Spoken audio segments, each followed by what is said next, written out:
here because I'm going to share it to the men's room Facebook page. So we should be live over here. 1, 2, 3. There we are. Okay. Grab that guy. Yes. Okay. Sounds like we're live. Okay. I like it.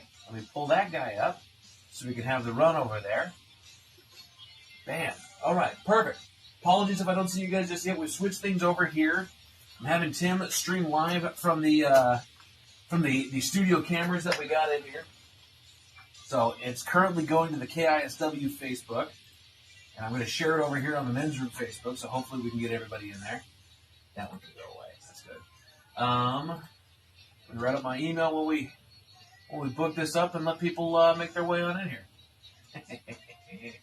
Okay. Tim, men's room, 426. And we are on show number 4,570 on a Tuesday. What a Tuesday it's been, I'll tell you what. 2 o'clock. Bam. There we go. Okay, 20 seconds before we land this show. We got anybody in there with us? Another. Let's see. What if I do this? Maybe there's people here. Definitely there. Very good. Okay. Strong hook. Got more and more people coming in. There we go. Yep, come on over to the KISW Facebook. Bam. That's live. That's rolling. We just, okay. And here we are. Very good. All right. Hello, everybody. Welcome to the program. Come in and sit right down. We're going to get things started here as we speak. New format for the live video there. We got a little sit and spin today. Pardon me while I write my email. Time stands still for no man. Top 10, 508. This will be the shot of the day. 515. Profile this. Here they come. We got Rose in the house. What's going on, Rose? Welcome to the show. 550. That's going to be headlines. Hour 1. Show stories. Part 1. Question. Here we are. Come on in. We're taking comments and chat over to the KISW Facebook page for those of you that are just now joining us. And also for those of you that didn't tune in yesterday, yes, we are indeed back. Other than the Ted Smith, who is currently still getting his drink on over in lovely Ireland. What's up, Justin? What up, Jeff? You know what I could also do is I could also open up the KISW YouTube, just in case those are up as well, which they probably are. Yes, they are. Okay, let me do this. Yeah, look at that. Look at that. Okay, we got Kyle, we got Lisa, Justin. What up, Tommy? What up, Sean? Jana, Justin. Okay, there we go. We got the pre-show underway over here. Go live. There we are. Okay. Where was I at? Steve the Thrill Hill in the house. How you doing, sir? Oh, hi. We are currently doing our pre-show live, grabbing the audio off the KISW cameras here. So we're streaming this all on the KISW YouTube, putting it on the Facebook there. Instead of from my phone now, we're doing it here. Uh-huh. Yeah. Is that what you and Tim were talking about? That's what Tim and I were talking about there. I just heard technical stuff and immediately just tuned out. But not on air. Correct. Not just yet. Not just yet. Okay. What up, Albert? Smoky Tuesdays from the Wildfires. Amen to that. What about Craig? And here they come. Who's looking out for you? Tim's always got it, man. Tim's always got it. Emails. Headlines. Weird. Blast it all. Not working on men's room top 10 in the shot of the day. Hour 4. Let me profile this. 2 time 10. And headlines. I'm going to call this one Rebooted. Rebooted. All right, some good news for y'all with 6 minutes left to go. Justin says hello to Thrill and Miles. Oh, hey. Good morning. All right. Here we go. Some good news. A doctor in Brazil found a simple way to make surgery less intimidating for kids, letting them choose a superhero or princess costumes to wear into the operating room. He started the tradition 6 years ago after seeing how frightened the kids were getting. He also takes time to explain each surgery in kid-friendly terms and insists that parents stay with children until anesthesia begins. And after the procedure, every child gets to keep their costume and take it home as a souvenir. That's bullshit. I'd rather have the doctor be dressed as a superhero. Yeah. You know, Spider-Man's doing all right. I trust this guy. Yeah. I trust this guy. Maybe not Wolverine, but right. Fat Wolverine. Oh God. Relax. It'll be fine. A lynx was rescued from Ukraine. That was rescued from Ukraine. Just took her first steps on grass after settling into a new outdoor habitat at the Big Cat Sanctuary in Kent, England. The big cat named Ursa was found seriously ill in Kyiv, but they were able to raise $180,000 to bring her to the UK through what staff described as a high-risk mission with border crossings through an active war zone. Ursa now shares her home with several other rescued wildcats. $180,000 to get that done. Jeez, a whiz, dude. And then your final bit of good news. A pair of ultra-rare identical twins just celebrated their first birthday after a very high-risk pregnancy. The parents were surprised when they found out that they were expecting monoamniotic or mono twins, a condition that occurs in about 1 in 10,000 pregnancies. The problem is having mono twins can lead to serious complications from tangled umbilical cords. The two girls, Fiona and Phoebe, were born early and needed multiple weeks in the NICU. But 1 year later, the sisters are healthy and happy. Yeah, I love it. Let's talk boomer problems. This comes to us from Fox News. It says, if you've had anybody if you ask anyone if they have beef with grocery stores, most people will probably talk about everything getting more expensive. But if you specifically ask boomers, it says you better grab a chair. They have a laundry list of grievances. So here are the top 10 issues with supermarkets that boomers have. Number 10, being convenience foods. Boomers don't want a grocery store to be focused on prepared foods and packaged meals. Those are more popular among millennials who'd rather pay for convenience rather than making something from scratch. Boomers want to make everything. All right, that makes sense. No grocery baggers. Older folk complain about having to bring their own bags and do their own bagging. They consider that labor. I still get thanked at Trader Joe's when I bag my own groceries. It's like, there's nobody else here to do it, man. I feel like that's more of a Washington State thing. Yeah. You know, because we're weird about bags here for whatever fucking reason, man. Can't have them out there, man. Understaffing. Grandparents don't want to deal with longer checkout lines, slower service, and fewer opportunities for personal interaction. That's just a problem with the working world. Right. I say, hey, man, save them money where they can. What happens when you start cutting your staff to save a buck? Wonder what could possibly go wrong when you cut your staff. A boomer's point of view, like anything that was a job was a job. That's right. If you're bagging groceries, good fucking for you. Right. But you're there, you're doing something, blah, blah, blah. Kind of. So I think to them, they're like, this is bullshit. Exactly. You know, maybe they remove the entire IT department, and what has to happen happens. Sold out products. Similarly, older folks are more likely to be frustrated by something being out of stock because they don't want to pivot from their routine. Gee, I wonder, that doesn't sound like anybody. Generic brands. In a recent survey, 26% of boomers say that they rarely or almost never consider switching from their favorite name brand. That's marketing. That's just how this works. Brand recognition, brand consistency. That's why everybody's pissed when they change things out. You know, New Coke and all that. They didn't like the fact that you changed what they knew that they had. Okay, if I go to McDonald's, I know what I'm getting. Every time. That's why you're there. Right. Good, bad, or indifferent, you know what you're getting. You don't go to McDonald's to think about what you want. Correct. Right. Neglected shopping carts. Nobody likes having to fight for a shopping cart with a janky wheel, but it can be extra annoying if you have mobility issues. Yeah. Hate that guy. I mean, but I don't know if that's a sign of the time. Digital coupons. Yeah, fuck that. Do you have a coupon? I'm sure I fucking do, man. I don't really go into my fucking phone. Well, and then when they had these, member services on all these grocery stores, that just kind of included all the coupons. But now, there's one that we go to, that if you want the coupon, you have to download their app, scan the coupon, hit clip, and then sign into your profile when you do the self-checkout, and then it'll add the coupon. And most of that, nice. It's because they can make extra money doing it because they sell that little bit of info or whatever, right? Hey, this is what this person buys. Get you targeted at. That's what drives me fucking crazy. Searching for products. They do not like stores moving things around.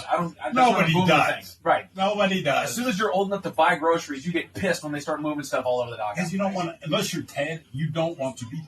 Right. I want to go to this fucking aisle, find whatever the fuck it is I'm supposed to buy, and get the fuck out. Exactly. Bargain grocery stores. Boomers prefer classic supermarkets rather than dealing with the lack of inventory and organization at the bargain places. Well, that's why they're cheap. Right. And then last and final, here they go with the self-checkout. It's a younger person's game. In a previous poll, 62% of older folks said that they preferred cashier-assisted checkout. That's because produce sucks. We come around full circle. They don't want the package deals. They want to get everything from scratch. Yeah. Buying produce at self-checkout sucks. I don't really enjoy self-checkout. Something goes wrong. Either I beat the fucking thing twice, I didn't scan something, or don't put your bag up there yet, or you put like, what the fuck do you want me to just scan that motherfucker and I put it over? It's like, don't put that there. For me, it's other people. I know how to do what it is that I'm doing. Sometimes I feel like I know how to do it better than the people that are behind the actual counter. I just go to the cashier. And then the people that are there working.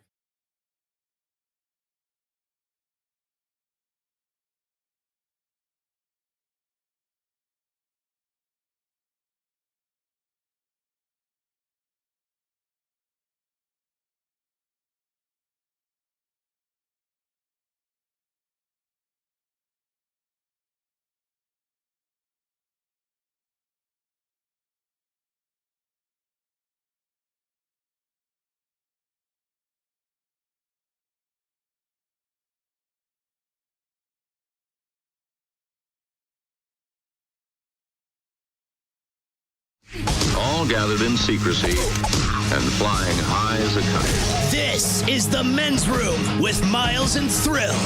You know what they say, shake your radio more than 3 times, and you're playing with it. You're listening to the Men's Room. And away we go. Welcome to the 21st Amendment season, episode number 4570. Along with Steve the Thrill Hill, the Ted Smith, and Mike Hawk. And you are the Men's Room. On tap today, Taryn Daly and Steve Mix from the Daily Mix Morning Show join us once again. We will sit and spin. And today, it is 10 rock artists that have never hit number 1. We will play Profile This, plus headlines, Men's Room Shot of the Day, fundable listener emails, and everyone's favorite, TV Time with Ted. Click, clack, drinkity dry. All right, here we go. Canadian woman is arrested in Florida after cops find 12 fake IDs. Damn. Yeah. Meanwhile, a Wisconsin woman needed something at Cabela's and grabbed his helicopter keys. To England, where a tourist tries to outrun a train, it looks like that brand new bed at IKEA already has a stain. And one Florida man gets scammed the worst way possible. That is all coming on today's very special episode of The Men's Room. And now, here's the question. Hola, bitches. Good day to you and yours. All right, the date, June 19th, 2026. The place, Aviva Stadium in Dublin, Ireland. The situation, Metallica on stage playing Seek and Destroy when guitarist Kirk Hammett slipped on some fabric, fell off the stage and into the crowd. Now, he avoided any serious injury, but I don't care who you are, falling off stage in front of thousands of people, it's embarrassing. But Kirk joins a long list of other musicians that have fallen off, on, or through the stage while performing. Madonna, Lady Gaga, Blake Shelton, Harry Styles. Harry Styles has not only fallen off the stage multiple times, he has been hitting the testicles of people throwing Skittles on stage. During one of his, seriously, I had 3 shows in a row during a tour like 2 years ago. People kept throwing Skittles on stage, and for whatever reason, they'll tag him in the beanbag. A dude would drop in the middle of the show because he got hit. I don't know why, but that's just something that happened. But if you were at one of those shows, probably one of the more memorable elements of it. But here's the thing. How about Dave Grohl? You might remember this 11 years ago in Sweden. He fell off the stage and broke his leg. But because he's Dave Grohl, he finished the show anyway. And that's just the performers. Weird things seem to happen at concerts. For example, videos have gone viral of people passing around a plastic pee bag at Lollapalooza. So basically, it became its own portable toilet. If you had to go, you pee in the bag, and then you pass it to the next person. No matter what your thoughts might be on that, maybe Morgan Wallen could use the same thing at some of his concerts. Case in point, last month at one of his concerts, a man was accused of urinating on the entire family sitting in front of him. This during his show. But it could be worse. At a Devilskin concert in New Zealand, a crowd were left, quote, crying and vomiting after someone pooped in a mosh pit. Because the turd was in the mosh pit, it basically got moshed, which led to a chain reaction of what we'll just call unfortunate circumstances as the stink and the paste, so to speak, spread from person to person. Now, look, it's not just metal concerts where people are getting in on the brown action. Singer Olivia Rodrigo, right? She's singing what? Her sugar-coated pop stuff. She pointed out during a recent interview there's an uptick in people wearing diapers at her shows. And they're like, how do you know? She said, I noticed this because I can smell my audience. They don't want to lose their place, so they just poop in their pants and don't leave.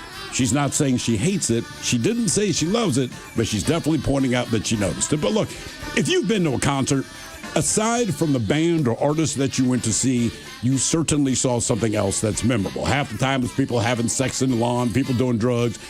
Mike, you and Ted go on about the super drunk guy at a country show. Oh, yeah. Now, make no mistake.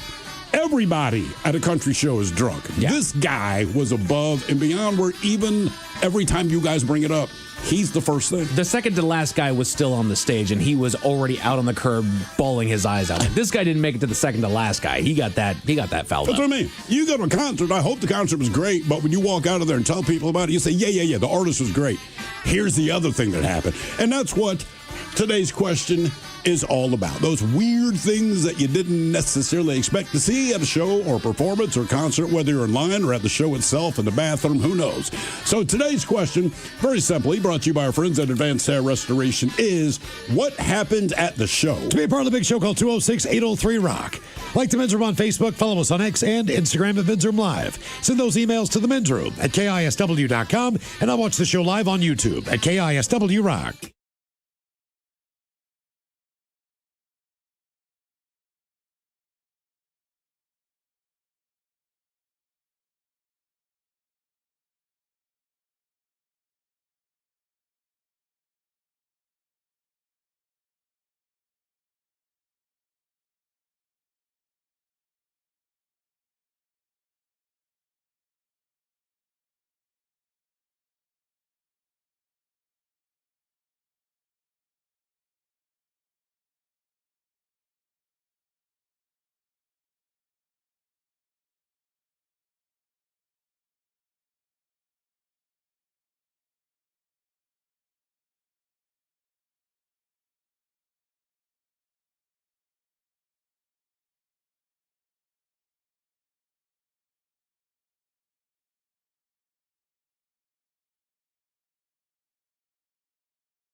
Stairs per break, so I only fell to one platform. Okay. I mean, it was probably funny as hell for looking, and I kind of wish I could ask the HOA, hey, can you send me that video of me falling? Dude, it's always funny when people fall. America's Funniest Home Videos has made a killing. So, did you lose bone mass or muscle mass? Yeah, so I mean, I'm fine now. I still do all my martial arts and stuff, but it was about 3 months, and I could physically see a size difference in my legs, especially the calf. But it was only 2 staples, and they came out about 14 days afterward. They popped them out, and then I still couldn't put my leg all the way down to the floor. But the pain with the staples in and how large my leg was, inflammation was insane. I discovered how to sleep in the Trendelenburg position. The hell is that? Why just sleep in a chair for a couple days? What's the Trendelenburg position? It's when your leg is above your heart, so it can drain properly. Yeah, I got you. Yeah. Okay. Yeah. We just call that elevating your leg. What the hell is it called? Yeah. The what? Trendelenburg. Okay, I'm going to remember that for Jeopardy, because that's the only time that's ever going to come up. I just sleep in a chair for 2 days. Yeah. Miserable. Yes. I mean, I couldn't do it. Like, it sucks. If it were awesome, people would sleep in chairs. I had to put shoes on so that I could anchor my feet down because I kept slipping down, like more like just You're like this. sliding off the chair. Like this, because, I didn't have any anchor. So I had to go get some like rubber shoes, so I just wouldn't slip. It sucked. Hey, man, are you still bouncing there? Oh yeah, I'm there every Friday. Okay. The dude who stabbed you, I don't know stabbing protocol. Can he go back? Is he allowed in since he wasn't charged with anything? Yeah, like, dude, I wasn't No. charged Like, if with I anything. stab someone in the Olive Garden, I don't get charged. Dude, Can I go back next Friday night for endless pasta or whatever it is? Sold out. Here's another funny thing. The girl he was with tried to come back like a couple weeks later. I was like working because my boss just said, as long as you can just sit there and check IDs, I don't care. I'm like, all right, dope. I need the money. Solid. This girl walks in, and I'm like, all right. I text the owner, hey, can I kick out the girl that was with the dude that stabbed me? And he goes, oh, yeah, and try and get her picture. So we have a wall of shame of banned people, and we put them at the door so everyone can see them. How many people do you think are on your wall of shame? Is it people who walked out on tabs or people that just did worse stuff? No, you need to be 86, like causing fights, other issues. Okay, whatever. but wait. If I look at your wall of shame, does it say what the crime is, right? So I see Miles, he walks out on a tab. I'm like, okay, in theory, he could come up with money and make What good. if I got caught having sex in the bathroom? Wall of shame? So, Cool, just checking. Don't. First off, our bathrooms are disgusting. Yeah, that makes it more exciting. Yeah. You're going to get This chick is filthy. Fungal disease on your wing wang, but, you do you. No, so for the most part, it's just the person's name, unless we don't know your name, and then we have the crime. So, there's a guy that we call fence jumper because he jumped the fence after we kicked him out, which is a bannable offense. So, fence jumper's on there. But usually we just try and put the name, and then people ask questions about it. How about Stabby McStabberson? Is he up there? you guys got to come up with nicknames, dude. Seriously. I found his photo so incredibly fast. And then he's on there, and the girl that he was with was on there. And the funny thing so I asked the owner, can I throw this girl out? He said yes. I said, hey, you can't be in here anymore. You need to leave. You're not welcome anymore. It's like, and she was like, wow. I was like, well, you're with the dude that stabbed me. And she goes, that was 4 weeks ago. And I was like, oh, Jesus. She just gives zero. She's all indignant. 5 years ago. You're still talking about that? Me. God, Nick, he just carry a grudge. It was 4 weeks ago. Matter of fact, I moved on. I got a new boyfriend. He wasn't even arrested. God. I was dying laughing when I got her out. And then every so often I'll go to some of the other bars in town and I'll see the girl. I haven't seen the dude yet, but I'm not trying to find him. It's just happenstance. And last time I saw her, I turned around because I didn't see her, and I saw her. I could not stop hysterically, fucking laughing. I had to just slam my drink and fucking leave. Easy. All right. Once again, bedroom colors. Here are the 7 words To be you fair, can't he got say stabbed. on the radio. You're right. Cut him a little slack. Got effing stabbed. Sucker, mother, and please keep those words in mind There you go. when calling. Now back to the program. Good or bad, what was your last medical issue? 206-803-ROCK. You got to wonder, what kind of dudes does this chick date if her response is, that was 4 weeks ago? Right. You have never dated anyone remotely decent in your life. Right, you stabbed You're me. still mad about that? Stabbing me? Yes. Yeah. Yeah. I do want to talk to some of her exes, though. What stuff has she done that she's just wondering why you're still holding it against her? Yeah. Why are you nitpicking? Hello, Robin. Welcome to the men's room. Uh-oh. Take us off mute, Robin. Hang on. Because there's nothing there, so she might be muted. We'll get back to her. Hello, Bob. Welcome to the men's room. Hola, senors. Hola. How was your Monday? Hope your Monday is well. Well, thank you. Yes, indeed. Right on. So this is about, I think here, almost 15 years or so ago now.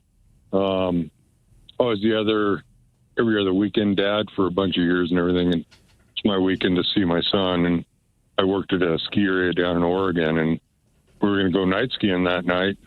And so I pick him up and we go night skiing, and we skied right up to last run. It's last run. And say, okay, son, last run. We're going to go down to the van. I had a van, and had pizza and everything all ready to go in a movie and blah, blah.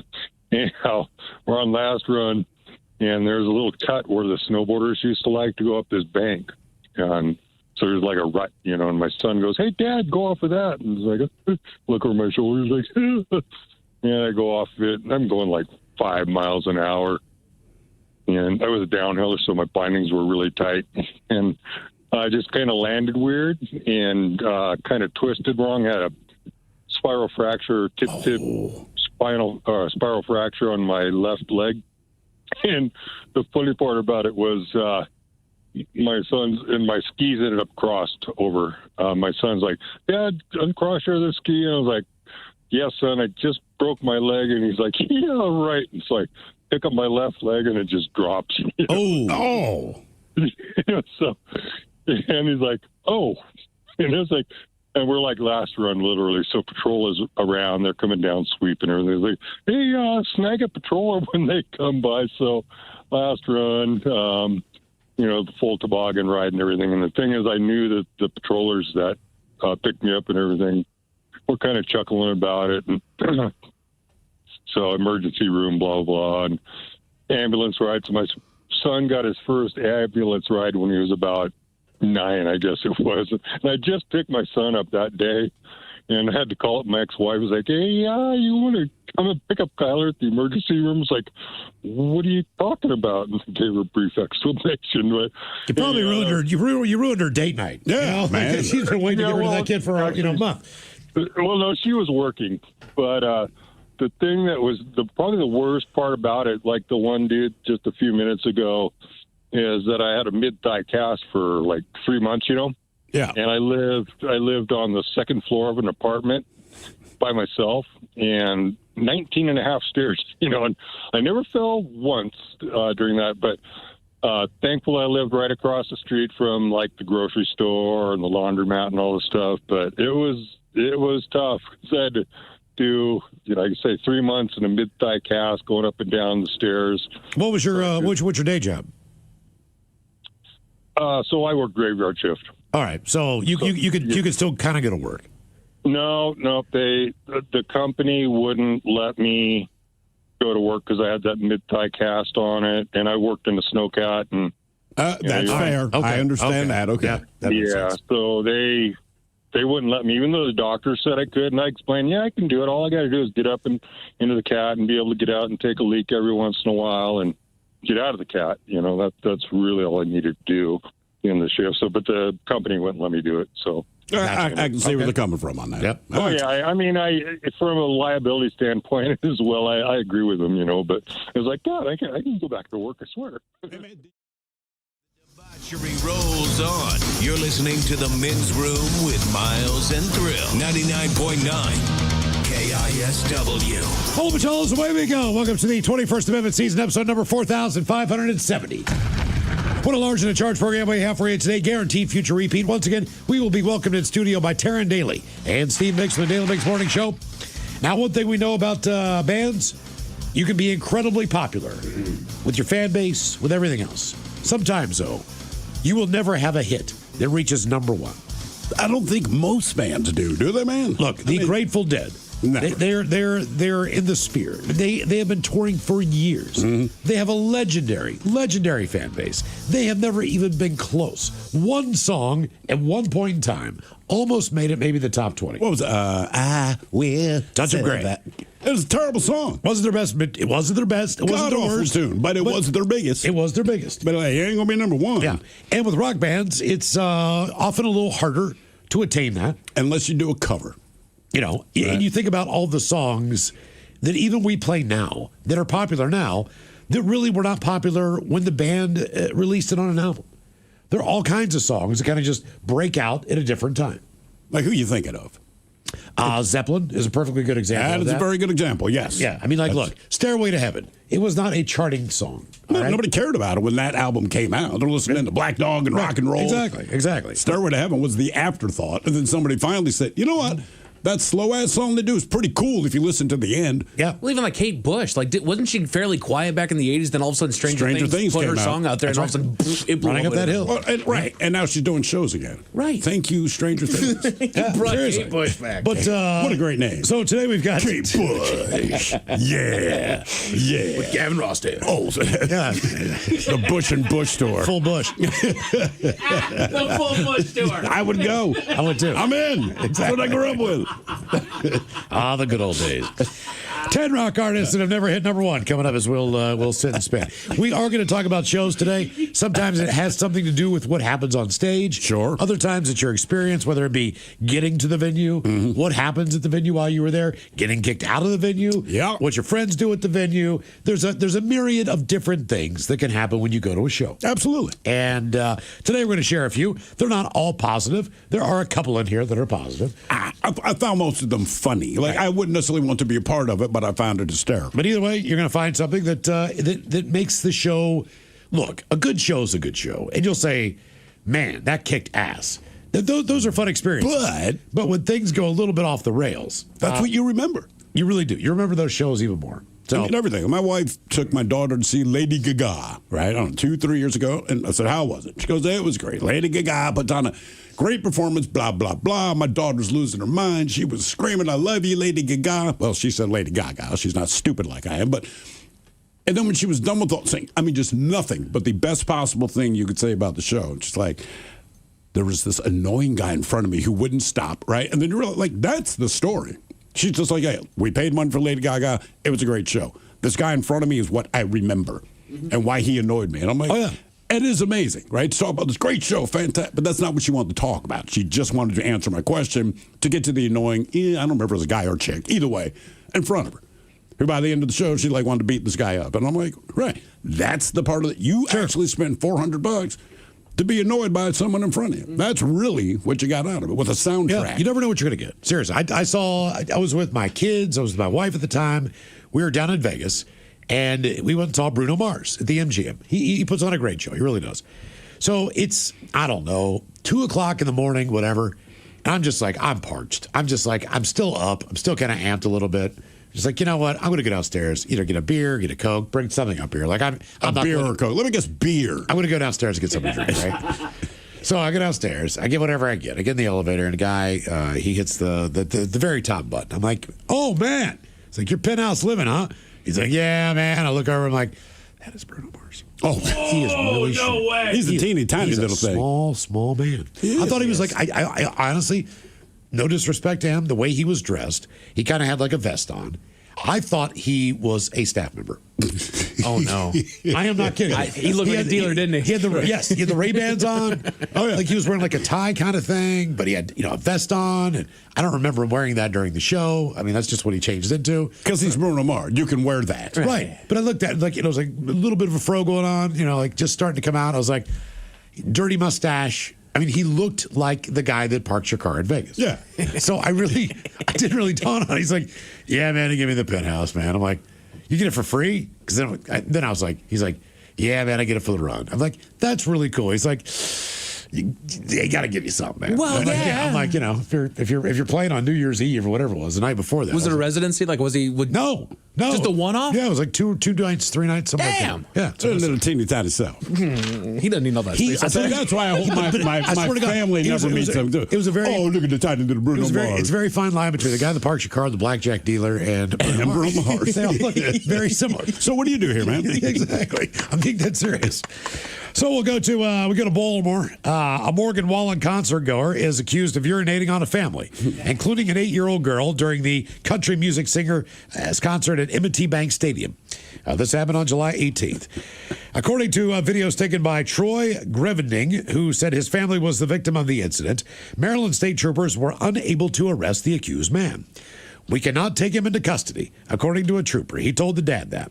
In an interview with WBFF, I believe it's Fox 45. It is. BFF forever. Grevelding said a man behind him at the concert was very loud, and it bumped into him multiple times.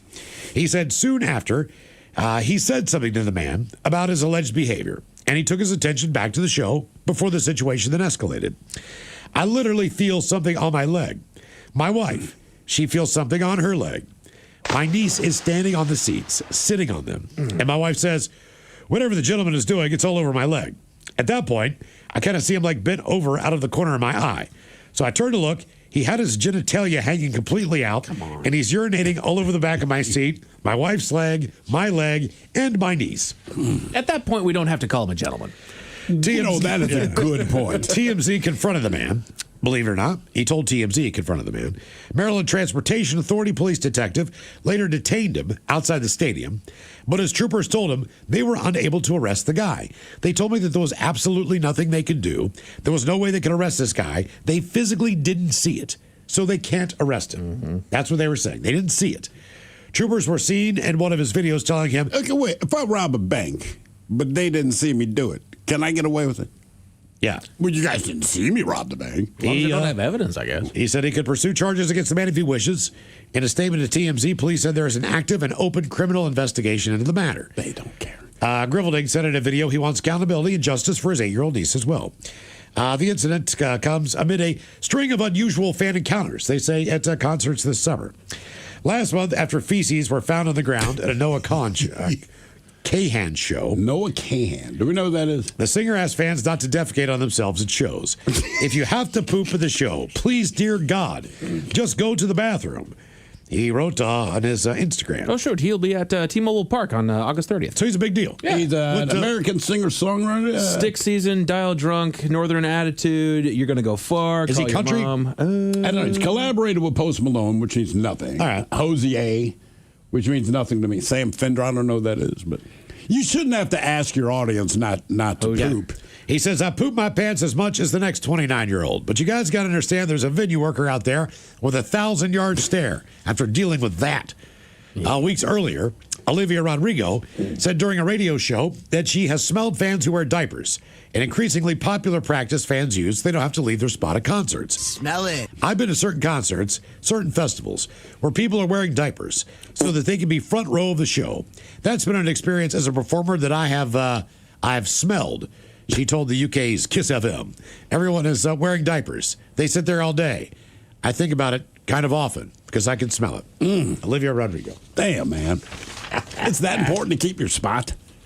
I guess if it's festival seating. Okay, by the way, there's no Khan person. They're saying it's pronounced Khan. Khan. And Khan! He's amazing. He's great. Well, guess what? His listeners like to poop themselves at a show. Yeah. So much so that he had to say something. Suzanne says he's folky. Folky. Okay. All right, sounds about. You see, you just don't picture the folky audience pooping themselves. Yeah, the picture. You can take a rock crowd, you can take the country crowd, and go like, well, they're doing drugs or getting drunk. It's like, this is folky stuff. And still, like, guys, we can't poop here. Olivia Rodrigo, complete pop star, right? Guys, stop pooping yourself at the concert, man. There's bathrooms. Just don't poop yourself. Our question, what happened at the show? 206-803-ROCK. Hello, Tim. Welcome to the men's room.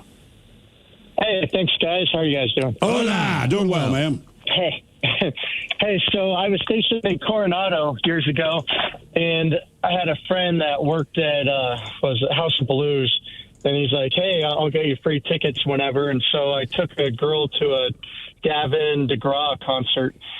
And so we're there like in the 4th, 5th row, and this tiny little couple, I mean, they were like 4.5 feet tall, came up and like squeezed in front of us. And so once the concert starts going, she had a camera around her wrist.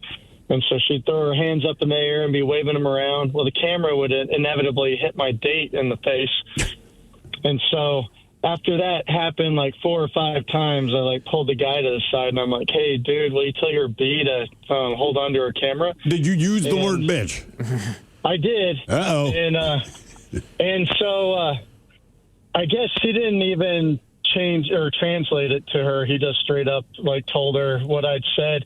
And it was like a Tasmanian devil. I mean, she was 4.5 feet tall. And so Gavin DeGraw is like in the middle of an awesome song. It was like Love Remains or something. And so she's losing it. Everyone, of course, a big scene's happening. I'm freaking out because I'm a team leader about to deploy, and there's like 50 guys that want my spot. And I'm like, oh, God, someone's going to see me causing a scene, and they're going to relieve me. And so anyway, security comes, and they point at my date and I, and they're like for the exit door, and we turn around and the whole crowd is parted like the Red Sea, and we're walking the walk of shame like we're just getting kicked out. And then as we get close to the exit, people start like motioning for us to stop. And Gavin DeGraw, like in the middle of the song, has somehow conveyed to the room that we're not getting kicked out, that he's going to put us at the front stage, one side, and the crazy leprechaun lady at the other side. All right. Yeah, so that dude is impressive. I mean, he controlled the audience amazingly. So anyway, that's my whole story. That's pretty cool, awesome. man. That is awesome. Damn. The crazy leprechaun lady. Get that leprechaun out of here. God, it always sucks when you go to anything. Sporting event, doesn't matter. If you have to sit by a jackass, it doesn't ruin the entire experience. Because anytime you say something, they're always pissed in the comeback. Yeah. Right. I was at the Paramount. It was a psychedelic first show. And I sit down, and there's a woman who is, she's coming back in from the concessions area. And I see her, and I stand up, and I can't remember what I said. I said, "Oh yeah, go ahead, whatever." Yeah. And the woman beside me said, "Did you just call that woman a C word?" What? And I was like, "What are you talking about?" I was like, "What?" And I swear to God, she said this to me. I was like, "Not even close, man. I don't even think I'd said a word that had a C in it." Right. You know what I'm saying? Like, what are you talking about? And she just gave me this look, and I was like, "This is going to be a very weird show. We're gonna have fun." Like, God Almighty. Was she crappy the whole time? Yeah, I don't know what was going on with her. I mean, like, I have no idea. Like, I don't. That's was a just weird question. I was like, wow, dude. No. Wow, that just came out of nowhere. Like, where did that come from? Well, you heard I was talking about you.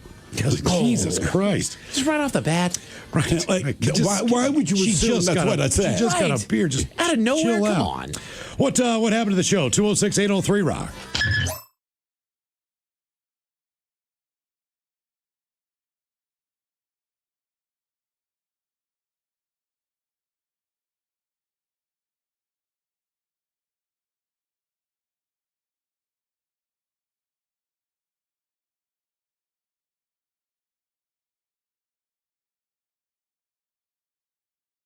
Well, I'm about 11 and a half weeks out from breaking my femur on my right leg. Damn. Ooh. That's the big one. Oh, yeah. It is. It is. It's not a fun one to break. How did you break it? I came off of one of my horses and I landed perfectly wrong.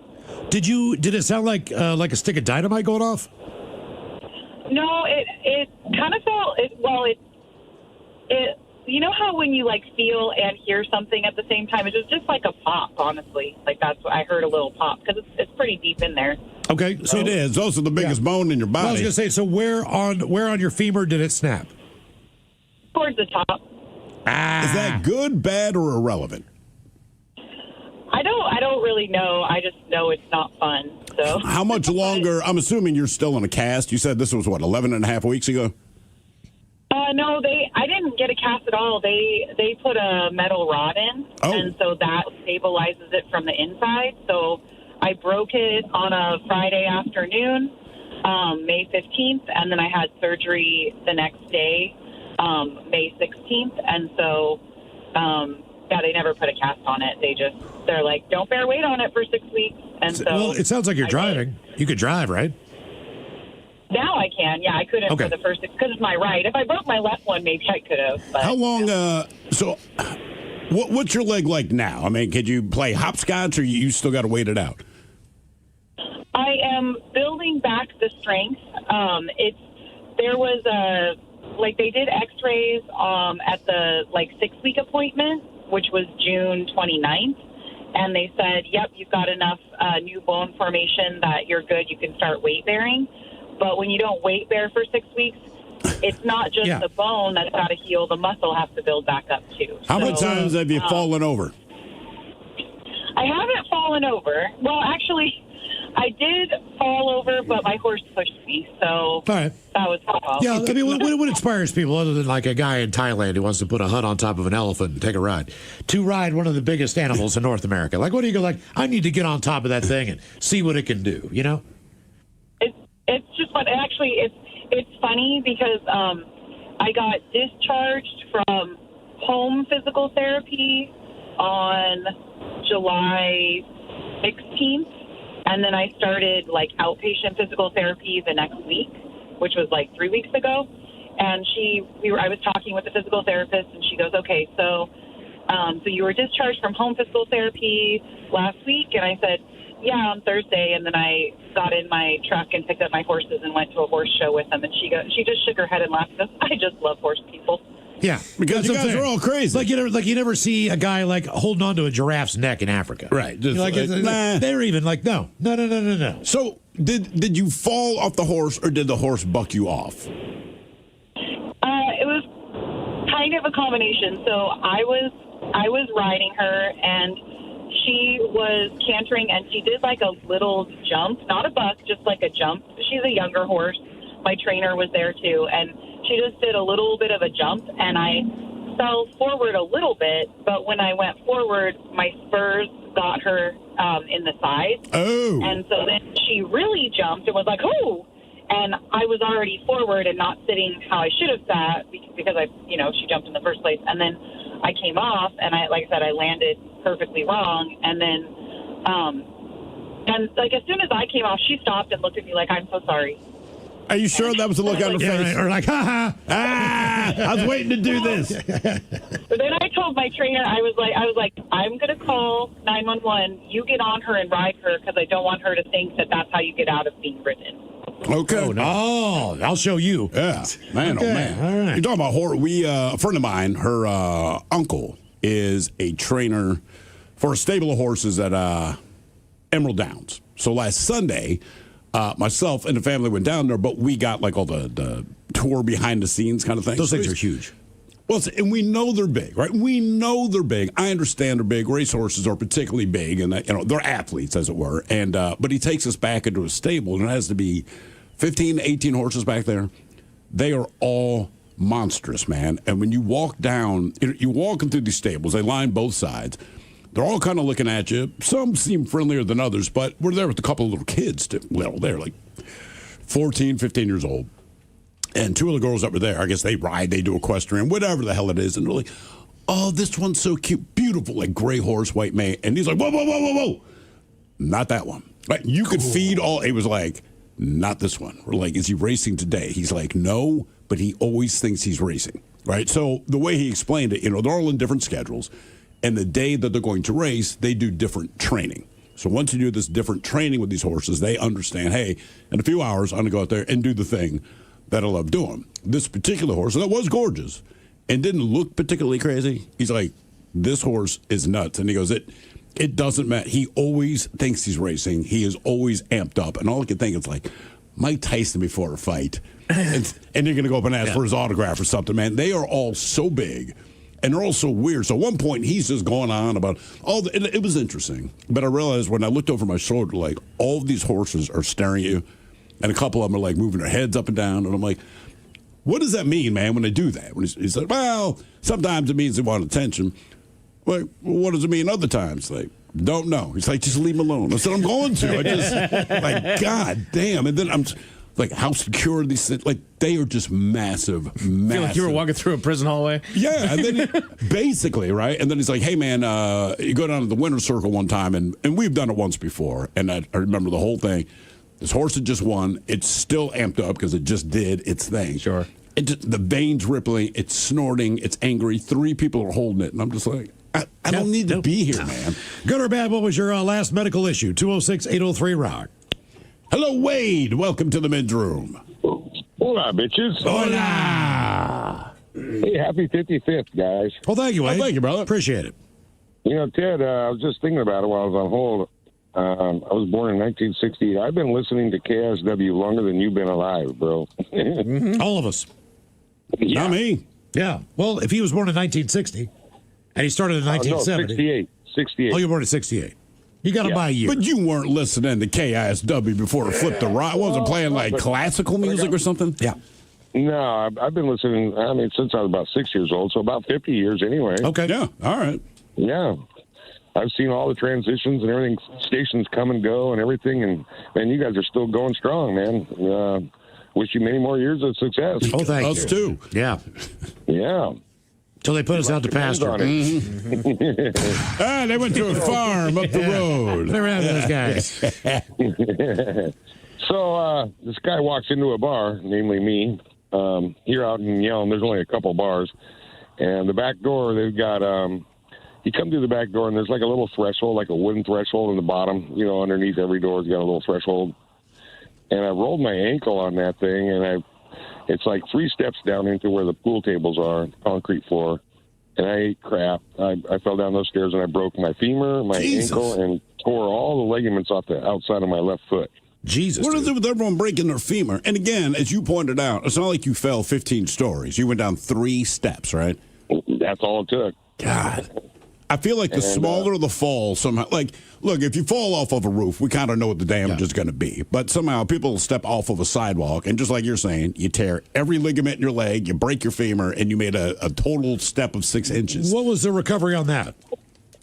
Man, that was about a good 8 months. I just recently actually had x-rays, and they said it healed perfectly. So, I mean, some nights I still kind of feel it a little bit, but I mean, they said the bone looks good and everything, the joints and the ankle and femur, and I don't know about my ligaments yet. I don't know how, they didn't do anything to try to like fix those. I guess there's nothing they can do about that. Now, do you get like a free tab at the bar? Because look, if I own a business, right, and obviously you eat S, I understand there's a potential lawsuit. I'm sure it's not what you want to do, but. So it's funny you asked that, Phil, because I went in there about, I don't know, a month later, and the owner was in there, and I told him about it, and I said, it's probably on your camera or whatever, you know, your whatever. And I told him that buddies of mine said, I should sue him. And I said, well, I'm not going to sue the only few, you know, watering holes here in Yelm. And he's like, dude, drinks are on me all day. Yeah, so you could do it again. Yeah. So what was what was the shift was over, and then told the next barmaid, keep him going all day long, all night, whatever he wants. What was the hardest part of the recovery? Like just day to day doing something. Like what was the most difficult thing?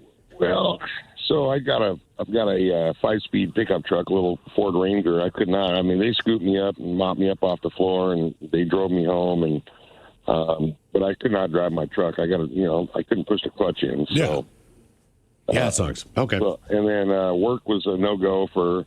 Yeah, at least 6 months or whatever. Damn. And do you get paid? Who pays you? Nobody. You say I fell at a bar. Like, you know, I'm like, all right, that's a tough ass. Sorry. Yeah, this guy falls into a bar. Yeah. I'm not going to pay you for 6 months.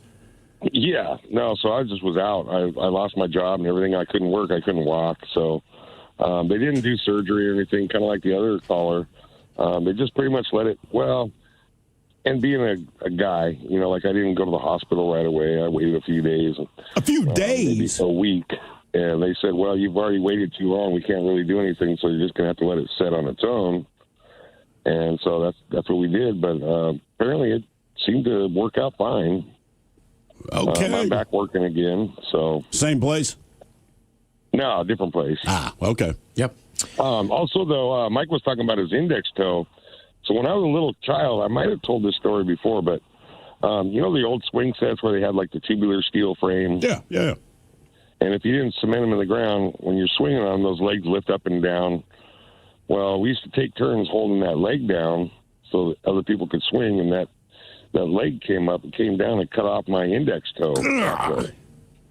Yeah, my foot was only about 2 inches wide at the time. I don't know how it didn't cut off all my toes, but it only cut.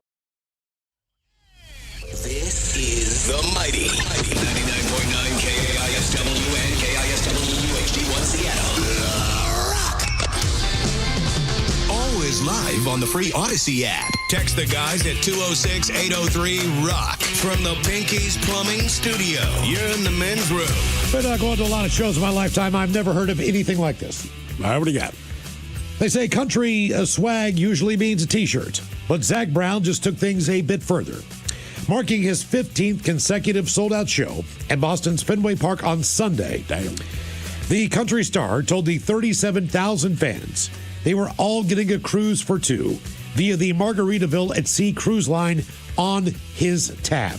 What? Wow. Brown called it the biggest giveaway in history, with a gift valued by the band and more than $40 million, able to be used on select sailings over the next year. $40 million? $40 million. Jesus. The band revealed the surprise right before they played Same Boat, a song they remixed in 2022 with the late Jimmy Buffett. Tonight, we're going to do something that even Jimmy would say is crazy. The cruise line CEO called it extraordinary. Thank you to the fans who've supported the band, which first played in Fenway in 2014. The group had already been raffling off 4 days cruise trips a night on its current tour. It was unbelievable. One fan in attendance says, I am still speechless. I woke up this morning, and I still can't believe we're going on a cruise, and Zach Brown is paying for it. $40 million. 37,000 fans all got an invite plus one. Jesus, man. That is unbelievable. And I grew up on KISS with Gene Simmons, who's like, if you look at me for 30 seconds, it costs you $10,000. Our KISS cruise is dry docked in Vegas. Right, I know. The KISS cruise it's in Las Vegas. It's at the Virgin Hotel. That's not even a joke. No, that's the cruise. You just go to the hotel. Wait, what? So they had the KISS cruise, and I'm going to say years ago, I think it was off of Florida. It was an actual cruise. But it was a cruise. Now they're still calling it the KISS cruise, probably because I own the naming rights to it. But it doesn't go anywhere. Well, it's in Las Vegas, and it's not on what? It's Lake Mead. It's not or whatever. sailing anywhere. No. It's at a casino. It's where we do those radio conventions, or used to, back in the day. Same hotel. With a big round bar. Yeah. Where the Hard Rock used to be. Yeah. The Virgin. Good times. All right, good job. Yeah, but call it a cruise. All right. What happened to the show? 206-803-ROCK. I don't know why this comment makes me so happy. There's something about, we're talking about concerts and all these professional people. There's also the smaller deal stuff. You're in school and, some amateur group kind of shows up to entertain the kids. So, Mike, you might remember the Trash Toad. The Trash Toad. So you're trying to get kids into recycling and all this kind of thing. Sure. So when that was a big deal, the Trash Toad, he was kind of the mascot. They would show up. It's kind of like McGruff the Crime Time, right? Okay. So Matt Greek here says, I remember Trash Toad falling off the stage at McCarver Elementary School. It was the first year of the recycling program, and he fell off the stage mid-performance. Absolutely hilarious. I don't know why I find that so funny. Jesus, man. Here's one. Okay. So this happens. My kids are probably, 4 to 5 years old, maybe a little bit younger. Disney on Ice. They are doing Nemo, I believe, on ice. Okay? Yeah. All right. So we were at the Baltimore Arena back then. And the arena is older. It's antiquated. Let's just say 62, I believe, is when it opened, and it is still. It does have an air conditioning unit, but there's a reason the Baltimore doesn't have a hockey team. Yeah, and this arena is part of the problem. All right. So they put the ice rink in the middle of the arena. This is Saturday, okay? This is the first showing. They do a matinee at 1 o'clock, and they do one at 4 or 5, and then 7. It's endless, brother. So they do 3 shows a day, whatever. They maybe do a couple on Sunday. This is the very first show. It is 1 o'clock. It is August in Baltimore. It is 108 degrees outside. It is scorching hot, right? Now, this arena is not exactly, the air conditioning unit is not equipped for this. Industrial? Right? Yeah. So they got the ice down, and I can't remember who the first performers were, but they all come out and they start circling around. And you basically just see every skater is flying a rooster tail off the back of their skates. Right. This huge trail of water just flying out the back of them. Then 3 people eat it. Now you got to remember, they're in costume, so it's very difficult for these guys still smiling to get up. They're in costume. They're in costume. They parade every goofies out there. They're Have all you ever been out to there. this, Mike? No. Just to give you an idea, I went once. It sounds fun. They literally bring out the characters either individually or by movie, right? So that makes sense. Just the intro is 10 to 15 minutes long. You got guys from the Jungle Book. I mean, it's everything. It's Nemo on Ice. Eventually, the Nemo people are supposed to be out there, but at the beginning of this, it's everyone who's not parade that. of Disney stars. Every freaking one of them. Right. So Mickey and Minnie come out, all right, at the end of this, as they're circling all around. Minnie comes out, and Minnie just face plants. And you see, all the slush. And then they all kind of scoot off. And the announcer comes on. It's a very Disney-like announcer. Oh, yeah. I don't know if it's pre-recorded or what. But he goes hey, everybody. Ladies and gentlemen, this production of Disney's Nemo on Ice will be postponed because of the conditions of the ice. Your ticket will be refunded at the general box office, or you can refund it for another ticket for a latter show. How happy are you? Dude, this is seriously, we are 8 minutes into this thing. This hasn't even started yet. They haven't started anything. But they were literally on like a slushie at 7-Eleven. I mean, it was just the damn. Like, I don't even know why in hell they thought they can't even do this thing. And you know that they were back there telling management the same thing. Like, dude, the ice is freaking melting. We're the ones skating, you son of a bitch. Right, we can't do it. I'm not good at the kid. I saw Disney on Ice, and it was what it was. It was for my daughter. She was very happy. And like Miles said, they parade every Disney character. Where I'm like tapping my wife, like, who the F is that? I don't even know the movie. And then Mickey and Minnie come out last. And it is like the Beatles on Ed Sullivan, man. These kids lose their ass. So that was kind of cool. But I had to take both kids. This is years ago, and I was not happy about this. But based on where our old studio basically used to be across the street from the Paramount. Yes. And Peppa Pig, the live performance. Yeah. Coming to the Paramount. Now, we're a family of 4. My wife says there are 3 tickets to see Peppa Pig live. Yay. And guess who's not going? Well, that was her. So I'm like, fine. So I finish work. I walk across the street. I go into the Paramount. I'm not excited about this. I'm trying to be decent because the kids are very worked up about it. Peppa Pig is on top of the world at the time. They're going to see it live. Look out. So this dude rolls up to me that works for the Paramount, I guess, and he's like, hey, man, are you thrilled? I'm like, I am. Love your show. Hey, bro, I'm going to give you a ticket upgrade. Now, keep in mind, I'd seen Alice in Chains at the Paramount 3 days before. Brother was nowhere to be seen. Peppa Pig. I'm going to hook you up. So to be fair, the seats he got me were outstanding. If it were anything other than Peppa Pig, right? Front row, mezzanine, right? Unblocked view. So Peppa Pig, they come and they're singing all this crap. And I can't remember. They do whatever they do. I try not to pay attention. Seriously, I hate the show. But the kids are excited. And then the people that are kind of manipulating the cheap-ass puppets they're using, they're like, hey, our next song is a sing-along. And I did not realize that these words came out of my mouth. So like I'm tapping my shoulder from the mom behind me. Jesus effing Christ. I guess it's just because, like, I didn't realize I had said that. I'm just responding to what I recognize coming up.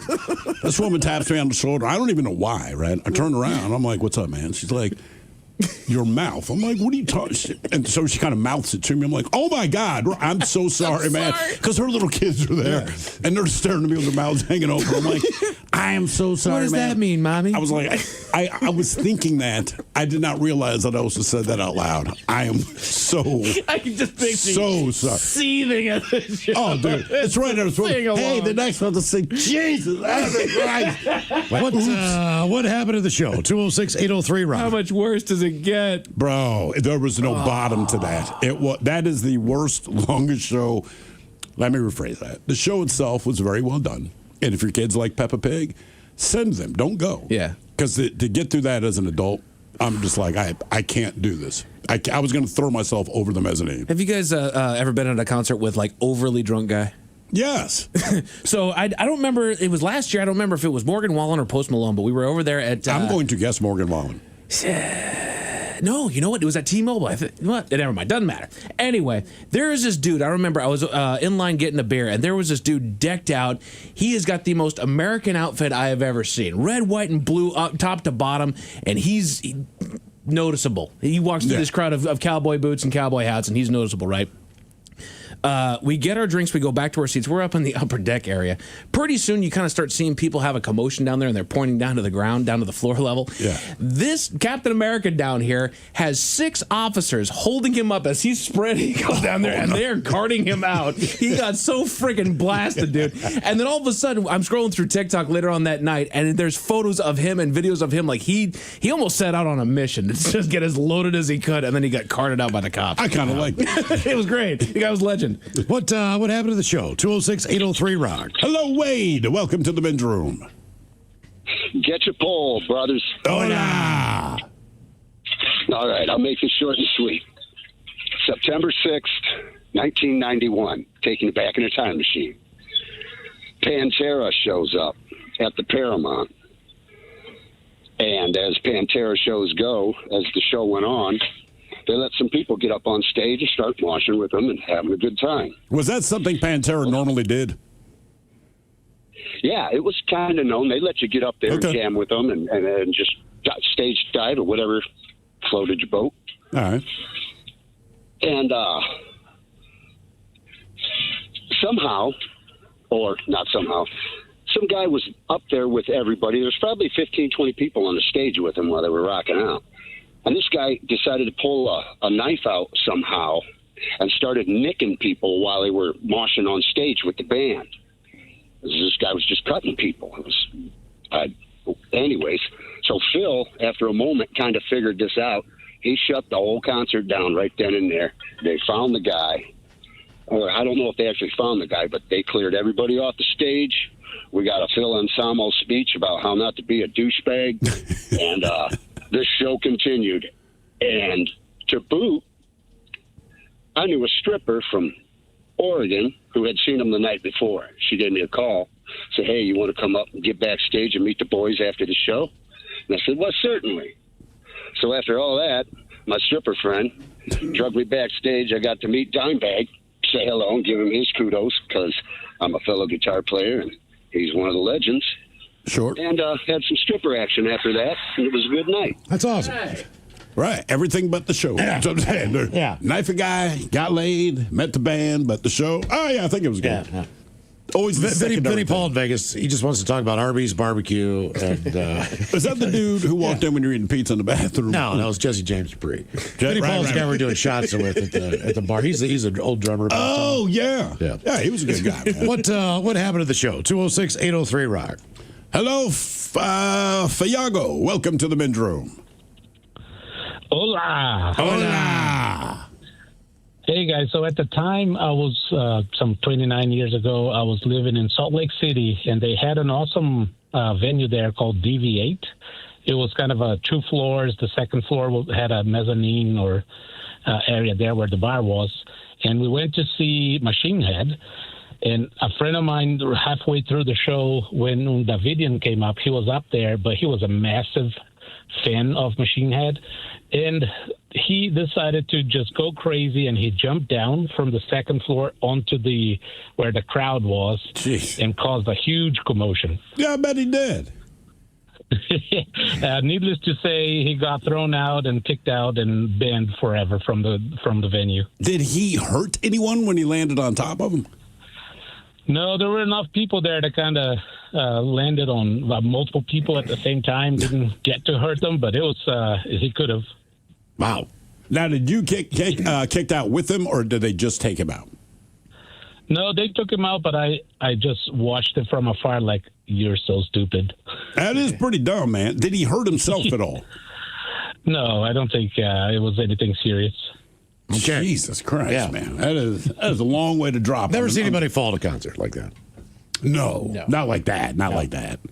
I've seen myself fall at a concert, but that was on stage. Yeah. On stage. There was a guy, we went to, was it Angry Beaver for the U.S.? Who the hell were we playing? I forget who was playing, but yeah. Whatever. No, World Cup. So a couple weeks ago, whatever. And I'm outside smoking a cigarette. One of the guys that works there was like, yo, hey, Thrill, man. Oh, God, long time, man. And I know the guy. I'm just not piecing it together. And he's like, dude, the last time I saw you was at the Crocodile. I'm like, oh, who was playing? He's like, you were, man. It's when you went backwards to the drum set. Good time. I'm like, thanks. Cool. I'm glad. He's like, yeah, it's the last time I saw you. I was like, dude, my kids think that is the single greatest video on this planet.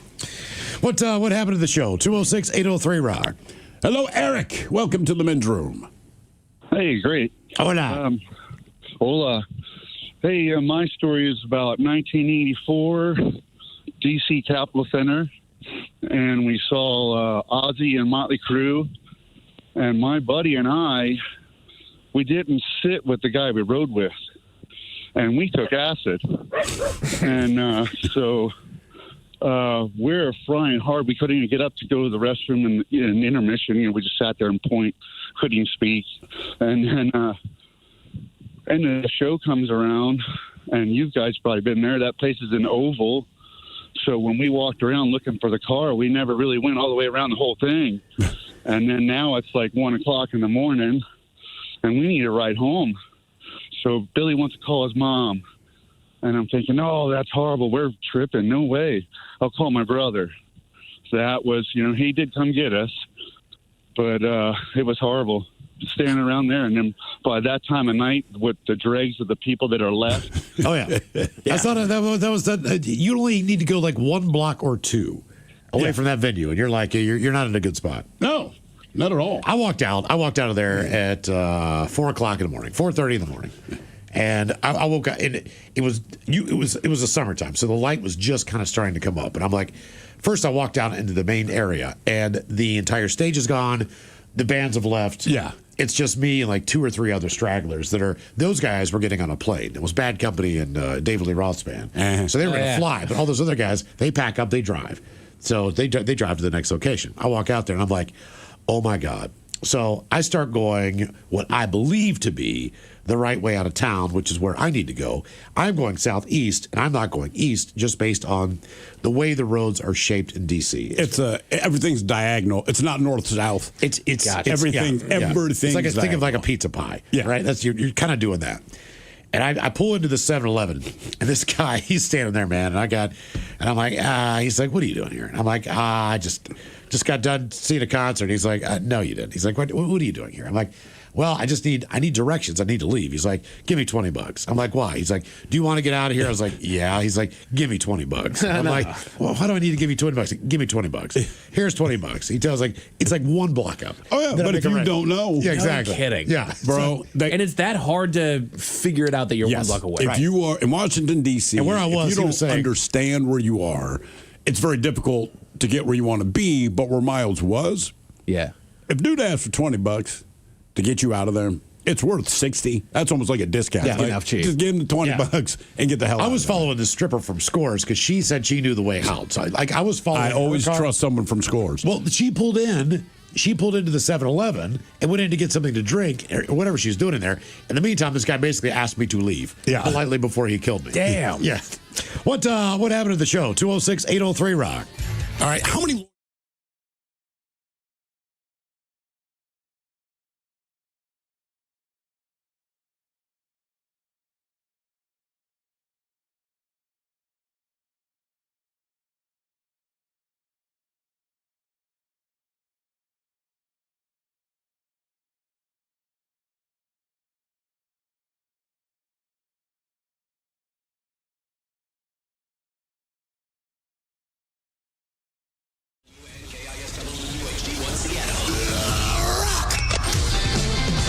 Always live on the free Odyssey app. Text the guys at 206-803-ROCK from the Pinky's Plumbing Studio. You're in the men's room.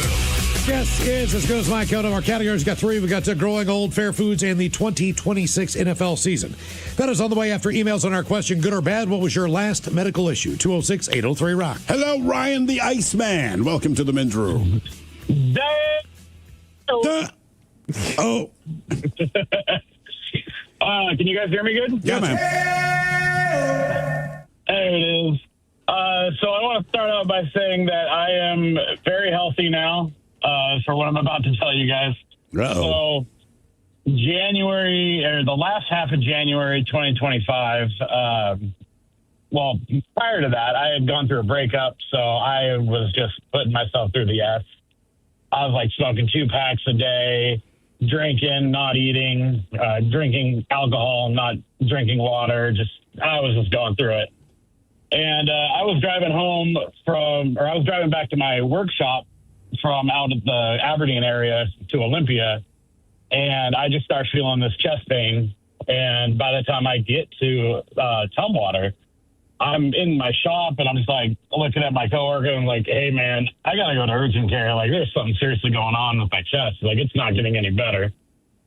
So I drive myself to urgent care, which is about 10 minutes away. By the time I'm coming into the parking lot, I'm losing consciousness because the pain is so unbearable. I actually wrecked the front end of my car parking because I just couldn't stop it in time. I go stumbling into the urgent care. They see me. They immediately grab a wheelchair, rush me to the back, and they say, like, look, we're transporting you to St. Pete's, which is the hospital, the main hospital in Olympia. And by then, my mother had showed up because I called her, and I'm like, yo, she works for Providence as well. And I'm like, there's something going on. And so she's back there with us, and I tell the doctor, I'm like, look, I can't afford an ambulance ride. My mom's here. She'll just take me to the hospital. And the doctor straight up looks at me and is like, you're not going to make it to the hospital. And I'm like, oh, okay. So we get in the ambulance. I start kind of arguing with the EMTs because I don't like needles, and they are trying to put IV in me. Those they bastards! Get it in because what? I said those bastards. Yeah. But they finally get it in because I go under. I come to in the emergency room with about 15 people around me. They're hooking me up to stuff. There was a priest or something, like, reading me my last rites. The doctor straight up told me, like, hey, I need you to answer some questions for me. If you lose consciousness and we lose your heart rate or your heart, do you want us to revive you? And I'm like, sure. Like, I don't care. Like, make the pain go away.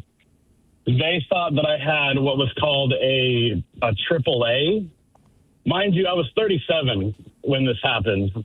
It was what do they call it? Something abdominal aorta aneurysm or something like that. All right. Like a main blood vessel, like it burst in my heart. That's what they thought was going on. All right. So what had actually happened was my body just decided to finally be like, okay, you know, you're treating us like S, so we're going to kill you. We're going to shut down. Completely go nuts on you. So I ended up getting what was called claustrocarditis, which due to, like I had high blood, so my blood pressure was like 200 something over 120 something because that's why they thought that something had burst inside me. My body had developed what's called GERD at the same time as claustrocarditis.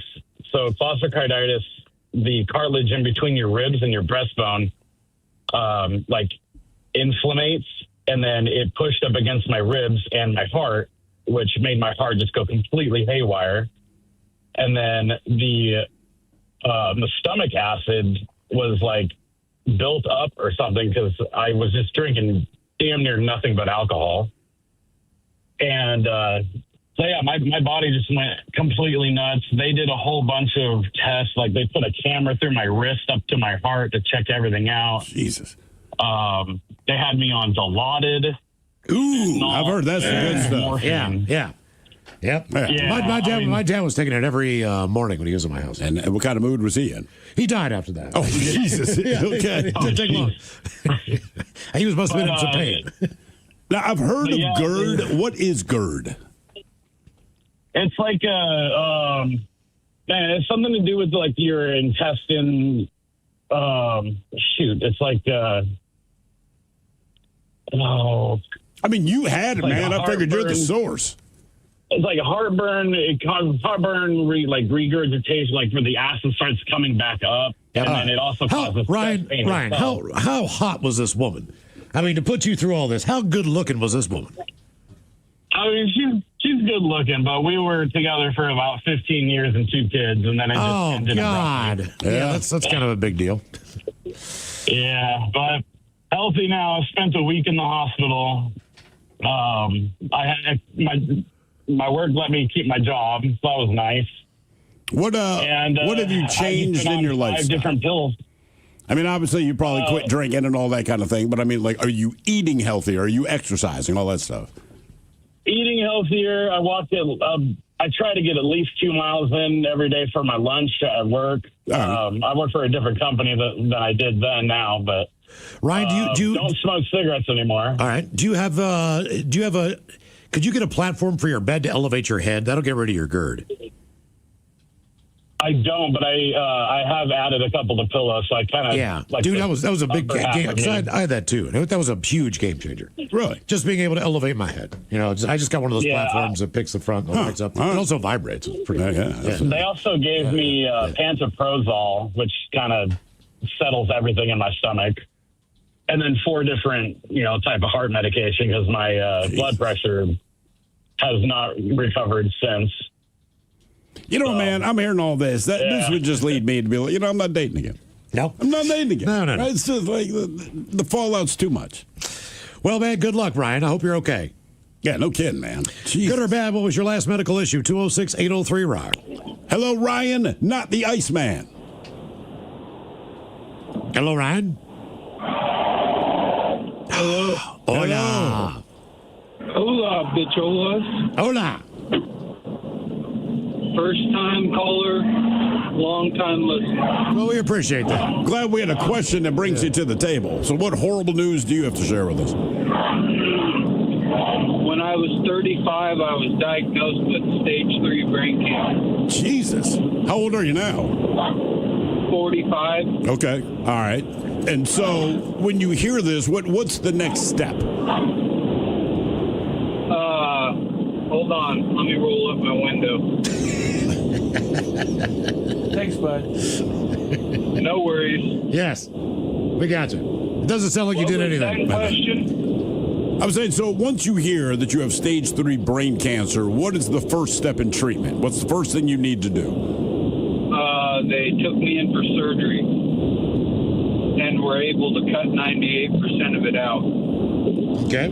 Okay, so the 2% that's still in there. They basically took a baseball out of my head, of my brain. Can you see where the baseball was? Yes, you can in the MRIs they take now. Okay. So does it look like if I looked at you, you would have a giant dent in your head?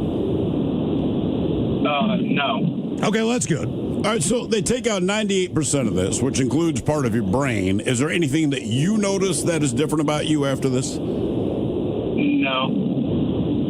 Okay. I feel perfectly fine. Now, what about the 2% that's still in there? Is that something they're worried about flaring up again or what? Yeah, actually, I just had it flare up like 6 months ago. So, Ryan, you're saying you only have 2% of your brain left? No, 2% of the mass that. Oh, okay. Okay. All right, so you said this flared up again. Is this something you can physically tell, or do you have to go to the doctor and they tell you that it's flared No, up? I was having strokes again. Oh, Jesus, Because that's man. how they originally found it. Okay. Because I had a stroke in the middle of the night and fell out of bed. And I couldn't get up because the whole left side of my body was numb.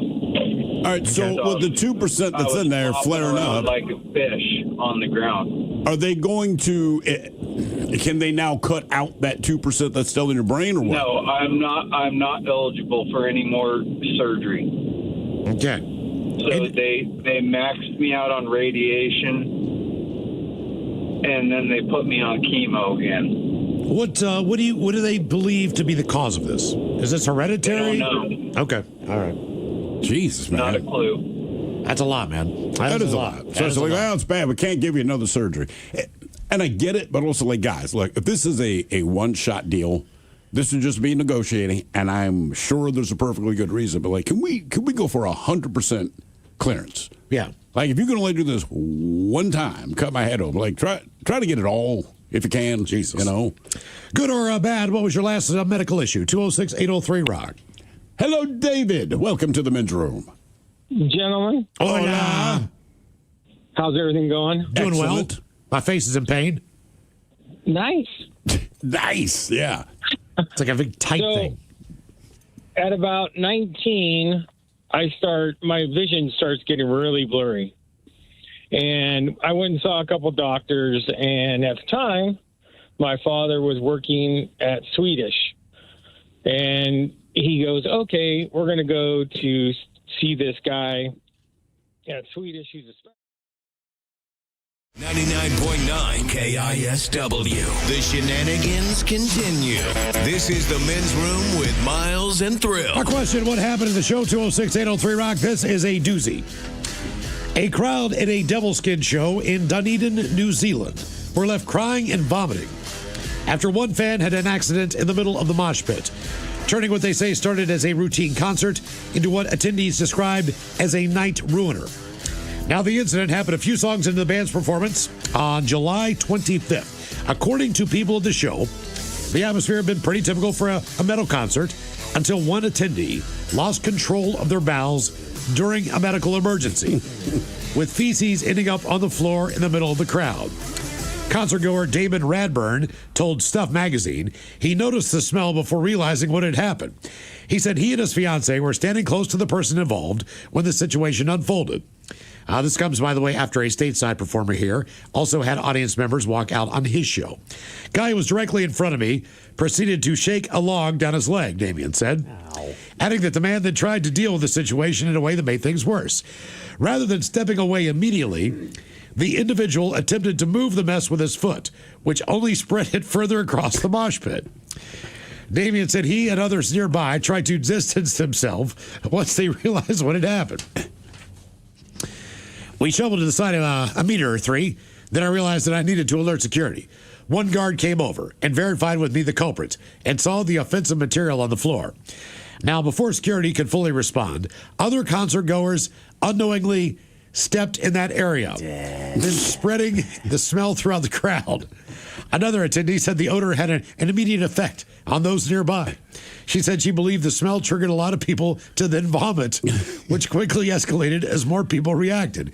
People started spewing in response to the smell, describing how the combination of these smells made the situation even worse. Now, as the chaos unfolded, the band appeared to notice something was wrong. Lead singer Jeannie Scullander paused to check in with the audience, asking if anything was okay, as people moved away from the center of the crowd. Damien said he then tried to make it clear to the band what had happened. He explained he decided to demonstrate the act so that Devil's Skin understood what had happened. Though he clarified he did not repeat the incident himself. The Student Association at the university later addressed the situation, describing it as an unfortunate medical incident rather than something intentional.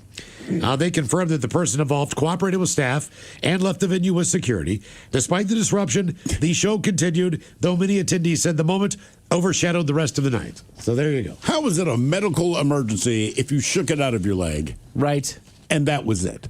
It's not like the guy dropped to the floor. He didn't need medical help. Right, he wasn't spraying. He pooped himself, and he kicked the turd on the floor. Right. It's not a medical emergency, man. He didn't want to leave the band. That's all it was. Wow. Criminy. What happened to the show? 206-803-ROCK. Went to the Gorge for the first time ever in my life. The wife and I did a couple years back last year, whatever. That was your first time there? That was my first time going out there, man. Okay. It's just that, there was never really anything that drew me out there to where I wanted, camp out for the night or whatnot. But it's you don't do enough drugs. Yeah, true. Where the band is the excuse for what you're going to do after they perform. Right. Plus, you're not going to do it down and back to the Gorge. So if we're going to go there, I need to make sure that we're going. So my favorite country artist right now, Luke Combs, is performing out there. He's performing 2 nights out there. The wife and I we decided to get a couple tickets and we're going to go out there. First off, you talk about the experience more than the show. We had already seen them before, and so this was honestly the experience is more to talk about than the concert. The concert was fantastic. He always puts on a really good show. So we go to both nights. The first night that we go out there though, it is mid, if not the end of October. This is like the last show before they basically shut down the Gorge for the end of the season because the weather is starting to turn. Yeah, I didn't know this. I did not know that this was a part of it because all of a sudden we get in there and this storm brews in, dude. And there's wind just whipping all over the place up from out of the Gorge, and they've pushed the show off. They've gone out there multiple times and announced we are not canceling the show. We are just going to delay this thing for a little while. Don't worry, everybody stay there. They don't want to give anybody a refund just yet. Of course. So this thing is going on, but it is freezing outside. It's October, so it is freezing out there. We actually we got kicked out of the basically the merch shop that they had there that everybody was seeking shelter over there, and if you're not actively buying something, everybody get the F out of here. So we finally make our way to our seats. The show has started. We're just going to grin and bear it. It's died down just a little bit, enough to get the show started. My boy Luke comes out there in a big old jacket, like he's feeling it too. So he goes out there and he puts on this awesome show. Now there is one song that is new at this point, the Twisters movie that had just come out. He made a song for it, Ain't No Love in Oklahoma. It's a great rockin' tune, right? Love it. The wife absolutely loves it. She wants to hear it live. We spend the entire concert enjoying ourselves. It's been a great old time. I'm freezing my ass off, and we're going to tomorrow. We can leave. I'm done. Yeah. I want to get the hell out of here, right? And so I keep telling her, I'm ready when you are. I'm ready when you are. I'm ready when you are. She says, you know what? We don't have to stay for the encore. We'll take off. I just want to make sure that we hear this song. It still hasn't come up, and I'm fairly certain it's not going to be on the encore. It's a great song. It's his hot song right now, but I just don't feel like it's his encore song. I was wrong. So I grab her, and then we take off out of there. And we are on our way out. You know, you can still hear the faint sound of the band kind of wrapping up the song that we left out there too.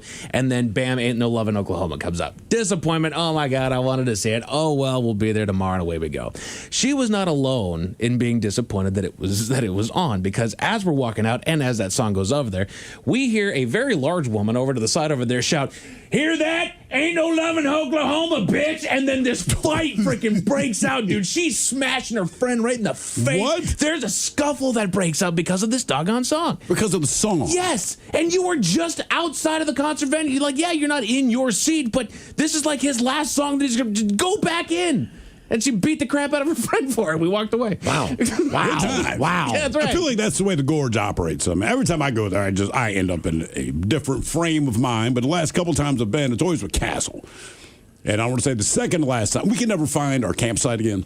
We're always in, as they call it, District 9, right? And it's dark out there. It's hard to see anything out there, man. It's easy to get lost. And we're not going to remember. And like I said, we've imbibed in whatever we've imbibed in, so you're not going to find it. And one night, we had to be wandering for like 3 hours, right? And we end up in this weird, like, in-between place. We're kind of like on this dirt road. We can see where the campsite should be. Then there's a whole nother one. And we know we are hopelessly lost. It's like 4:30 in the morning. We're still having a good time, but we're hopelessly lost, whatever. And we see these headlights, and like this kind of like mini bus comes flying out, and security jumps out, and they're like, "You can't be here." We're like, "Hey, man, like, we don't even know where we're at." And then the woman that's driving it, it's like, "Are you guys a KISW?" We said, "Yeah." It's like, "Get in. I'll take." Nice. She's like, "We're not supposed to do this, but I know your reputation and you're proving it." Sure enough. So and it cut a lot of time out of our night, man. She drove us back. And then the last time we went, it may have been Soundgarden or something, but it's just me and him again. Well, in this case, my wife says, "Hey, good news. I packed the tent for you." "Thank you, baby. That is very nice of you to do." We go out to the Gorge. We're going to set up camp. Castle's setting up his tent. And I realized I had to call her. Said, "I have the rain flap."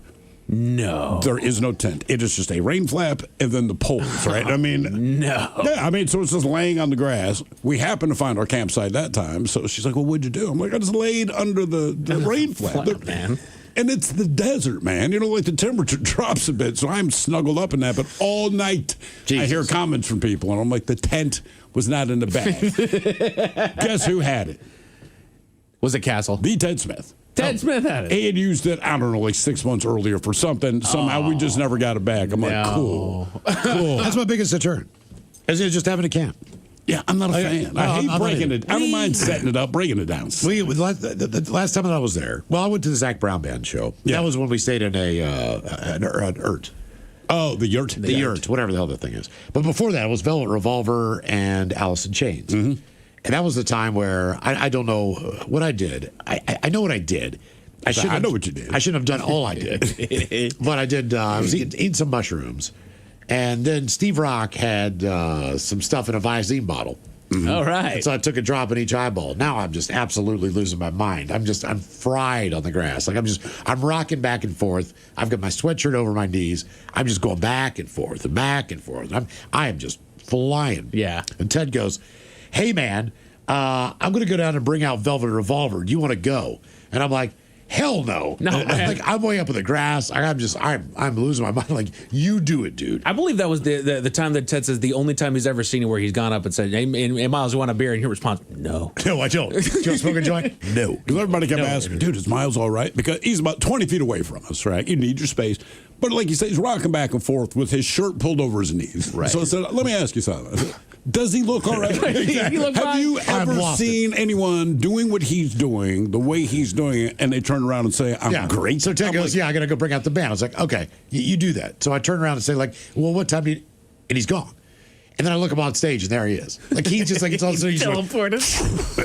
And there he is, like, bringing him out. I'm like, wow. And then he does it. And then I turn around. He's right beside me again, smoking a joint. So time just stopped. I mean, just absolutely had no idea what was going on. Yeah, you were definitely in. And I said, "Just leave him alone." Because everyone mentioned, "Just leave him alone. If he needs something, he'll ask." I said, "But he's rocking back and forth in the fetal position. What about that says he's doing great?" I'm not doing good at all. Yeah. Oh, they say when you get a good spot at a music festival, you'll do anything to keep it. That was proven over the weekend at Lollapalooza. Videos have gone viral, people passing around a cardboard box containing a plastic bag, which appears to be full of pee. Now, it's not clear how many people have used it or where it's headed. They also would ask why so many people were comfortable passing it over their heads as if they were crowd surfing with this thing. You've been to Lollapalooza? That explains itself. Especially when the bag appears to be open and perilously close to spilling over the side of the box. They say for anyone who's ever been on the fence about attending a music festival, this does not seem like a great selling point. One person commented, in my day, we used to just fight the crowd to go to the bathroom, then find our way back like normal people. That is nasty AF. Another said, you can't hold your bladder, stay home or get a diaper. Yeah, I mean, I don't know. I guess it's a new thing. It's the right, man. Coming up, you can go to the bathroom. You went back to where you were. And most of the people in your general area remembered you'd been there. What happened to the show? 206-803-ROCK. Hello, Kylie. Welcome to the men's room. Hi, guys. Hola. So, actually, a couple weeks ago, Chris Stapleton was at the Gorge, and we were all camping out and decided, there was like 20 of us, that we were going to take a limo to the Gorge. So we did. And this is like my parents, aunts, uncles, a whole bunch of us. So on our way there, we, have a good time. But on the way back, a few people decided they were going to try hooking up in the limo with everybody in it. Well, so you're all in there. You're there with your parents? With my parents, my aunts, my uncles, cousins, like everybody. So who were the two people that decided they wanted to hook up? One was my cousin's friend, and then the other one was like just some guy she hooked up with one time forever ago. All right. So did it happen? I mean, did you guys allow this to proceed as you're all in the limo? We did not. It was so crowded. I had to sit on the floor in the limo. So my aunt looks over, sees these two, makes us turn off the music and starts screaming, no effing in the limo, multiple times, to the point where we all started chanting, no effing in the limo, no effing in the limo, until she, Did they, were they close to that point? She was, she was on top, yes. Okay, yes. Yeah. All right, okay, yes. Yes. So they were actively doing it. They're trying to be subtle, but obviously they're having sex. It was very, there was a check and all clothes were on, but that doesn't stop most people. No. What was the show? What was the concert you're going to? It was Chris Stapleton. Oh, all right. Cool. Yeah, I would go see Chris Stapleton. How was the show? It was amazing. Aside from the limo sex. Oh, it was absolutely incredible. I got very drunk and fell down a hill, but it was still awesome. Wait, how far down the hill did you fall? Just enough to put some bruises on my knees, but that's not anything new. All right. Jesus. Well, not effing, but I did see my buddy naked at a show one time, which was pretty weird. This is who got weird on acid and disappeared or something? Yes. We're at an outdoor venue north of Baltimore called Oregon Ridge Park. Uh-huh. And he had indulged before I did. See, he had this great idea. He said, look, if you want to eat these things, you want to eat a lot of them, what you do is you put them in a peanut butter and jelly sandwich the night before. Right. And that kind of softens them up. So they're not just nearly as nasty. The peanut butter and jelly takes the flavor out, so to speak. So he eats 2 of these sandwiches. And I'm looking for him. There's woods all the way around the back of the grass perimeter. He's not there. I think I see him in the woods. And I'm like, is he first I thought he was hooking up. Right. Again, because I see his ass. Yeah. And I'm like, he's naked. He's having sex up there. So I'm like, you've got to be kidding me. So I kind of like position myself in a way where I can like see him. I'm like, wait a minute. Like he's by himself. And so I walk up there and I'm like, Scott, what are you doing? And he just takes off running. Now keep in mind, yes. Keep in mind we're sponsoring this show at the radio station I'm working Oh at. no. It's like George Clinton and the P-Funk All-Stars. Yeah. All these other bands. He just takes off running through the woods naked. He's also like, he's got clients there. Jesus Christ. Like exactly, like sponsors of the show. And I'm just like, Scott, man, you got to put your clothes on. He's like, no, I am free. I am free right now. I'm as free as I've ever been. This is the best moment of my life. Leave me alone. Get the F away from me. I'm like, Scott, you got to put your clothes on, man. Yeah. You're going to get arrested. I was like, the cops already see you, man. Like, I'm trying to save your ass. He just went, no, F you, man. I'm free. That's what he kept saying. I'm free. What do you mean you're free? I'm free, man. I've never been this free. Okay. What happened to the show? 206-803-ROCK. Can you be free with clothes on? Exactly. Never been this free. Hello, Mark. Welcome to the men's room. Hola. Hola. All right. So I was with me and my friend decided to go to a show at Numos a few years back, a King Kong and barbecue show. I don't know if you guys have ever heard them. They're kind of like a punk band. No. But anywho, my friend was like, I'll bring some mushrooms. And I was like, awesome. So by the time I met up with him, he had been drinking and eating these mushrooms for hours. And he was just gone. So I was eating some as well for another few hours. Then we were outside waiting to go in, but my friend's eyes were so dilated he couldn't find the tickets on his phone. So we were out there smoking cigarettes as he was looking, and we'd go up to the door guy, and he'd look for it. He'd be like, I can't see. And he'd, then as soon as he'd find him, he'd be like, well, I got to smoke one more cigarette. Of so course. we did this on loop for like literally 45 minutes. And so finally, I'm like, all right, we got him pulled up. You smoked. Let's go show it. And we go up and we show, and the guy's like, I'm not the door guy. So yeah, that's it. Right. I let the guys like, I'm not the door guy. But I'm glad you got tickets, man. Yeah, shrooms are the last time I really tripped hard on, not the last time, but one of the time we were working backstage. It was what, 2 or 3 day pain in the grass thing. Yeah, that was whatever it was, but we're supposed to do an interview with God. The whole thing is Castle had a couple of stems left and he is fried. He's like, I don't want these. I said, I will take them. He said, look, just do me a favor, because we haven't started working yet. We're just getting to the venue. He goes, do me a favor. Do not eat all of them at once. So I'm like, of course. As soon as he turned his head, I mean, the whole thing's gone. It's like, did you just eat the whole bag? I said, I did. I said, I'll be fine, man. Don't worry about it. He's like, all right. And for the most part, I was like, until we started the interview. Well, I think you were totally gone. You were gone. No, I had to. You were gone. I had to. Like you checked out. I had to do the whole thing because Sully came out, right? So we're going to interview Godsmack. Sully comes out, and we don't know this at the time, but the band is going through a hard time, all right? And when you don't know that in advance, Sully comes out and he is pissed. He's ornery, right? He's irritated about whatever the hell's going on. But we don't know this. So now I'm tripping, and I'm in a great frame of mind. And this little tiny fella in front of me who's Sully, I'm like, he's obviously angry.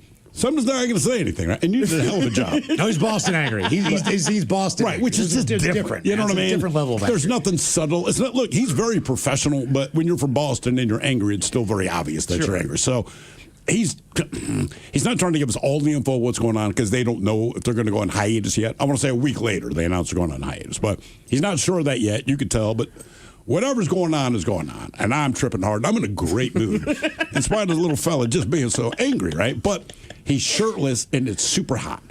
And I remember he had his nipples pierced, man, and as I'm looking at him, his nipples, it looked like they were melting like red candle wax. So in my mind, I'm like, this is so cool. And the reason I didn't say anything, because this is what's going on in my head. I'm like, if you open your mouth, you're going to tell him that it looks like his nipples are melting. There's no freaking way he's going to track with that. And he's in a bad mood. You're going to get punched in the face. And that was honestly what's like. So as Miles is doing this entire interview, I'm just sitting there going, don't tell Sully that his nipples are melting. Don't tell, because I wanted to so bad. So my internal dialogue, do not tell that little man with the Boston accent that his nipples are melting. And I don't know if he ever glanced at me, but if he did, he probably thought I was checking him out. I'm just staring hard. What happened at the show? 206-803-ROCK. Okay. Any idea why it's much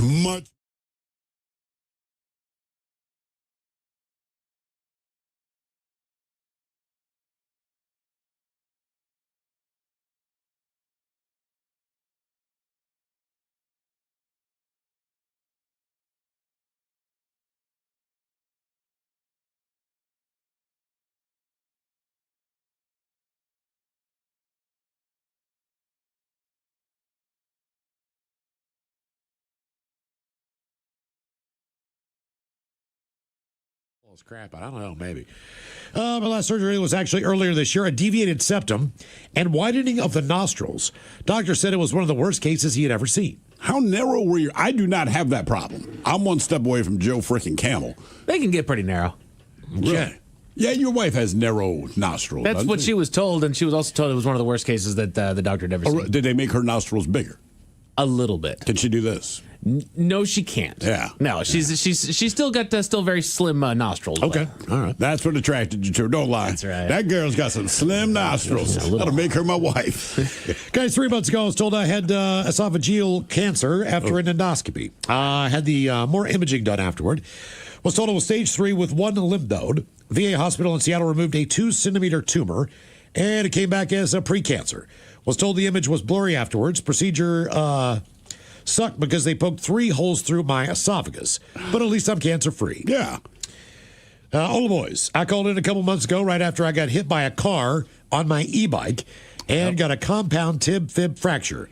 I've now been through 3 surgeries, and I'm healing up, but still scooting around a knee scooter or crutching my ass all over the place. Not an e-scooter, but a knee scooter. Yeah, I can't yet put weight on that leg. Probably can't for another month. I've been injured many times in my life with this, but nothing like quite having bones stick out of your body. The pain has been nuts at times. I spent weeks lying down with my leg up, just letting the blood rush to my foot by lowering it. At the beginning, felt like I've been shot in the shin. Pretty pain-free now, but damn, you couldn't pay me enough to go through this again. $5 million, honestly, I don't even think I'd take it. That from Irish. Yeah, I wouldn't either. It's not worth it, man. I could not imagine being on pain meds that long. No. What did you make it with? 2 days for like, I want to poop? Just one. Just one. I just had to poop. You traded pain for poop. I really did. I think I was sitting there like, oh, God, I know. But it's like, you know what? A good solid one is so much better than this.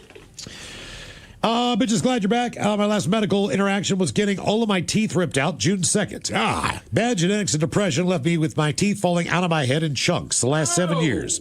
What? Took a massive toll on my entire body. I spent almost every day the last 7 years feeling like I'm on the verge of puking. Most days I would normally do that several times. The infection of my gums wrecked my digestive system. Took a toll on my breathing, and at the beginning of this year, I started to have vision issues that were caused by the infection working its way up into my head. Jesus. Goodness gracious. Another year or so of living like that, and I could have lost vision in at least one eye. Might have just woken up one day and not had it. So not having insurance that helped me with the cost left me with no end to the problem in sight. So I was at a loss and looking at the free options offered by the University of Washington and the dental students.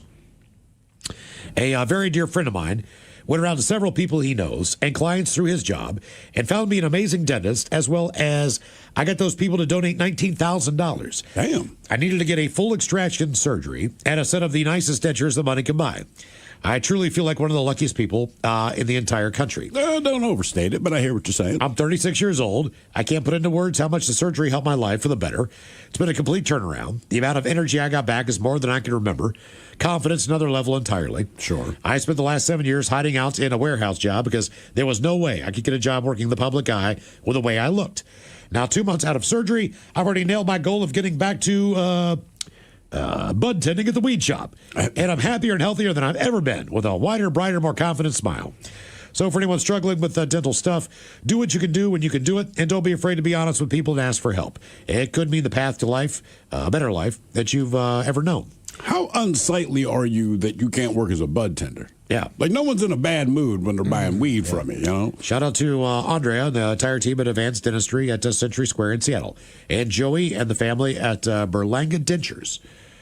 P.S. I've skipped every men's room event in the last 7 years. Those days are done now. All right. I'm from the real James P. Sullivan. What else we got here? Guys, last Thursday I had dialysis fistula to clean my kidneys, ripped out of my chest. Uncle Stinky, I don't know what that means. Wait, what? Dialysis fistula? To clean my kidneys, ripped out of my chest. I have no idea. A fistula is an abnormal tunnel or passageway that connects two body parts that do not normally go together. Oh, all right. Okay. God! Robin here. During a diabetic eye exam, doctor found calcium on the back of an eye. Had to investigate where it came from. It had been determined that my aortic valve is 80% closed and is calcified. I am scheduled for open heart surgery next week. Well, good luck with that, Robin. Yeah. Let's see here. Yeah, she called. Last year, tore my rotator cuff, had tendons and ligaments repaired, had an ankle injury in 2014, rear its head, caused an infection on the inside part of the right ankle. Surgery scar that was healed for years decided to split open and not heal. It had a staph and strep infection. MRI showed that the left side wasn't the issue. It was the outside part of my right ankle. with ligaments and tendons that were torn, and a bone spur the size of a marble. Doctor cut open both sides of my right ankle and still have a hard cast on mine. Hope to get it removed next week and into a walking boot. I've just been down in the dumps and feeling helpless and useless, but I'm still alive and kicking, if anyone wondered. That from the Elk Plain Drifter. And one more. 2010, fell LT 18 feet onto a steel plate. Broke 12 ribs. 6 of those I broke twice. Fractured my back in 2 places. Fractured my neck. Had a concussion. 34 stitches in my head. Let's see here. We should probably get a contestant on the line for your guess is as good as mine. 206-803-ROCK, but first time for a couple of emails. Brought to you by Men's Room Roasted Red Salsa from San Juan Salsa Company. Responsibly. Michola's today is my 55th birthday. Can I get some shotgun gets from Thrill? And the Dirty German telling me about my wife's new massage table and the massage I hope to get tonight. Thanks, guys. That from Roberts. Get.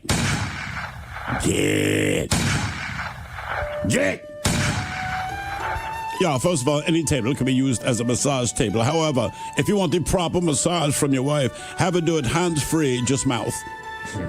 Got a massage table? Yeah, mouth massage. That'd be a great gift to get anyone you love. Doesn't have a face hole. Yeah, exactly. But the only people that are going to use it are people that get massages. Gentlemen, I'd like to wish my son Eric a very happy 39th birthday. Let's see. We don't have any Coach Ted all week. We don't have any Coke Ted all week. We don't even have Ted all week. But let's see here. We have how about some David Lee Roth?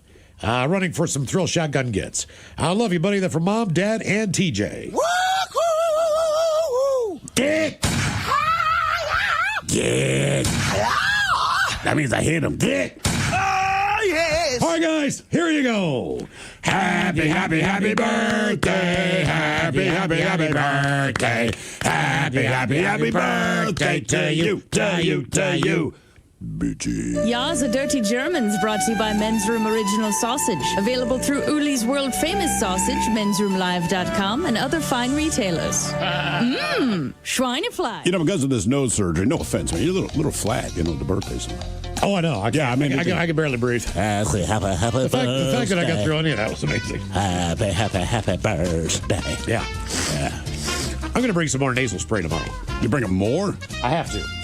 God damn. Yeah, it's, man, you want to pass out there. How crappy was it walking into work today, right? Hadn't seen him in a week, and I was like, hey, turn the leg, hey, and the first thing I see is just a big-ass bandage on the nose. It's a cast. Yeah. That's a cast. Oh, it's an actual cast. Yeah. That's a cast. Yeah, it's hard. Huh. Yeah, I tried not to touch it, so I didn't. What's that? On the inside is worse. Okay, time for a little Your Guess is as good as mine. It's an easy game to play. You pick from one of these 3 categories and try to get as many right in said category before 3 strikes and you're out. Steve, who is our contestant ready to play Your Guess, is as good as mine. It's the Brock of Seattle. Hello, Brock. Welcome to the Men's Room. Hola, bitches. Hola. How are you, Brock? Hey, good, Miles. So how long you out of golf up there, buddy? You didn't see I hit a hole in one again yesterday? No. He did. Yeah, 205 out. Are you kidding me? No, I'm dead serious, dude. Right in the hole. Alan Moore, number 8. Insane, I was like, suck it. Well, look, dude, I can't escape the pain in my face. I mean, I can sit on the couch all day, but I mean, do something. It's going to hurt anyway. Did it hurt every time you swung that club? No. Oh, no. I looked at that thing. I was like, that's going in the hole. And boom, it went right in the hole. I was like, man. All right, Brock, what do you want? Do you want the 10 states that have the best fair food? Do you want ranking, according to ESPN, of the 2026 NFL teams with the best projected starting lineups on offense and defense, or the best state to grow old in? Which category you want, Brock? I'm going to go with the football since we're about ready to start all that. That's what I figured. Yeah, let's go. That's why I pulled up the category. You said the Hall of Fame game is Thursday, Mike? Correct. Between the blistering rivalry that is the Arizona Cardinals against the dreaded Carolina Panthers. That's correct, sir. Jesus. Yeah. It is bad. They want to prove you're a fan. So, Brock, here's what they did. They took 3 of the top ESPN NFL analysts, and they said after an offseason chock full of trades, which we do have, new coaches, free agent signings, draft picks, all 32 NFL teams have the rosters mostly set for this year. But how do they stack up when compared to each other on paper? So these 3 guys individually ranked every lineup in the league, offense and defense, and combined their ballots to form the ultimate preseason roster rankings, considering factors such as talent, age, and production. So the top 10 teams are there, and it's based on what is on paper right now, what they're looking at. And that's where the game is fought. Yeah, Brock, so you know how the game is played. Get as many right in said category before 3 strikes and you're out. So who do you think the top 10 in the NFL are, according to ESPN? So is this what they think that it's going to end up, or they're just saying This is their guess. For right now, they're saying, look, looking at the rosters, on paper, what these guys have historically done as players, put them together, we believe these are the top 10 players. Exactly. It's not the power rankings. Obviously, they don't start till they start playing. But they're saying these are the 10 best teams on paper going into the season in the NFL. Kind of like EA Sports would do with Madden. Exactly. Just like, but they're rating the entire team instead of the individual players. All right. I'm going to start off because they did so much. The mighty 99.9 KISW and KISW HD1 Seattle. Always live on the free Odyssey app. From the Pinky's Plumbing Studio, you're in the men's room. Text the guys at 206-803-ROCK. Sarah Daly, Steve Mix for the Daily Mix Morning Show. Coming up, we'll sit and spin the 10 rock artists that have never had a number one hit. Oh, got to rub it in, do you? But we will play their, Mike, with their top charting song. Or we're going to try to guess it, then you're going to play whatever it is. Right. I'm going to tell you what band it was that didn't get a number one on the Billboard Hot 100, and then yes, you will guess what the highest song that they had. Like AC/DC or whoever, doesn't it? Guns N' Roses. Exactly. Probably never had a number one song. But I would say Patience. More than likely over Sweet Child of Mine? I don't know. I mean, it's just the guess. I don't know either. Anytime I do this, it always favors you to go with the slower ballad song. Always. Because remember, this is as far as how high it charts. This isn't like the Rock 100. This is the Hot 100. So this is like all genres that are in there, right? So it's what gets there. Sid, spin on the way at 4:30 right after emails on our question. What happened at the show? 206-803-ROCK. Hello, Wade. Welcome to the men's room. I think there might have been the mix-up on the name. It's Zach, not Wade. Hello, Zach. Hola. Hello, Zach. Welcome to the men's room. Hi, man. What's going on, guys? Oh, just confusing names, all that kind of stuff. Hey, it happens. So what happened at the show? Alice in Chains show, I think it was their homecoming show from the Rainier Fog tour. Okay. I'm right on the barricade, and there's this family group next to me, and I'm kind of catching pieces of their conversation, and I hear them say they want to get a group photo, and they're asking the security guard in front of us if he can take a big group picture. And me, I like to photobomb. So... And I think the security guard kind of caught on to what I was thinking, because right as he's about to take the picture, I noticed him kind of give me just a subtle glance and just give me that look like, do it. Right. So I did. Popped right in behind them, right over the tops of their heads and back in my spot before they realized what happened. And security guard gives them the phone back, and they're sitting there scrolling through the picture, and the lady standing next to me, I kind of catch it out of the corner of my eye. She zooms in on the phone and kind of looking around, looks over at me, looks back at the phone, and she goes, "Okay, that was nice. Do you want me to send you that picture?" And so I got a free photobomb picture out of it. Oh, nice. I'm glad they took it well. That was a good show. Yeah. It was a very good show. Yeah, I do remember that. That was a very good show. We did. They did a private show for KISW listeners up at the Science Center. Yeah. So they do like 4 or 5 songs, and then we kind of just walk down to what is that? Where you can see all the stars and stuff. What do they call that giant telescope? Planetarium. Planetarium. Yeah. I was thinking like Arboretum. You see all the stars and stuff. Yeah, whatever. Planetarium. And then they had the laser show for that album release. So basically, you just laid on the floor and watched the lasers. They played Radio Which was very cool. It was. What happened to the show? 206-803-ROCK. I will tell you the coolest thing. One of the cooler things that happened to me as far as just working in the business. I was probably 19 years old, and I worked for a radio station, and we had a summer amphitheater.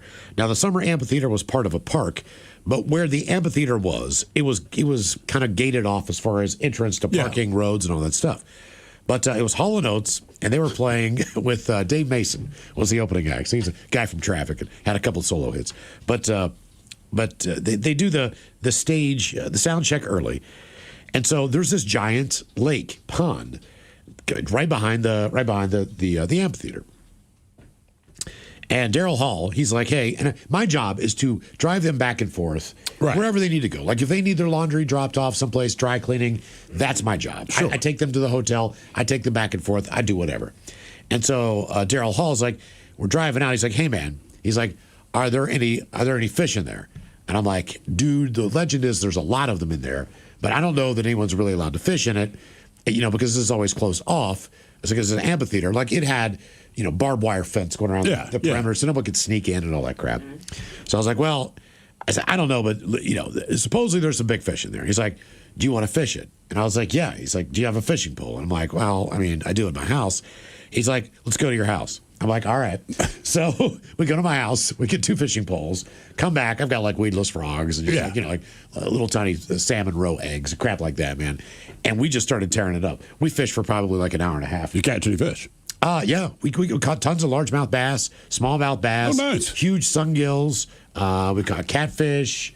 You name it. I mean, seriously, they were all there. We just caught a release, man. And then they went out and they were doing like really bad stuff then. It was like, you're out of touch, I'm out of time. Yeah, out of touch. I mean, it's just out of touch. They played all their own stuff, but they were like in a weird 80s phase. Yeah. The concert was still pretty good. That's pretty cool, man. Yeah, it's like I fished with Daryl Hall. And we went to see him the last time. I was just sitting there thinking to myself, because they had a rough night that night. But I'm just sitting there like, I fished with that dude for a couple of hours. He's all right. What happened to the show? 206-803-ROCK. Hello, Matt. Welcome to the men's room. Hola. Hola. So I was living in Washington at the time. This is circa 1990. We decided to go to the East Coast to go see the Grateful Dead tour. And we moved out of our house, and I took my rifle and put it in our Volkswagen bus in the little closet of the Volkswagen bus. Well, the minute we pulled into Newark, New Jersey, we get pulled over. And they start searching the bus. There's like 5 cops. They search the bus. This is before we get to Giant Stadium. Like, we're cuffed up, and they're all telling us we got 1-year mandatory minimums because we got a gun. And I told the guy I lived in Eniat, Washington, handed him a map and said, this is not even a town on a map. Everybody has a gun. Anyways, finally something happened. Their squawk boxes went off, and they all left us. And so we got to the show. Well, we did the show the way you're supposed to do a Grateful Dead show, found all the party favors possible. At the end of the show, they kicked you out of the stadium, and as we're driving down the 95, we drove past Manhattan, and all the lights and all the buildings turned into these crazy diamonds flying all over the sky. Yeah, and it was full on. Well, how much traffic control and lane changes and all of that. Well, all the signs just started melting into skeletons dancing on the side of the road, and we're not looking at New York City because it's too distracting, right? You got to stay on the road. Anyways, we ended up making it out of that alive and didn't go to jail and had a great Grateful Dead trip. Yeah. You know what's weird about that place, man? Just as heavily populated as it is, there are so many lanes on 95 compared to I-5. Oh, God, yeah. And so many lanes. When you jump on that thing, you need to be going about 85 to 88 miles an hour on the entrance ramp. Yeah. Just to merge with the slow traffic in the right lane. Because that's the right lane so going 85. On I-5, if someone passed you going 87, 88 miles an hour, you know it. You're like, wow, man, that guy's flying. Well, I remember a van in one of those tunnels. A van was squished up against the wall in between the white line and the wall. It had been hit so many times. Oh, yeah. And you could still get by it. Yeah. I mean, you seriously, like, there are times I drive it, I'm like, I go back and I'm like, wow, this is scary. Because I'm typically in a rental car that I'm not used to, like all the things. But then again, at the same point in time, it's just like, man, people just drive freaking fast out here. You're just not used to the speed. And, I mean, it's as packed as I-5 is. It's just everyone is going 85, but the guys going 85, they're pulling off on an exit, man. If you get in the left lane, like if you're not getting up to at least 95 miles an hour, then you're holding traffic up. But everyone drives like it, so you don't think about it. But you're driving through Philly that fast. It's not like, we're not talking about like, you're in the middle of nowhere, in Oregon or something. No, you're blowing through Philly. But you're right. We forget, and then we go back, once a year for something, get the rental car, and we're like, oh my God, everyone here is insane. We're going to die. Yeah. No kidding. What happened to the show? 206-803-ROCK. Hello, Andy. Welcome to the men's room. Andy. We'll get back to Andy. Hello, Daniel. Welcome to the men's room. First of all, I'd like to start off by saying you guys rock. I fucking love your show, dude. Oh, thank you, man. Appreciate that. You guys fucking kick it. Oh, look out. Hold on. I mean, comes on. Hang on, Daniel. 7 words you can't say on the radio. Even when it's complimentary. It's not too much ass, man. Right. And please keep those words in mind. Thank you for your enthusiasm. Now back to the program. So my story is real simple. I heard one of the guys tell a Pantera story, and I got one that's pretty funny. All right. I have an identical twin brother. We got picked up by our buddy's dad, to take us to the Key Arena back when the Supersonics were still in town. So this is high school. And we both had to pee because his father bought us alcohol. And so we're just urinating on the street. And then we get to the concert, and we are in the first row above general population. All right. So normally I'm the guy that's doing the crowd surfing, but I can't. So I look down at the security guards, and it's a girl and a dude. And it's this cute little white girl and this big black guy. And the girl's looking at me, and I pointed to her, I pointed to me, and I said, I'm jumping down there. She goes, no, you're not. And she bumped the other guy. So then he turns around, he looks at me, and I go, I'm jumping down there. He goes, no, you're not. So as soon as the first song started, which was A New Level, and Pantera kicked off, I did it. I jumped. I tried, what I wanted to do was get to the stage, and all I had to do was hurl 2 pieces of caution tape. I made the first one, got tackled on the second one, so I spent the whole rest of that concert and then Ozzy Osbourne sitting outside watching a bunch of idiots getting kicked out. Oh. I know, dude. I missed the whole damn thing. Wow. Well, hey, man, they told you, don't do it. Yep. I've never been kicked out of a concert. I don't. Well, I just had pure luck. Pure luck that I haven't. But I never have. I mean, the worst thing I want to do is pass out drunk. But sporting event, never. Yeah. You know, normally. Well, and I know I'm not trying to overstay my welcome, but I will say this: for the next hour at least, I'm watching these ding dongs getting kicked out, making friends, sharing cigarettes, and just you got to make the most of it. Pretty funny. Yeah. That is, if you do get kicked out, if you're willing to wait around, instead of getting mad and storming out, keep hanging out for a minute, because the other idiots they kick out, you're all kind of the same mind. Yeah. Thank you. Right? You know what I mean? Yeah. So, all right, guys. Yeah, man. So you can still have a good time. You're just not going to be at the... Because they're as dumb as you were in that moment. Yep. And you're going, all right, I dig it. What happened to the show? 206-803-ROCK. Hello, Forrest. Welcome to the men's room. Hola, gentlemen. Hola. So yeah, this is back, 25 plus years ago, and I was at the Warped Tour at the Gorge in my early 20s. And the context is, at the time, I was raised hardcore Jehovah's Witness. And those two words go together so well. Yes, hardcore Jehovah's Witness. I was very hardcore. So we do this no wives guys trip to the Gorge, and I get there, and this is kind of like my what I always call my Rumspringer night. All right. So I'm doing everything, and I learned that if you go to the beer garden for one drink, the females will show you their rack.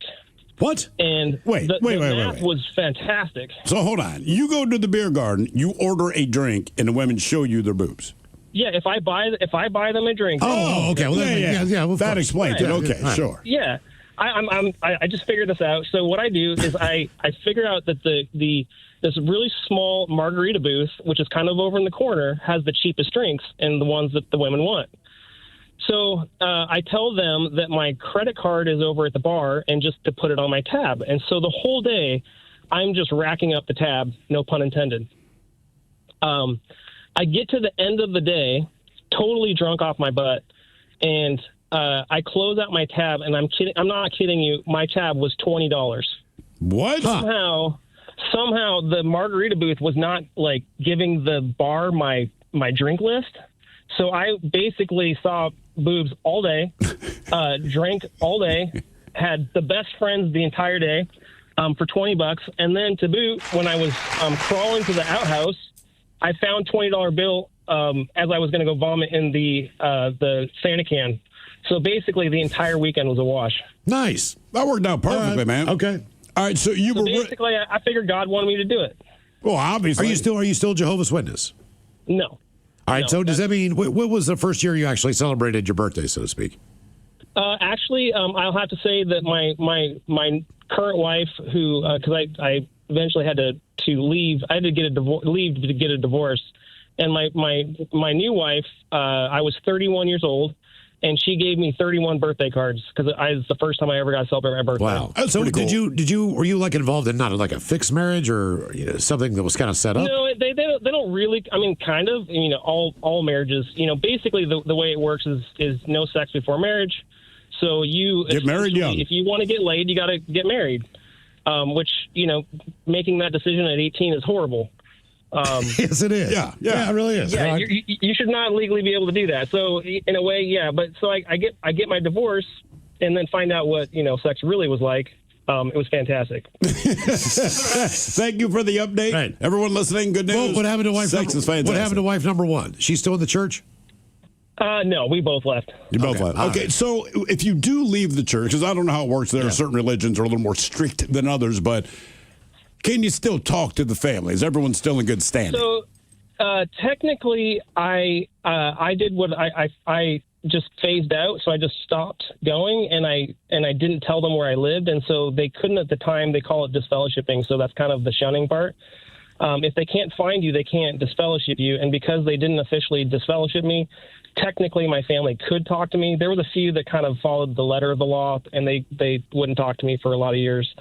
But like my mom and my dad, they would continue to talk to me because they're parents, and that's how it works. We're parents. We do it, man. We get it. Yep. Yeah. Even if they're not allowed to. Interesting. That is interesting to me. What happened to the show? 206-803-ROCK. Hello, Mike. Welcome to the men's room. Oh, hey, guys. Hola. Hola. So, hey, it was at the Gorge, one of the first Snake Pit Metallica concerts. Well, the first one I ever went to that was like that, where they had the front sectioned off, where you had to pay extra money to get in there. Sure. And so us and our friends, we didn't have enough money for that. We didn't even know. We were kind of mad that they did that.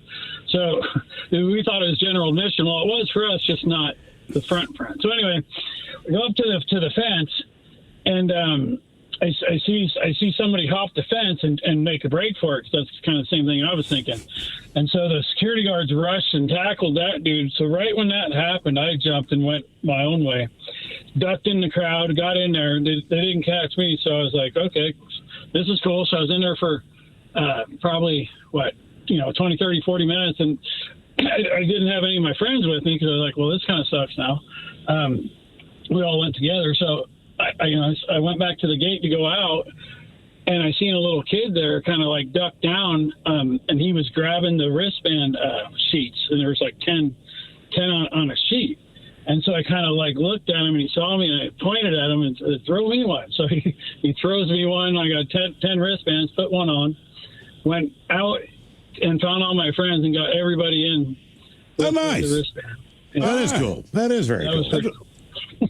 Save a little cash on that. Yeah, for sure. Yep, for sure. Speaking of concerts, we got a 55th anniversary. What happened up at Tulalip on August the 30th? We do. With the Black Crowes. That is correct. Which is going to be a cool concert. That should be actually very, very cool. That's an unbelievable venue. Tickets on sale now, KISW.com. Okay.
from coast to coast and around the world. If it's not important, you'll hear it here, exclusively on In Action News. Here now are Stone Ledbetter and Felix Foxworthy.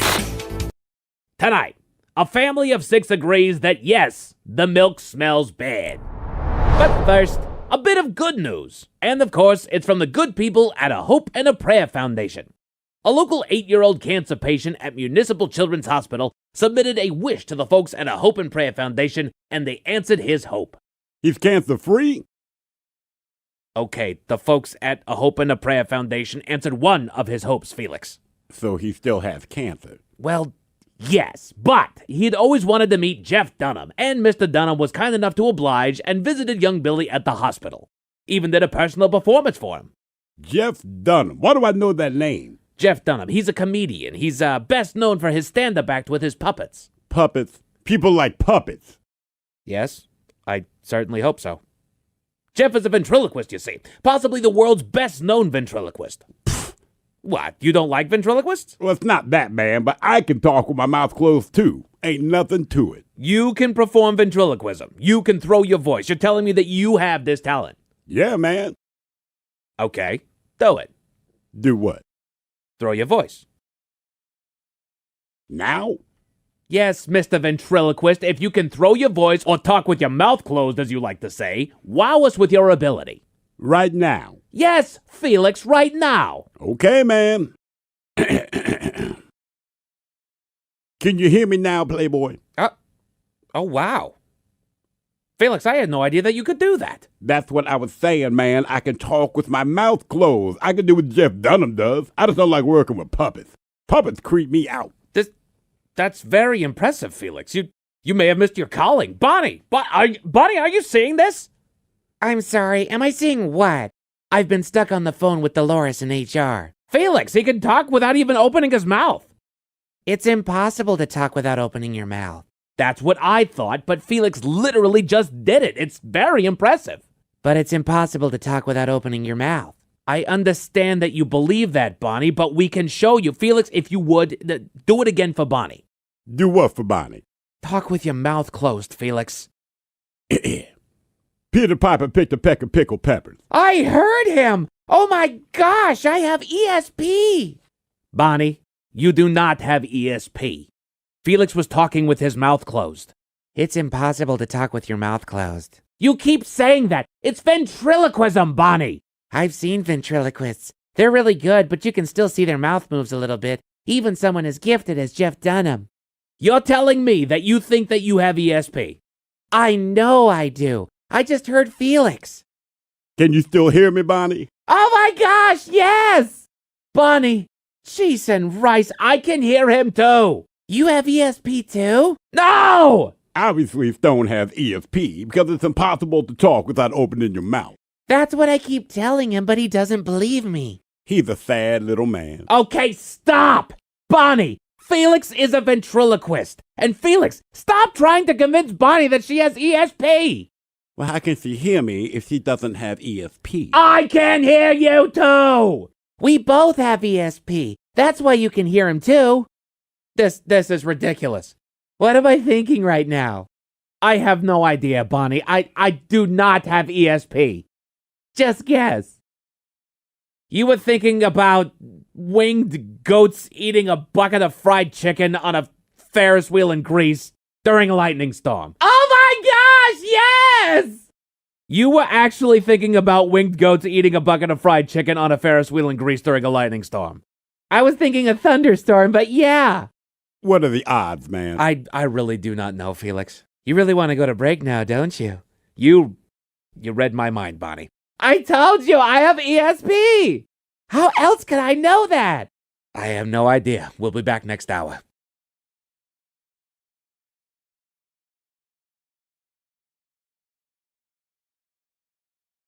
Would have some nutritional benefit. No matter what, you always eat it cold. Yeah, always. The next wellness drink has been discovered. Oh, boy. Functional beers. I saw the headline of Los Angeles. It's a non-alcoholic beer. It's a low ABV beer. It's a hop water. It's beer that isn't beer. So basically what they're saying is that beer is nutritious without the alcohol. Yeah. That's All right. basically what it is. Well, just no drink an alcohol. alcoholic beer and take the benefits of that, and the alcohol. both. Yeah. But we've seen it. It's the next generation isn't drinking. The alcohol sales have been down. It's actually starting to hurt the alcohol industry just with how little people are. Well, drinking. keep in mind, their version of hurt is a lot different than ours. Of course. No one's going under. It's just instead of profiting $92 billion like we projected in Bev, we only made $89 billion. Oh my God! Oh no! I guarantee Whatever you, you're going I guarantee to you, no one made the decision to have sex with me in a sober state in their life. I'd guarantee that too. You know what I'm saying? Like, there's like, I gotta get a muscle to do this. There's no way. So I don't want to serve that at parties. Right. It's got my average up. It doesn't do anything for me. I had my first NA beer last weekend.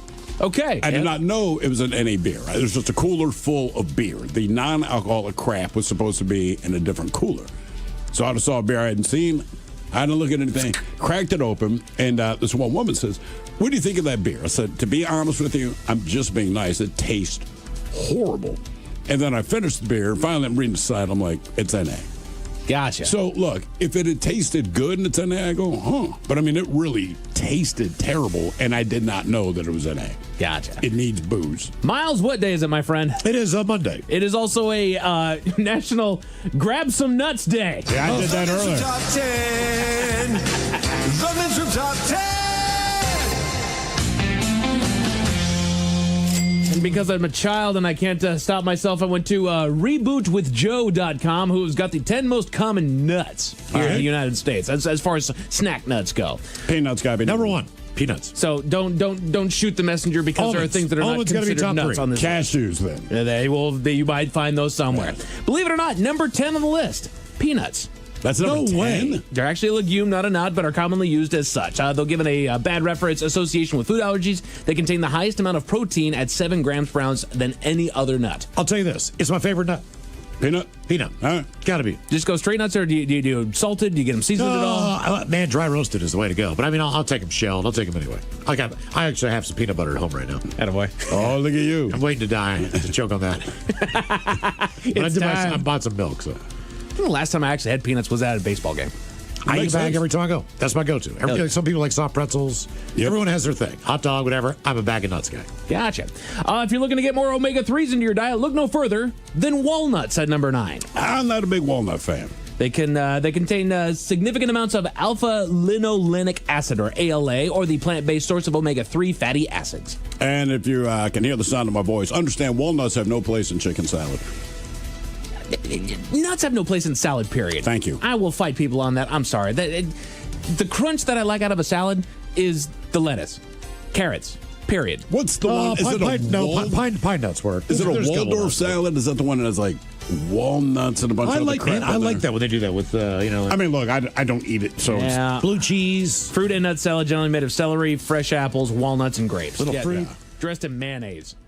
W. We return to the men's room with Miles and Thrill. All right, Tara Daly, Steve Biggs coming up for the Daily Biggs Morning Show. We'll sit and spin. We've got 10 rock artists that never had a number one hit. But first, time for a few emails to the men's room at KISW.com. You've got mail. You've got mail. And we got a couple from our question, what happened to the show? Ola Bachola's back in 2021. My buddy works at a radio station here in Salt Lake. Got us tickets to see the Gorillas. Insanely good seats right next to the stage. Free drinks, whole 9 yards. I took off from work early, decided to pregame. Having just turned 21 and being a nitwit, bought a 100-proof jar of moonshine from the liquor store the day beforehand. Drank a pretty sizable amount. Needless to say, by the time I got there, I'm hammered. But I made it to my seat with my buddy who was sober, and we watched the show for about an hour. I was starting to somewhat sober up, I thought, and was tired and decided to take a nap. Turns out security frowns on that and politely asked me to come to the lobby and to drink some water. They're cool about it, told me I could go back in, but me, being trashed, told them I'm good. Finished my water before leaving the venue, which I could not return to, and spent another 2 hours chain smoking cigarettes and waiting for the show to be over. All right. Woke up then to security telling me I could not sleep outside on a bench, and I had to call my buddy to come and prove that I wasn't homeless because they were ready to call the cops.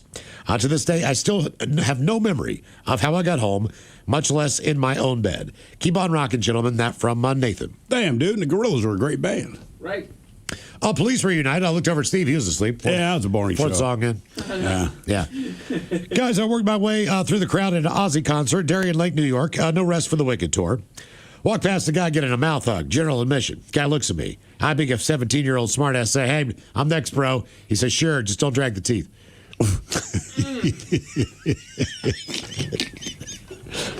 Good Lord. We took our 3 kids to see Memphis May Fire down in Portland last year. Venue was all general admission.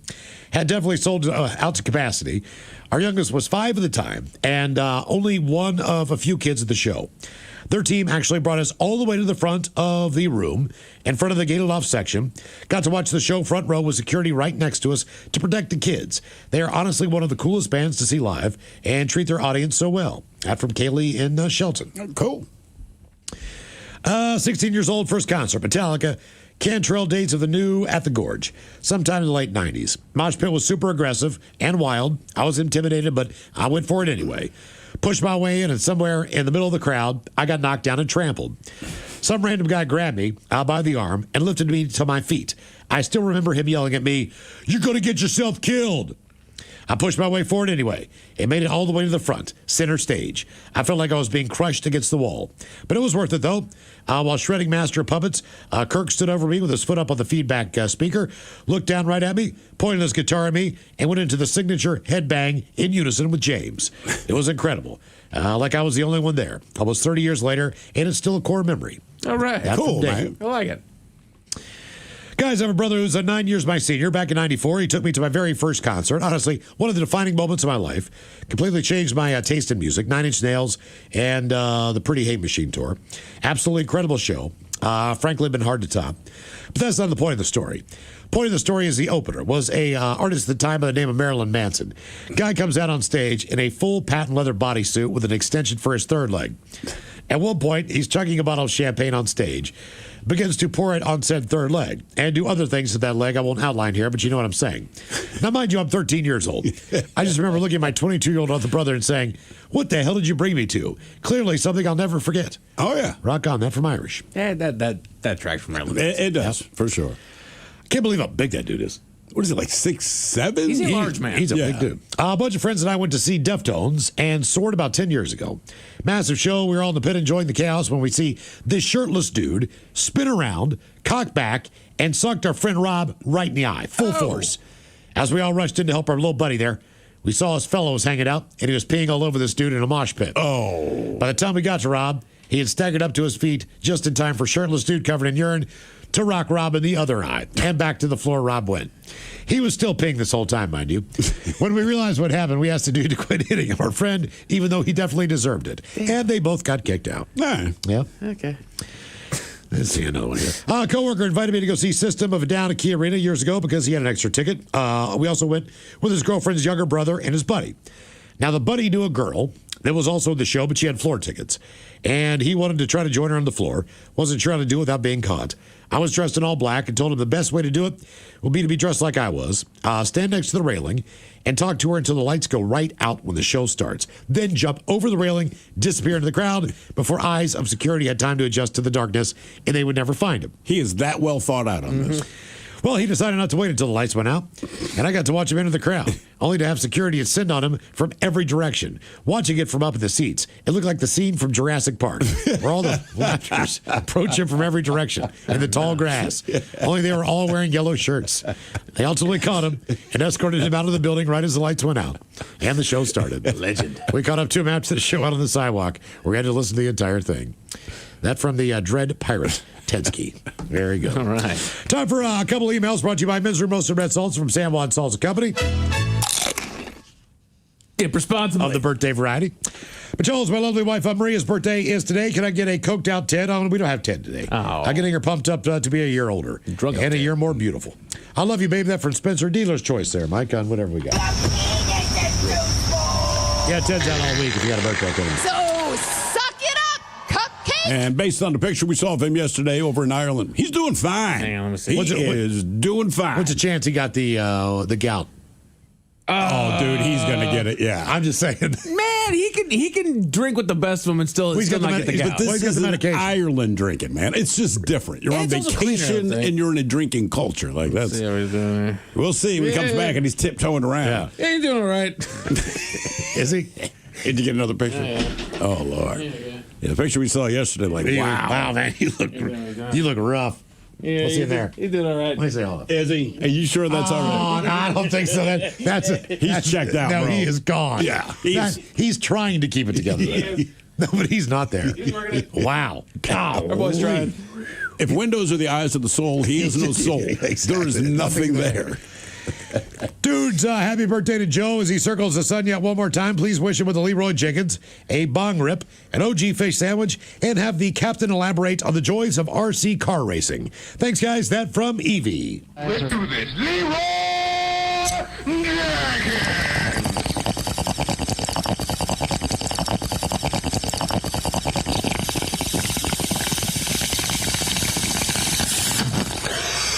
Get a fish sandwich?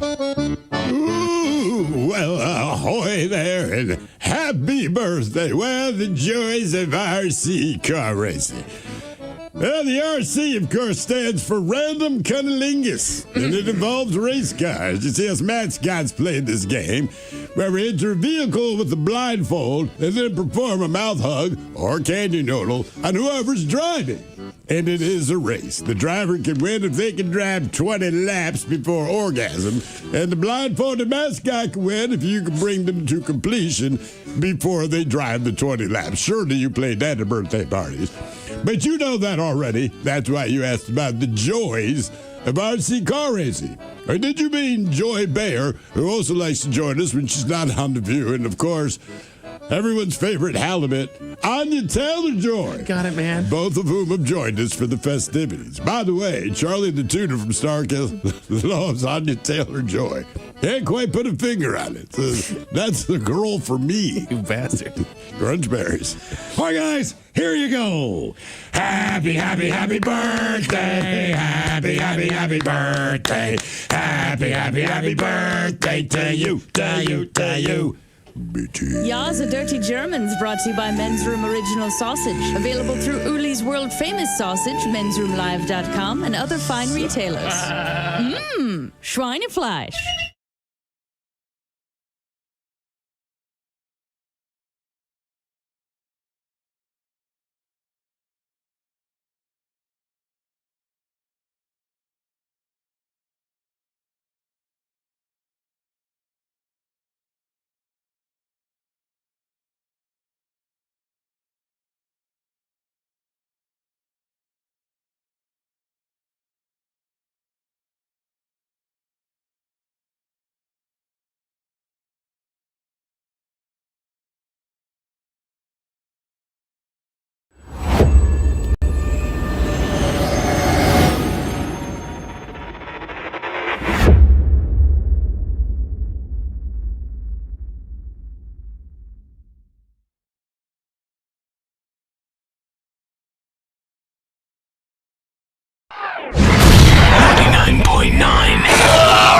KISW.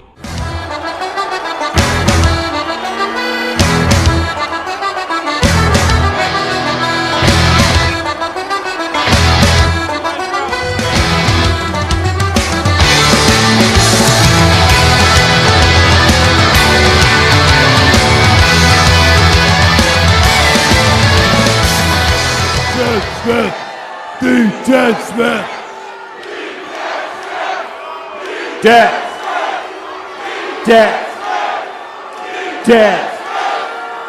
And now, fighting in the blue corner in half American flag, half Mexican flag trunks at a height of 6 feet, 2 inches, reach of 31.5 inches, weighing in at 244 pounds. The Mexicutioner, the Latin Assassin, the Belling Hammer, the Manic Hispanic, the Count of Monty Fisto,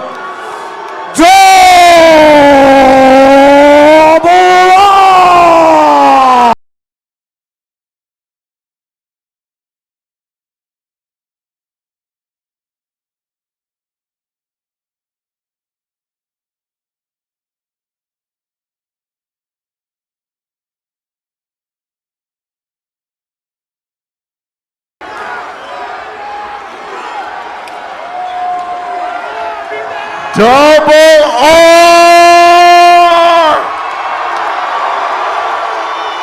That's my boy!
This is tough, Dan. Teddy came right out forcing the issue. I gotta be honest with you, Double R reeling up to that stiff left hand. A surprise up to this point. Huge surprise. But Double R, I tell you, if this goes more than one round, Double R is putting him on the canvas.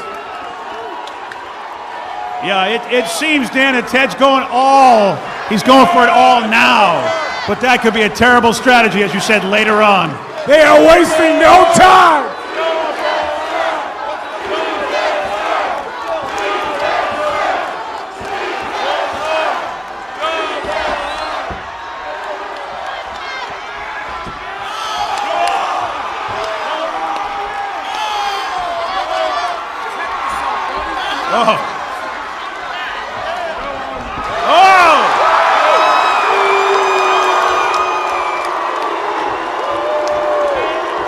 How do you score that one, Dan? I gotta be honest with you, Teddy's ready to go. He's ready to fall. He's ready to go. Oh!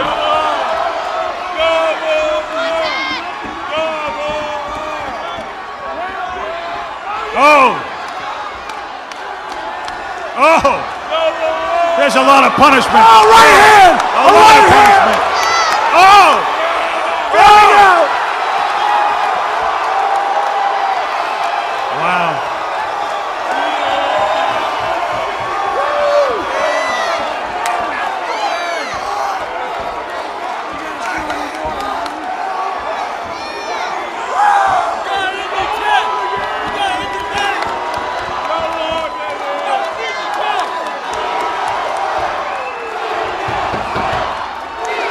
Oh, this is tough to watch.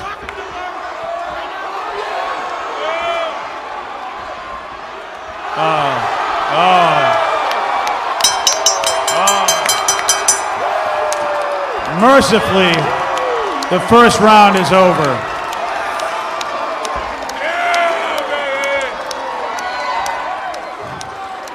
I'll tell you, Dan, it is. Is it up? No, the round ended and Ted was still on his feet. Hold on a second. Is it called? It's over, BJ. It's over. It's over. Is that a TKO, Dan? Double R has won the fight tonight. Wow. One round decision, a TKO that belongs to Rick Robertson. I'll tell you, Dan, that was It was a mismatch, Dan. You have to see that.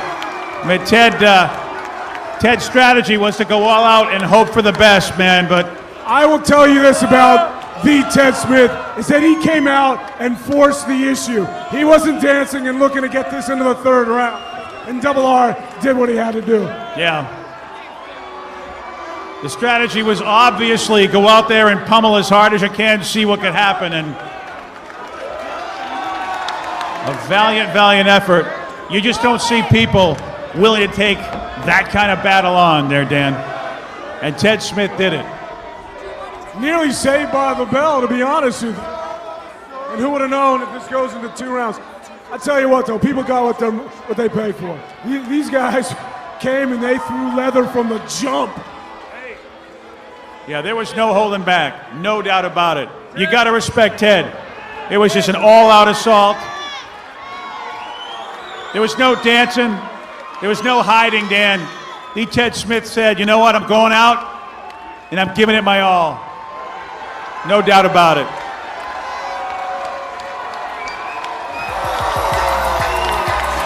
That's how it's done, Dan.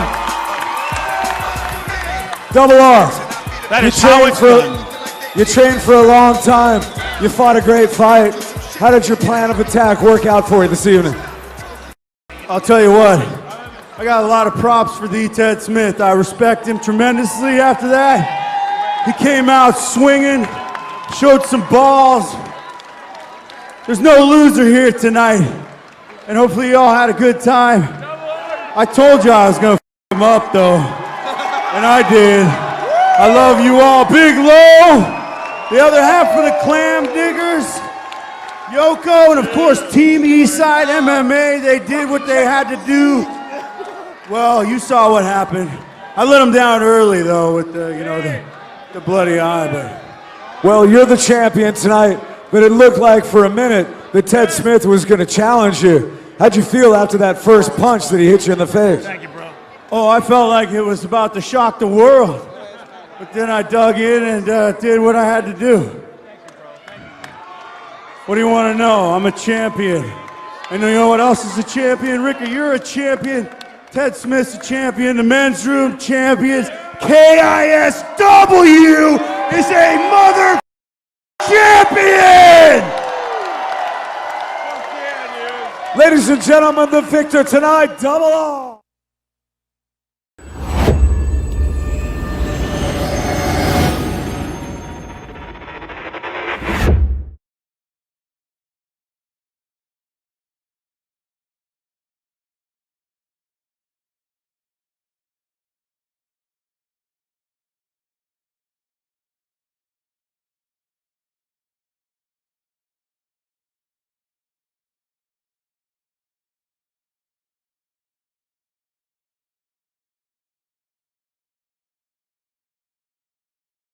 Or a zebra. And Luke, that is a question that we posed to you and Mike Hawk agreed and went with the old zebra. Come on. Zebra, which I believe is French for the bra. However, whoops, nope, wrong sound effect. No, I need to insult you properly. No, that was not a zebra. Sorry, Luke. Miles, you went with La Tigre. Yes, ride the tiger. It was the tiger. So you're saying the answer isn't black and white? It's not. It's monkey. That was a monkey. That was a monkey. Yeah. The monkey. Just the monkey. I would want to leave too. I absolutely would. Now for all TV news all the time, it's time for TV Time with Ted. And now, because your pathetic life is confined to countless hours in front of a talking box, the Men's Room presents TV Time with Ted. If you're just joining us on the program, you might notice that Ted Smith is not in studio. He is currently enjoying himself in Dingle, Ireland. Dingle. That's right. Dingle.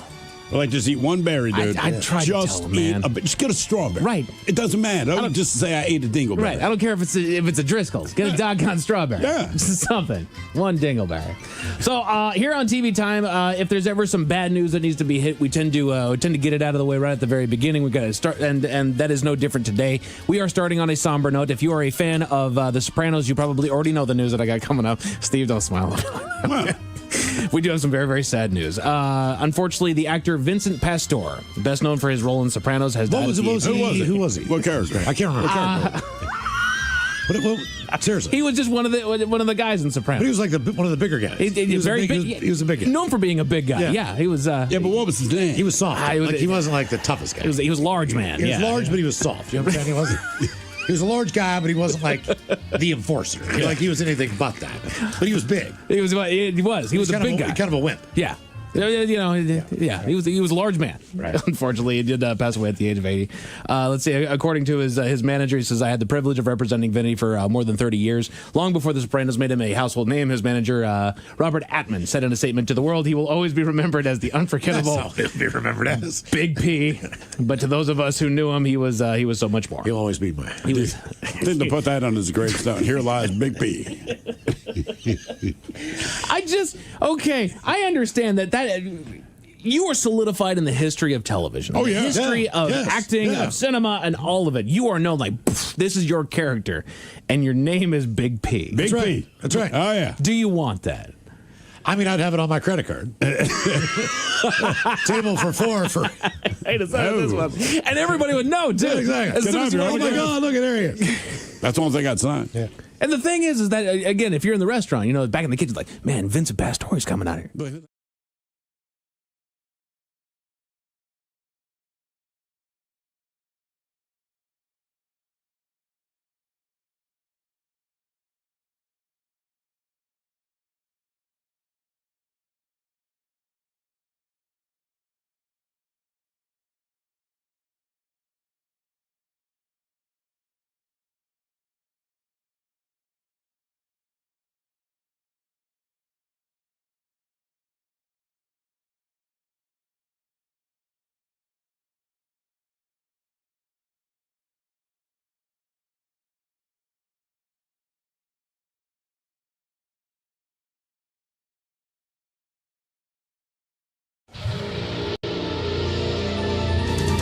From coast to coast and around the world.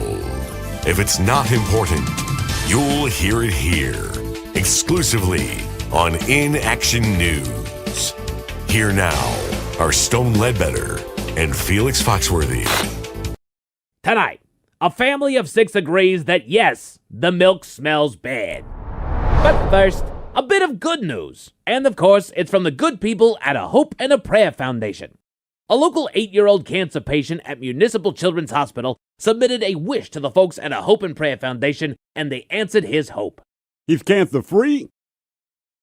Okay, the folks at a Hope and a Prayer Foundation answered one of his hopes, Felix. So he still has cancer? Well, yes, but he had always wanted to meet Jeff Dunham, and Mr. Dunham was kind enough to oblige and visited young Billy at the hospital. Even did a personal performance for him. Jeff Dunham. Why do I know that name? Jeff Dunham, he's a comedian. He's best known for his stand-up act with his puppets. Puppets? People like puppets? Yes, I certainly hope so. Jeff is a ventriloquist, you see. Possibly the world's best-known ventriloquist. What, you don't like ventriloquists? Well, it's not that bad, but I can talk with my mouth closed, too. Ain't nothing to it. You can perform ventriloquism. You can throw your voice. You're telling me that you have this talent. Yeah, man. Okay, throw it. Do what? Throw your voice. Now? Yes, Mr. Ventriloquist, if you can throw your voice or talk with your mouth closed, as you like to say, wow us with your ability. Right now? Yes, Felix, right now. Okay, man. Can you hear me now, Playboy? Oh, wow. Felix, I had no idea that you could do that. That's what I was saying, man. I can talk with my mouth closed. I can do what Jeff Dunham does. I just don't like working with puppets. Puppets creep me out. That's very impressive, Felix. You may have missed your calling. Bonnie, Bonnie, are you seeing this? I'm sorry, am I seeing what? I've been stuck on the phone with Dolores in HR. Felix, he can talk without even opening his mouth. It's impossible to talk without opening your mouth. That's what I thought, but Felix literally just did it. It's very impressive. But it's impossible to talk without opening your mouth. I understand that you believe that, Bonnie, but we can show you. Felix, if you would, do it again for Bonnie. Do what for Bonnie? Talk with your mouth closed, Felix. Peter Piper picked a peck of pickled peppers. I heard him! Oh my gosh, I have ESP! Bonnie, you do not have ESP. Felix was talking with his mouth closed. It's impossible to talk with your mouth closed. You keep saying that. It's ventriloquism, Bonnie. I've seen ventriloquists. They're really good, but you can still see their mouth moves a little bit, even someone as gifted as Jeff Dunham. You're telling me that you think that you have ESP? I know I do. I just heard Felix. Can you still hear me, Bonnie? Oh my gosh, yes! Bonnie, cheese and rice, I can hear him too. You have ESP too? No! Obviously, don't have ESP because it's impossible to talk without opening your mouth. That's what I keep telling him, but he doesn't believe me. He's a sad little man. Okay, stop! Bonnie, Felix is a ventriloquist. And Felix, stop trying to convince Bonnie that she has ESP. Well, how can she hear me if she doesn't have ESP? I can hear you too! We both have ESP. That's why you can hear him too. This is ridiculous. What am I thinking right now? I have no idea, Bonnie. I do not have ESP. Just guess. You were thinking about winged goats eating a bucket of fried chicken on a Ferris wheel in Greece during a lightning storm. Oh my gosh, yes! You were actually thinking about winged goats eating a bucket of fried chicken on a Ferris wheel in Greece during a lightning storm. I was thinking a thunderstorm, but yeah. What are the odds, man? I really do not know, Felix. You really want to go to break now, don't you? You read my mind, Bonnie. I told you I have ESP. How else could I know that? I have no idea. We'll be back next hour. Oh, hi. Congratulations for being you. You have one job. Go and subscribe to the YouTube channel and social media pages at In Action News. I did it slowly for you.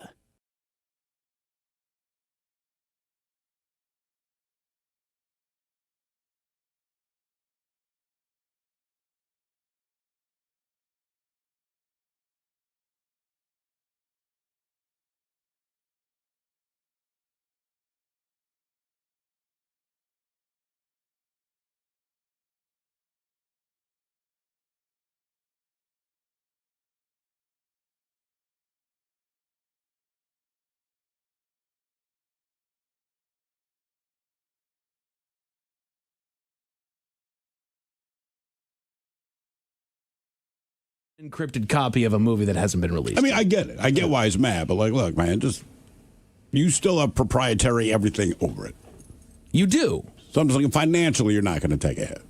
Man, not if there's a digital copy, especially with this now blowing up. I think that you've now made this worse. Well, now people are going to look for it. Right. Yes. You're filing a lawsuit. You're making a big noise over it. You're suing them for $105 million over a movie that nobody's ever seen, but now people are on the lookout for. Somebody's got an encrypted copy of that, or unencrypted copy of that. Actually, this is the best news for Nicolas Cage in a long time. Is it really? Cool.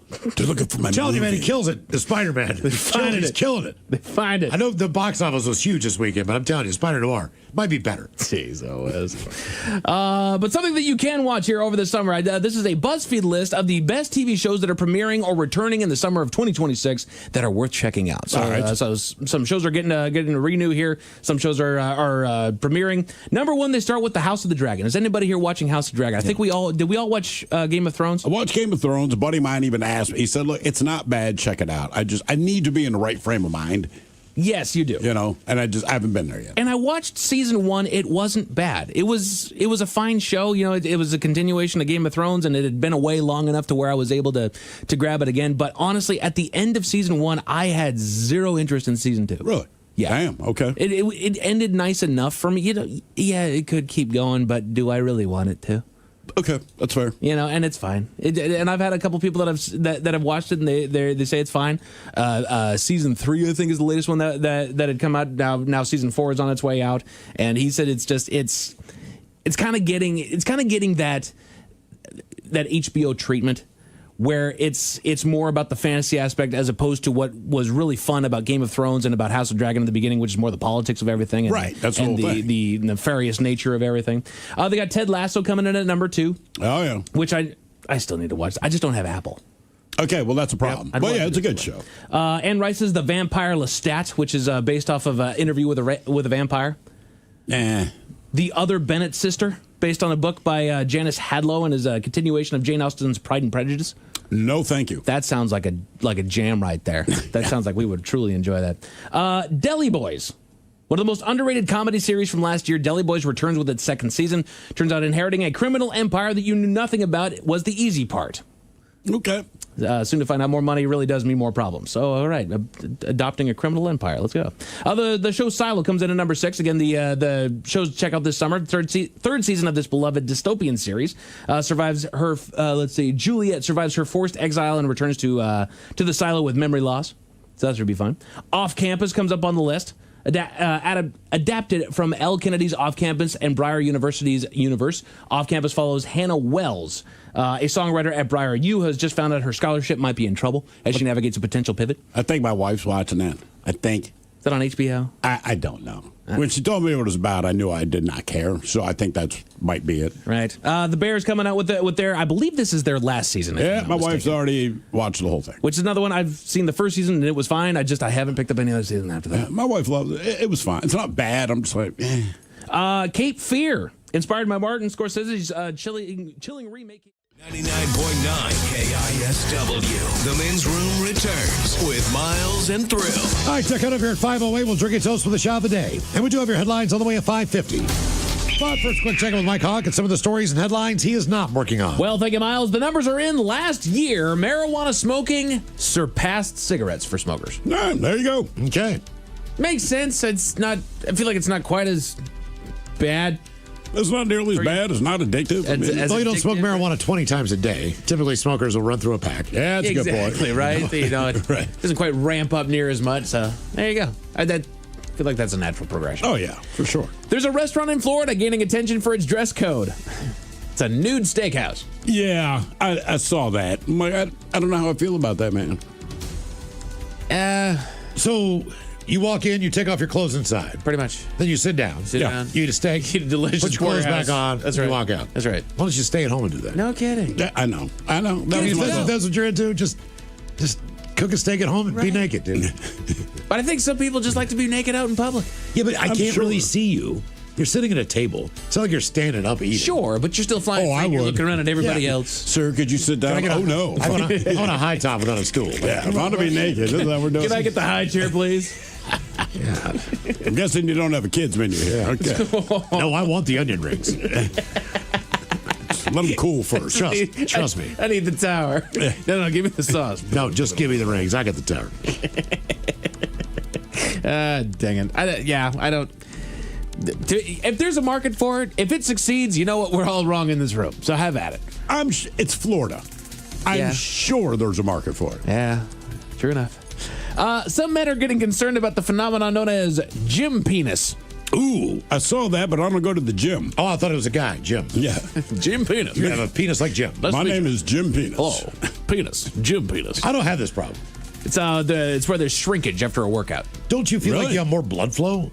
That's the whole thing, is that the blood flow is going to the muscles, and so it's pulling away from that area, and it's you don't need this right now. No, I feel like your whole body's got blood going through it. You feel that way. He doesn't like stuff like, oh no blood for you, penis. You know what I mean? Like, I'll give blood to everything else, but not your penis. Like that's, like it's. But that makes absolute sense. Right. Does it? Your muscles are the ones working out. They're the ones that need the rejuvenation. Right. It's pushing it towards where it needs. There's a reason why you wake up with the morning erection. Right. Because your muscles don't really need it when you're asleep. So it's like, hey, penis. Have at it. Here's all the blood. We know you're not doing anything with it. Enjoy that, buddy. You just wake up. It's kind of annoying. Right. Like, I'm not doing anything with this. It doesn't need this. Let my muscles feel better when I wake up in the morning. Exactly. You know what I mean? I don't want to stretch. I feel all crumpled up and I have an erection. Like, cool. If we could reverse that, that would be fantastic. Crumpled up and I have an erection. Yes. All right. Because you're sore, you're stretching, because you're going to get your blood flow. My penis is like, I'm cool. Been good all night, bro. Doing great. Yeah. I'm doing great over here. Put your thinking caps on, Jen. It's time for the Merriam-Webster word of the day. Thrill, you currently hold the title with one after yesterday. This is a noun brought to you by the letter E. I basically give you guys 10% success chance on this one. It is not a proper English word. This sounds like it might be French. I don't know. But it refers to energy and enthusiasm. It's a noun starting with E that refers to energy and enthusiasm. 4-letter word. 4 letters? I'll even tell you, it's an accented E. Yeah, no. Elon. All right. Elon Musk. Yeah, Elon. It's the dancers performed with great style and Elon. They were exhausted just watching them. I would not even know what someone meant if they said that. Yeah, I don't know. They performed with great Elon. So is that good or bad? I'm gonna give you a wedgie. You use that doggone word in a sentence. Would you do it with Elon? Mm-hmm. Would you give me a wedgie I with would. Elon? Yeah, with see, Elon, I would pull your underwear up and over your head. According to a new study, babies in dog-owning homes get sick less often. I believe that. Right? Dogs are, I mean, it's like anything. If you expose yourself to something, typically, either go into anaphylactic shock and you die, or your body figures it out, right? Dogs have a different immune system, so I would hope and wonder and think, and I would hypothesize that might transfer over a little bit. Like they're going to have antibodies. Pet dander, just all the crap, you know what I mean? Right. It's, more of an assault on that building immune system. Absolutely. So the way to build it, like any other muscle that you're building, which I know it's not a muscle, but it needs reps. And babies do well with that. They do. They do better than adults. Exactly. Yeah, it sucks for a little while, but they'll be all right. Apparently, a higher work surface may influence your mood and risk-taking. A higher work surface. So if you're one of those stand-up desks? Yeah, stand-up desk, your desk is up higher. I've already heard that we need to keep our computers basically at a higher level. We for so long have had, been down here like at a laptop level working on our computers. They should be actually up about where we've got them here. I should have them a little bit higher. Your screen should be at about eye level. Just keep your neck in line. But the problem is, well, I guess it depends where your keyboard is. Because to me, if you have to elevate the whole thing, I'm not comfortable with my hands being up here. Sure. But I guess if you keep the keyboard down. Yeah. You should, posture should be important when you're sitting at your desk. That's fair. Now, we don't do it well, but... No, we don't. Exactly. The latest dating trend is in, gentlemen. Oh, no. Infladating. Infladating is basically a mix of inflation and dating. Oh, so you don't do anything. You just kind of hang out at home, eat TV dinners. Basically, you're going on budget-friendly dates, yeah. All right. Hey, look, man. Not everything needs a name. As long as just go have fun. Just do what's in your budget. Correct. Just go have fun. I mean, in my 20s, that's all I did. I didn't know it had a name. And I'm broke, but we're still going to quote unquote go for a date. So whatever the cheapest freaking thing is that we can do is what we're going to do. And I feel like we're starting to lose the plot on what the date is supposed to be. This is supposed to be an opportunity for you and I to get to know each other a little bit, connect a little bit, have some fun, get out there and see what we enjoy doing. It should not be a measure of someone's wealth. It should not be a measure of. But when you give all these things a title, it got look. This is why we're having a date. I saw you, I find you attractive, and I want to have sex with you. Right. But before I can do that, either we're going to go to the movie, or we're going to grab dinner, or go for or whatever you got to do. I like going for a walk on the weekend. Yeah, but nothing has changed. Like, look, I want to walk. pants. We're going to walk 2 to 3 miles. Right. There's a bar. We're going to stop there and get a beer. Now, we can keep on going for a couple more miles. Yeah. Move back around. There's another bar back here. We get another beer and we're not here. Exactly. We don't have to do either one. But I just like to. I just want to talk to somebody. Exactly. You know what I mean? I just want the time with them. Why don't they just change all day? Look, no matter what kind of date you're going to do, inflated dating, whatever. Infladating. Ass maxing. That is what the date is. We're trying to get laid. If you convince yourself of anything other than that, you have lost your mind. So whatever time you want to get it under that, look, I'm trying to ass max because at the end of this date, I hope to get laid. And I'm not being mean, but if you think I asked you out and I thought you were unattractive, you're an idiot. Correct. And when you accepted my offer, I'm assuming you at least find me attractive on some level. Let's swap guts, man. I mean, that's what we're here to do. All these other names are so stupid. Like, brother, are you chasing ass or are you not? But I'm going to hold on to that, Steve, because we've been getting a whole lot of new buzzwords lately. Oh, no. The Men's Room Top 10. The Men's Room Top 10. So I got this from Medium.com, and it's 24 new dating buzzwords that show how awful modern dating is. These are just dating buzzwords. Dating buzzwords. So I know I can't kill the messenger, but I might. Right. I'm sorry. We're going to run through as many of these as we can. I'll give you the term. Let's see if you guys know what they mean, okay? Has anybody ever heard of sweatpants theory? You're probably not going to understand what this one is right off the bat. Sweatpants theory. Sweatpants theory. Are you thinking like they would look good in sweatpants? Sweatpants theory is basically it cuts the crap, and you leave with your normal attire and standard self. Okay. It says, why are we peacocking with standards that we can't keep up with anyway? Like, look, this is how I am.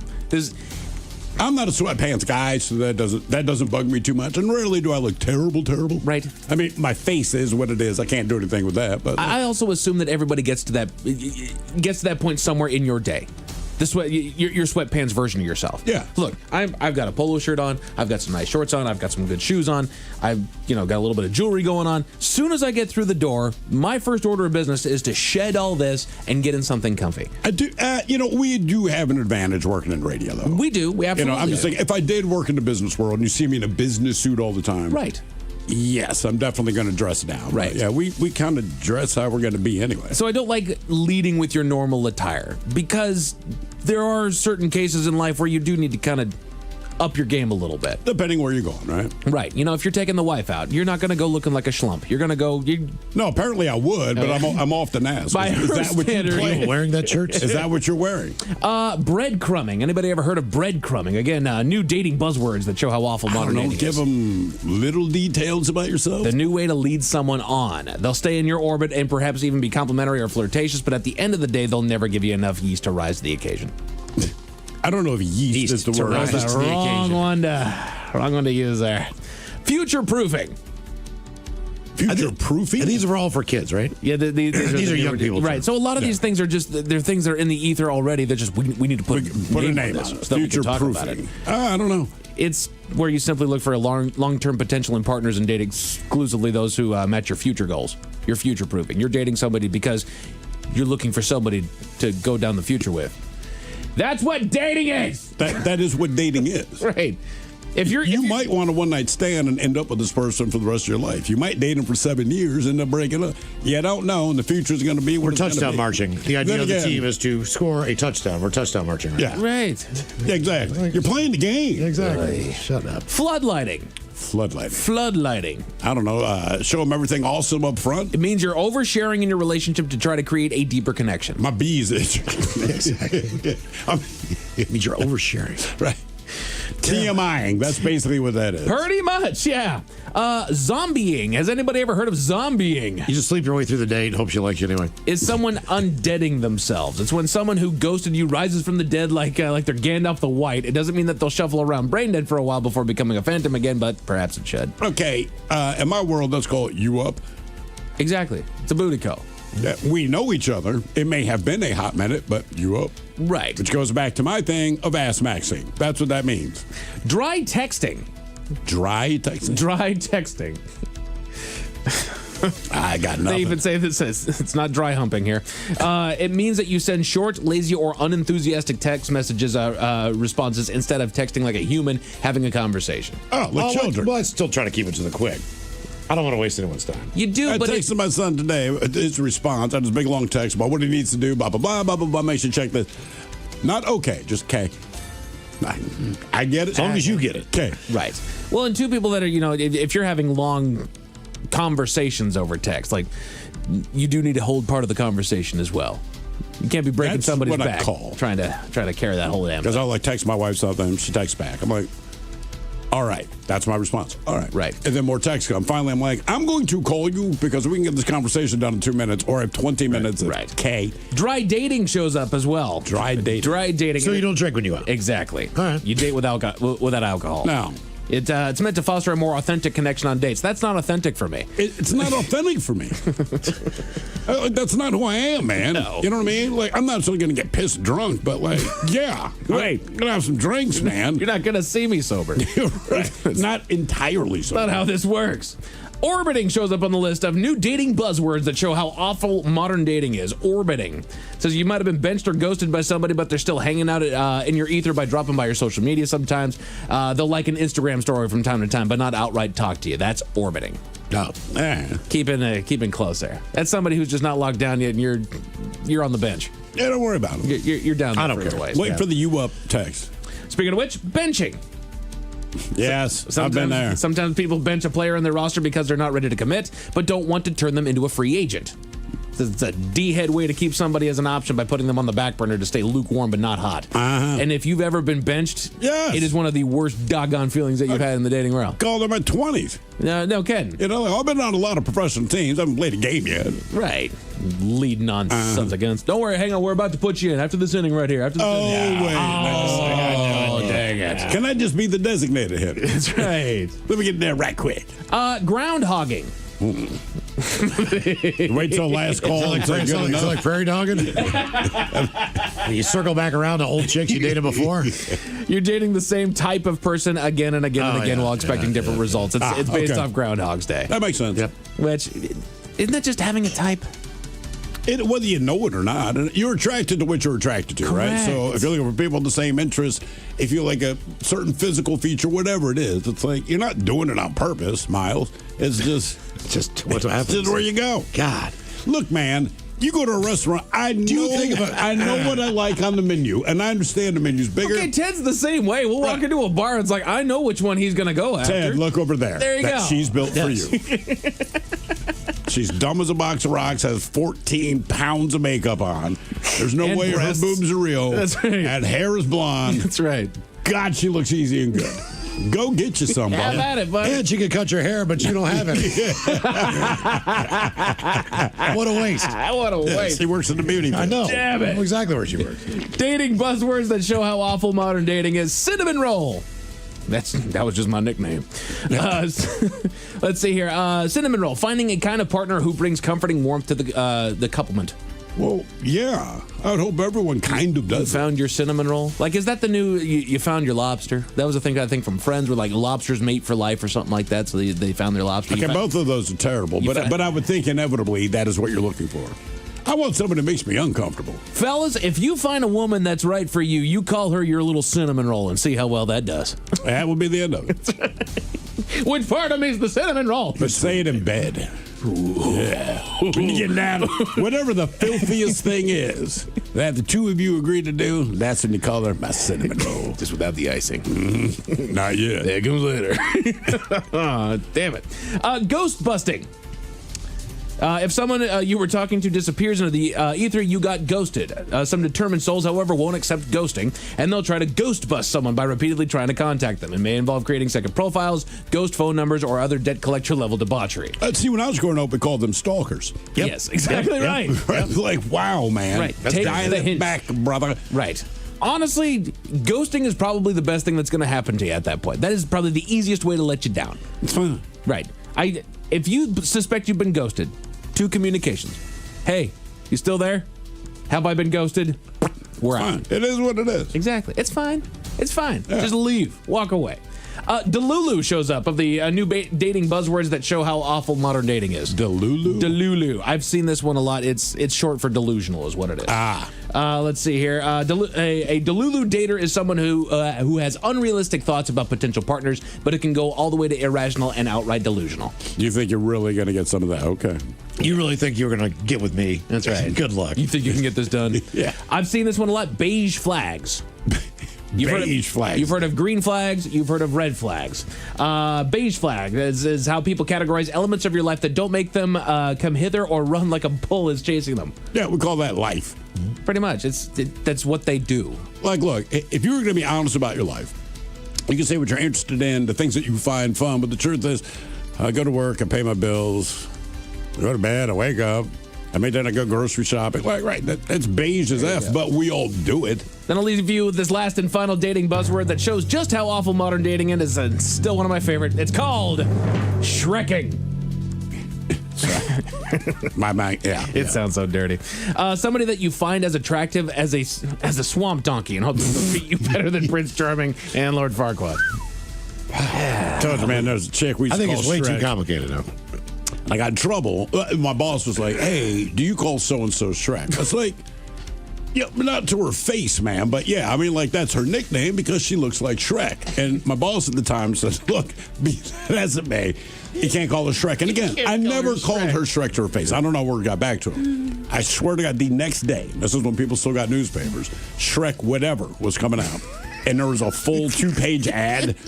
So all I did, and I swear when I opened it, it looked like this chick if she were bald. So I just let this pass. I just put it on his desk. I didn't say anything. He comes on all like 30 minutes later, like, dude. I'm like, tell me I'm wrong. He's like, I can't say that you're wrong, and legally I cannot say that you were correct. Please just stop. All right. Yep. I'm just Stop it. building a case for myself. A helicopter landed in the Cabela's in Wisconsin, but the pilot has a good excuse, Miles. What was the excuse? Tell you about it at 5:50. Thanks. Our headlines are coming up at 5:50. In the meantime, we made it to drinking time. Somebody out there deserves to be recognized. And the men's room knows just who it is. So to you, we say, bottoms up, sailor.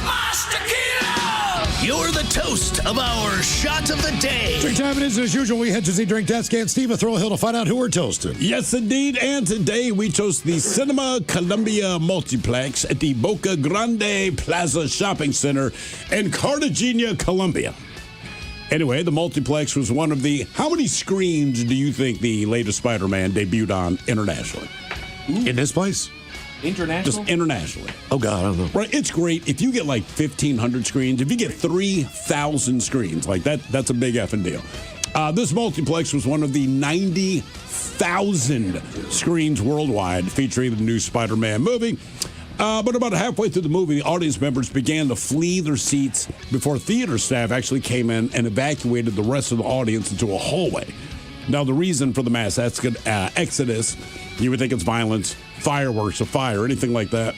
Someone in the audience who remains unidentified, according to authorities, had a, quote, extreme flatulence attack. That is right. Someone's farts were so bad, they evacuated the theater. Damn! And nobody thought it was funny. The comments that are coming in from the people that are there, they are hostile about this. They cannot identify who the person was, but they said, honest to God, the fart smelled, and you couldn't hear them. You just got the waft. They smelled so bad that the people started leaving, and then when the staff came in to see what was going on and got a whiff, they actually evacuated them, understanding it was a fart. Damn. That is getting it done. Got that spidey butt. So we pour this booze and we drink this booze because we think it's yummy. Yummy. So over the tongue and down the throat to party in our tummies. Down the hola bijola. All right, she's going to get tested on the line now for Profile This, 206-803-ROCK. Profile This is next.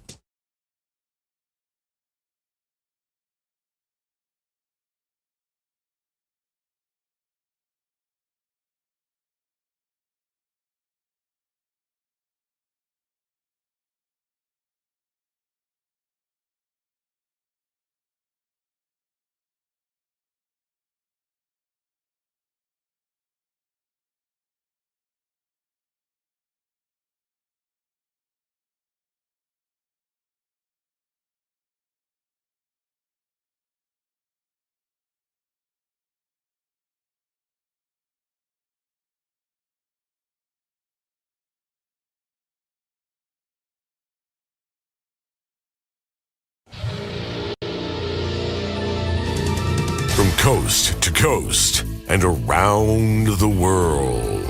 If it's not important, you'll hear it here, exclusively on In Action News.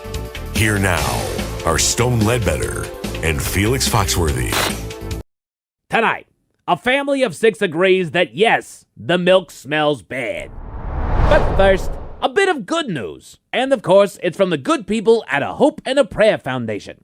A local 8-year-old cancer patient at Municipal Children's Hospital submitted a wish to the folks at a Hope and Prayer Foundation, and they answered his hope. He's cancer-free? Okay, the folks at a Hope and a Prayer Foundation answered one of his hopes, Felix. So he still has cancer? Well, yes, but he had always wanted to meet Jeff Dunham, and Mr. Dunham was kind enough to oblige and visited young Billy at the hospital. Even did a personal performance for him. Jeff Dunham. Why do I know that name? Jeff Dunham, he's a comedian. He's best known for his stand-up act with his puppets. Puppets? People like puppets. Yes, I certainly hope so. Jeff is a ventriloquist, you see. Possibly the world's best-known ventriloquist. What, you don't like ventriloquists? Well, it's not that bad, but I can talk with my mouth closed, too. Ain't nothing to it. You can perform ventriloquism. You can throw your voice. You're telling me that you have this talent. Yeah, man. Okay, do it. Do what? Throw your voice. Now? Yes, Mr. Ventriloquist, if you can throw your voice or talk with your mouth closed, as you like to say, wow us with your ability. Right now? Yes, Felix, right now. Okay, man. Can you hear me now, Playboy? Oh, wow. Felix, I had no idea that you could do that. That's what I was saying, man. I can talk with my mouth closed. I can do what Jeff Dunham does. I just don't like working with puppets. Puppets creep me out. That's very impressive, Felix. You may have missed your calling. Bonnie, Bonnie, are you seeing this? I'm sorry, am I seeing what? I've been stuck on the phone with Dolores in HR. Felix, he can talk without even opening his mouth. It's impossible to talk without opening your mouth. That's what I thought, but Felix literally just did it. It's very impressive. But it's impossible to talk without opening your mouth. I understand that you believe that, Bonnie, but we can show you. Felix, if you would, do it again for Bonnie. Do what for Bonnie? Talk with your mouth closed, Felix. Peter Piper picked a peck of pickled peppers. I heard him! Oh my gosh, I have ESP! Bonnie, you do not have ESP. Felix was talking with his mouth closed. It's impossible to talk with your mouth closed. You keep saying that. It's ventriloquism, Bonnie. I've seen ventriloquists. They're really good, but you can still see their mouth moves a little bit, even someone as gifted as Jeff Dunham. You're telling me that you think that you have ESP? I know I do. I just heard Felix. Can you still hear me, Bonnie? Oh my gosh, yes!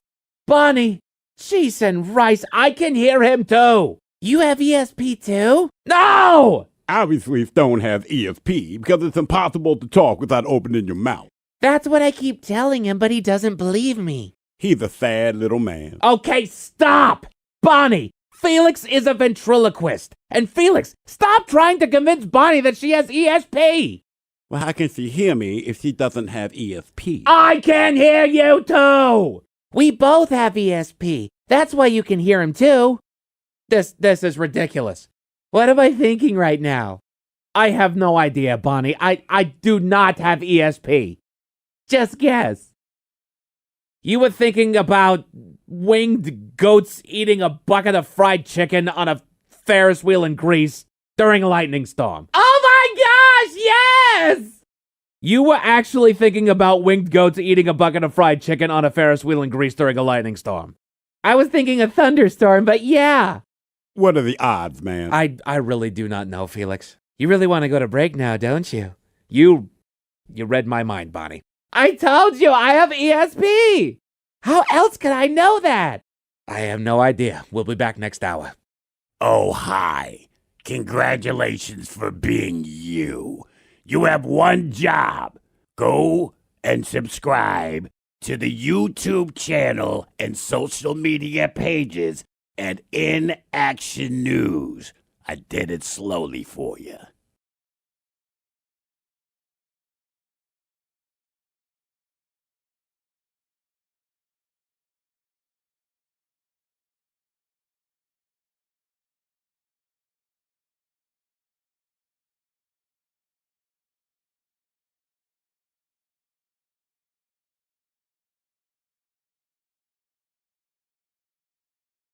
The Men's Room presents Profile This. And Stephen Throwhook, could you please tell everyone how Profile This is played? Oh, sure can, Miles. It's a simple game where we share with you a real-life news story. Something that happened right here on planet Earth.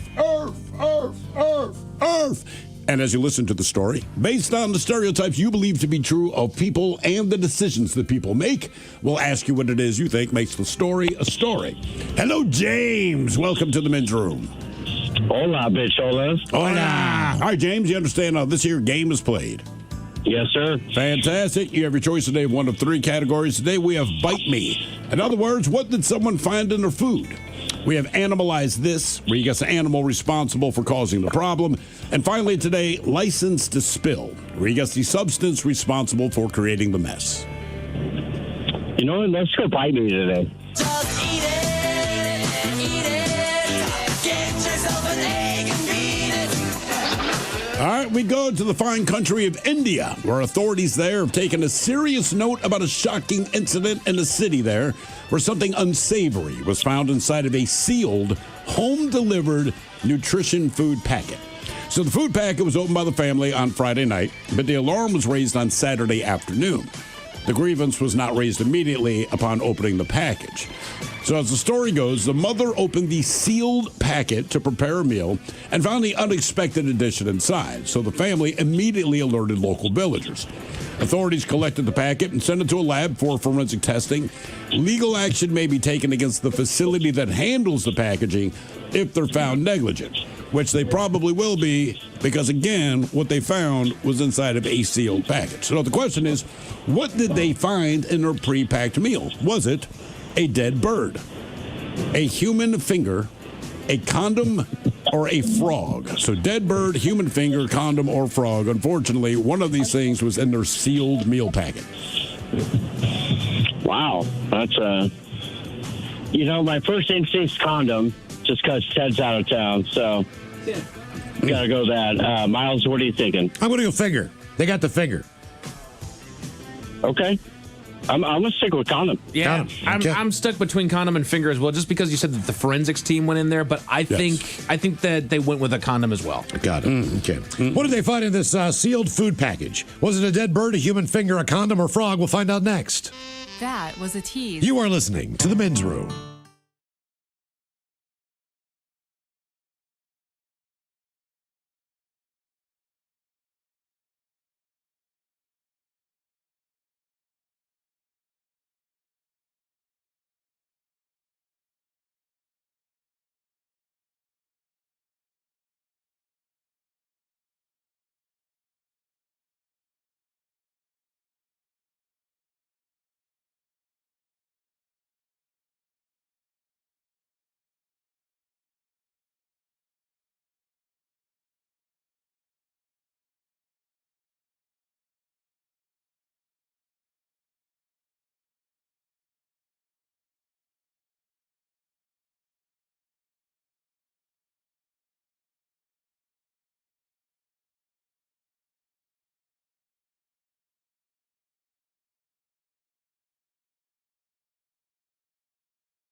Listening to the Men's Room with Miles and Thrill. 99.9 KISW. Category is Bite Me on Profile. This we head to India where something was found in a food package. It was sealed, which means that it was in there from the factory. Question is, what did the family find in said package? Was it a dead bird, a human finger, a condom, or a frog? And James, that is the very question that we posed to you, but let us start with Miles Montgomery. You went with a human finger. Yeah. Good news, there was not a human finger in their prepackaged meal. Now, James, you agreed with Mike Hawk. Both of you said condom. It's disgusting. It's disgraceful, but you know. And you're incorrect. Thank God. I guess that's good news. It was a dead bird. Oh, all right. Okay, all right. What was in the meal? What was the meal? Do we know? I'm not sure. It's something that you add. So this is like in a rural village. Okay. But then the government has like these vitamin and protein packs that are pre-sealed that they can add to their meals to get their kids, you know, the vitamins and nutrients they need. They pop that thing open. There's a dead bird inside. Yay. Oh, yeah. Jesus. Yeah. Now for all TV news all the time, it's time for TV Time with Ted. And now, because your pathetic life is confined to countless hours in front of a talking box, the Men's Room presents TV Time with Ted. Yeah, Ted's not here, so today I'm taking over your TV Time with Ted duties. Now, one thing we know is that network TV, if you get excited about that kind of thing, they don't really start their new seasons until like October now. Oh, yeah. Right? Used to be September, but now it's October. However, the streaming services, they're like, you know what? Summer's a good time for us to launch. So there's a lot of stuff coming out this month, but I will start with one that started just yesterday. And Mike, you kind of got on yourself for not watching it, as you were a fan of this show. But believe it or not, as of yesterday on Hulu, there is the new season of Futurama. Okay. Yeah. Why is that a big deal?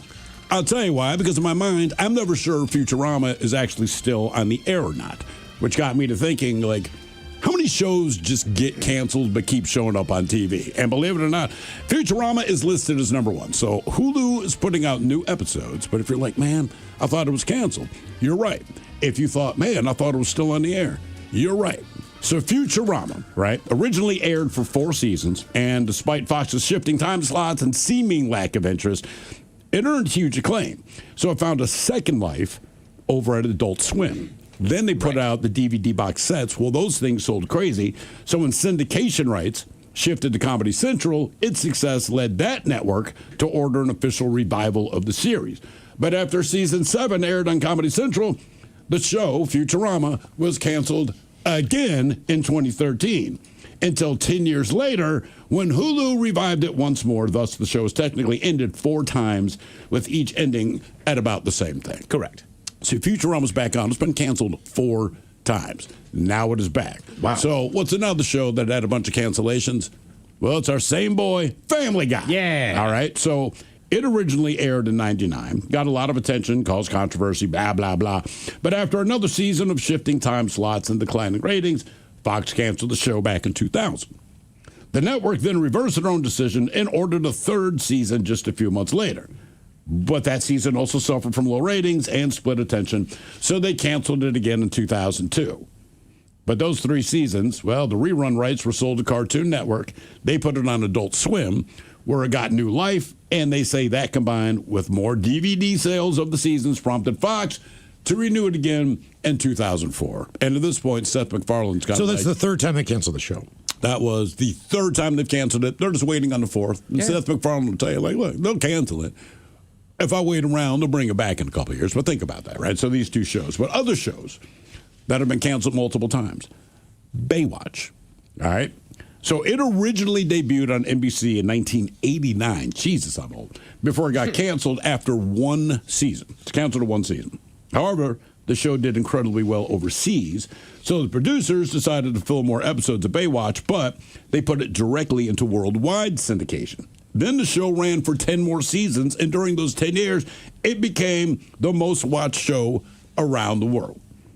So why do I bring up Baywatch? Because guess what? It's coming back.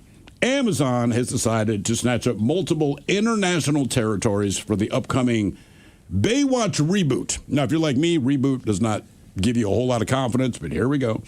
They're picking up after the lifeguard adventure And basically, the series is going to run throughout Europe, namely in Germany, Italy as well. It's also going to go to Canada. It's also going to go to Latin America. It's also going to go to India, because while we find it cheesy and stupid, people around the world love the show. Especially in Germany, like they love the Hoff, didn't they? They love David Hasselhoff. But look, let's take Baywatch for what it is. Here's some hot people running in slow motion on the beach, and if you can't follow the plot, you're a vegetable. Right. I mean, like, look, this is simple, and there's boobs everywhere. So, boom. The rest of the world doesn't fake like that's in the front. They just go, yeah, we like it. And it's not even a good show. So, believe it or not, if you are a fan of Baywatch, the reboot is coming, and that is scheduled, believe it or not, to debut on Fox in 2027. It'll be on Prime Video later in the year. But Fox, believe it or not, well, good, has signed up to bring. See who's in that one. As far as other shows, everyone just looks so young. Have you seen like the stills on TMZ? Oh my God! Sure. It just, man, I mean, it's just,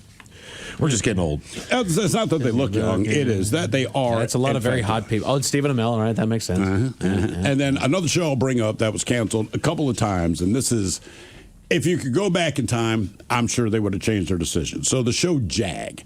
If you're my age, your mom loved it. Follow me along; it'll start making sense. So it aired on NBC back in 1995. It got canceled by the Peacock Network after its first season. Well, CBS said, you know what, man, we need a midsummer replacement. So they grabbed the show Jag, because the thing is, it's cheaper to do that than to try to come up with a new show. We'll take this trash off your hands. We'll put it on mid-season. NBC says, have at it. Well, the show got canceled 10 seasons later, but here's where NBC screwed up that they could not have predicted. Jag was the launch pad for the NCIS flagship series. Oh. NCIS keeps every light on at CBS if there's a light on. Every freaking dime CBS makes outside of sports pretty much comes from NCIS. And that's the funny thing, because you realize, like, dude, if NBC had kept that, they'd be rocking with the NCIS world right now. So CBS ended up getting a great deal. And these are the shows that have been canceled multiple times, all of them considered pop culture icons and big successes. So the thing with Jag, its spinoff was NCIS, which is still on after 478 years. And there's a couple of shows like that, right? The Law and Orders, right. NCIS. All right, so CSIs, geez. Are there any of those still on? Are the CSI still? I think they might be done, but they definitely got out there for a while. So I started thinking about shows that have a lot of spinoffs. What do you think the top show is? It's a fictional show. It originally came about in the 60s. Is it a soap opera? It is not. Star Trek. Right. They had 3 seasons. Right. 3 seasons. It was poorly rated. Somehow, and this is before cable and all this crap, right? Like, somehow it became a hit again in syndication. So there was Star Trek. Then Star Trek The Next Generation. Then Deep Space Nine. Then Voyager. Then Enterprise. Then Picard. And keep in mind, these are just a live action. Lower Decks. Prodigy, Strange New Worlds, and I want to say there's one other one that's out there right now. Happy Days, another show that gave us a million shows. And the thing about Happy Days, it was Laverne and Shirley, Mork and Mindy, Charles in Charge. Charles in Charge, believe it or not associated with Happy Days. It just had Scott Baio. Okay, all right. So you had Laverne and Shirley, Mork and Mindy, Joni Loves Chachi, Blansky's Beauties. I'm completely unaware of that one. And then Out of the Blue, which apparently featured a guardian angel who connected to the Happy Days universe via a character crossover. All right, so that's another one. Then the other one, finally, are All in the Family. They gave us The Jeffersons, Good Times, Maude, Checking In, Archie Bunker's Place, Gloria, and 704 Hauser. All right, so these are all spinoffs there is. Now, the reason I bring that up, go back to the world of spinoffs. So I was like, what are being that streaming is all the thing right now, what are the top streaming shows? So in the first half of this year, the top streaming show, I definitely watched it. Miles, you turned me on to it. I don't know if you finished it, Stranger Things. Yeah. Oh, yeah. All right. I watched the first season. Okay, that was absolutely number one. No one was even close. After Stranger Things, Bluey. That makes sense. It makes sense. People have kids. The people love Bluey, but it blows my mind that you have Stranger Things where basically your entire family can sit down and watch it. Bluey, if you're an adult, you don't want to watch it with your kids. That's doing really, really well with the adults. I think that's why it's doing well, because it connects with them. All right, that's followed by The Pit. You go like, okay, I've heard good things about it. I haven't seen it. The fourth most streamed show in the first half of this year, Grey's Anatomy. It would make sense that some old one would stick in there. It's just nuts to me because I feel like maybe I'm wrong. I just thought it was in regular like TV syndication. I didn't realize you had to stream it. But in spite of this show having been on for 8,000 years, people just, and I think it's younger people that want to go back to the beginning. Right. Along with that, The Big Bang Theory is the fifth most streamed show in the first half of this year. And again, Big Bang Theory, at least when I'm on my like Xfinity guide, it's on. Right. There's almost no time during the day that Big Bang Theory is not on. But with that in mind, Young Sheldon, which is the spinoff from that, it's in the top 20. So it does very well. It does very well. How much money do you think these people are getting? All right, you did Big Bang Theory. It was a huge success, but now it's like, bro, you are the fifth most streamed show of 2026. Big Bang Theory, I think they were making $1 million a show. I'm sure they're doing about the same. After that, you got Bridgerton, which my wife likes, and your wife probably does too. At number 7, SpongeBob SquarePants. That makes sense. Followed by Family Guy. Of course. Bob's Burgers. This one just pisses me off. The 10th most streamed show in the first half of 2026 is freaking Paw Patrol. Now look. The movie's coming out, man. Is it not out yet? No. It's coming. How long are they advertising this thing, man? I thought it had already come out and been done. But yeah, Paw Patrol was the 10th most streamed show. All of the things you can stream on all the streaming, and the 10th most streamed show, Paw Patrol. Followed by Criminal Minds, which is a network show. The Rookie, network show. Landman. I don't know if that's network or not. Actually, I think that's just streaming on Paramount. And then wrapping out your 14 and 15 on the most streamed shows this year. Law & Order SVU, which again has been on for 10 million years, and NCIS. Jesus. You talk about a powerhouse, man. I'm just saying, NCIS is one of the most watched shows. Like I say, keeps the lights on at CBS. It's the 15th most streamed show, and it's been on for 476 years. I feel like there was a time where Ted was actually bringing us ratings like every week. He was bringing us the top-rated shows every week. NCIS. NCIS was always on the top. It was always number one. It just blows my mind. Football might have been the only thing that might have maybe knocked it off one week. Football's going to win all the time. But as far as things that stream, so Futurama was yesterday, the one that my wife's excited about, a lot of other people. Tomorrow, Ted Lasso.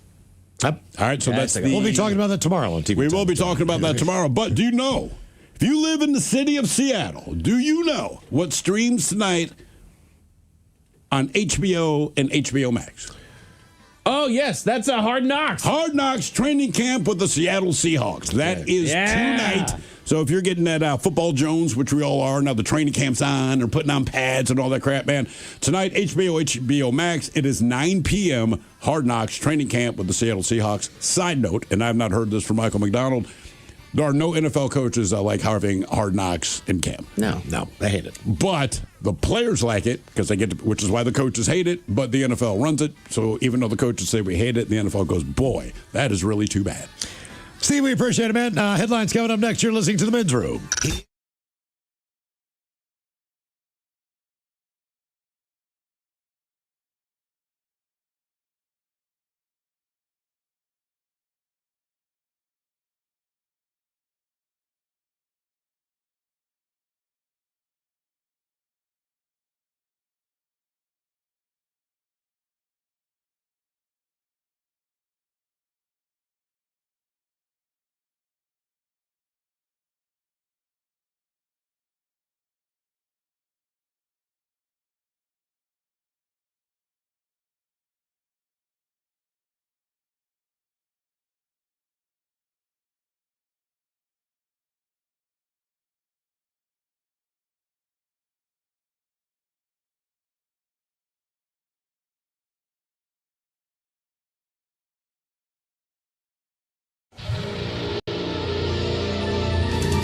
From coast to coast and around the world. If it's not important, you'll hear it here. Exclusively on In Action News. Here now are Stone Ledbetter and Felix Foxworthy. Tonight, a family of 6 agrees that yes, the milk smells bad.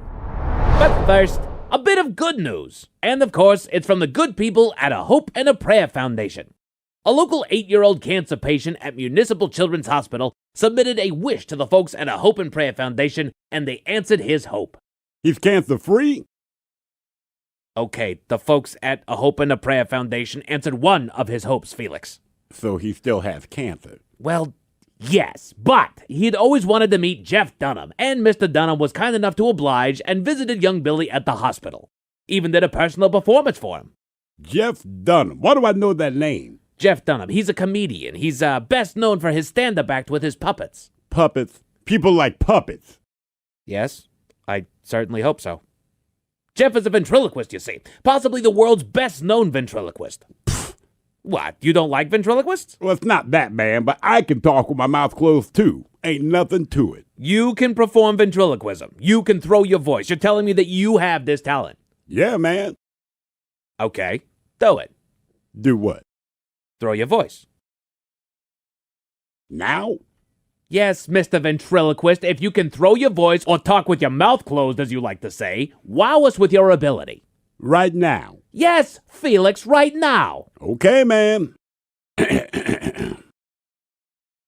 Can you hear me now, Playboy? Oh, wow. Felix, I had no idea that you could do that. That's what I was saying, man. I can talk with my mouth closed. I can do what Jeff Dunham does. I just don't like working with puppets. Puppets creep me out. That's very impressive, Felix. You may have missed your calling. Bonnie, Bonnie, are you seeing this? I'm sorry, am I seeing what?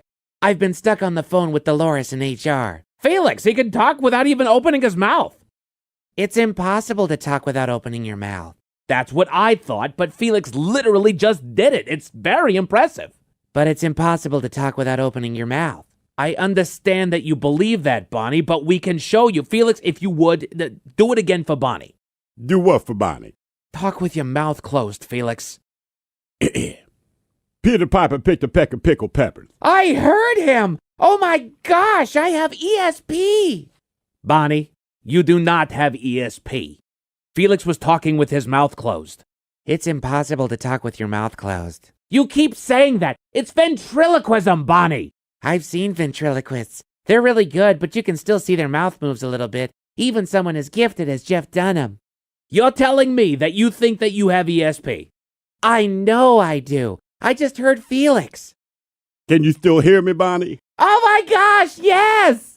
Bonnie, cheese and rice, I can hear him too. You have ESP too? No! Obviously, Stone has ESP because it's impossible to talk without opening your mouth. That's what I keep telling him, but he doesn't believe me. He's a sad little man. Okay, stop! Bonnie, Felix is a ventriloquist. And Felix, stop trying to convince Bonnie that she has ESP. Well, how can she hear me if she doesn't have ESP? I can hear you too! We both have ESP. That's why you can hear him too. This is ridiculous. What am I thinking right now? I have no idea, Bonnie. I do not have ESP. Just guess. You were thinking about winged goats eating a bucket of fried chicken on a Ferris wheel in Greece during a lightning storm. Oh my gosh, yes! You were actually thinking about winged goats eating a bucket of fried chicken on a Ferris wheel in Greece during a lightning storm. I was thinking a thunderstorm, but yeah. What are the odds, man? I really do not know, Felix. You really want to go to break now, don't you? You read my mind, Bonnie. I told you I have ESP. How else could I know that? I have no idea. We'll be back next hour. Oh, hi. Congratulations for being you.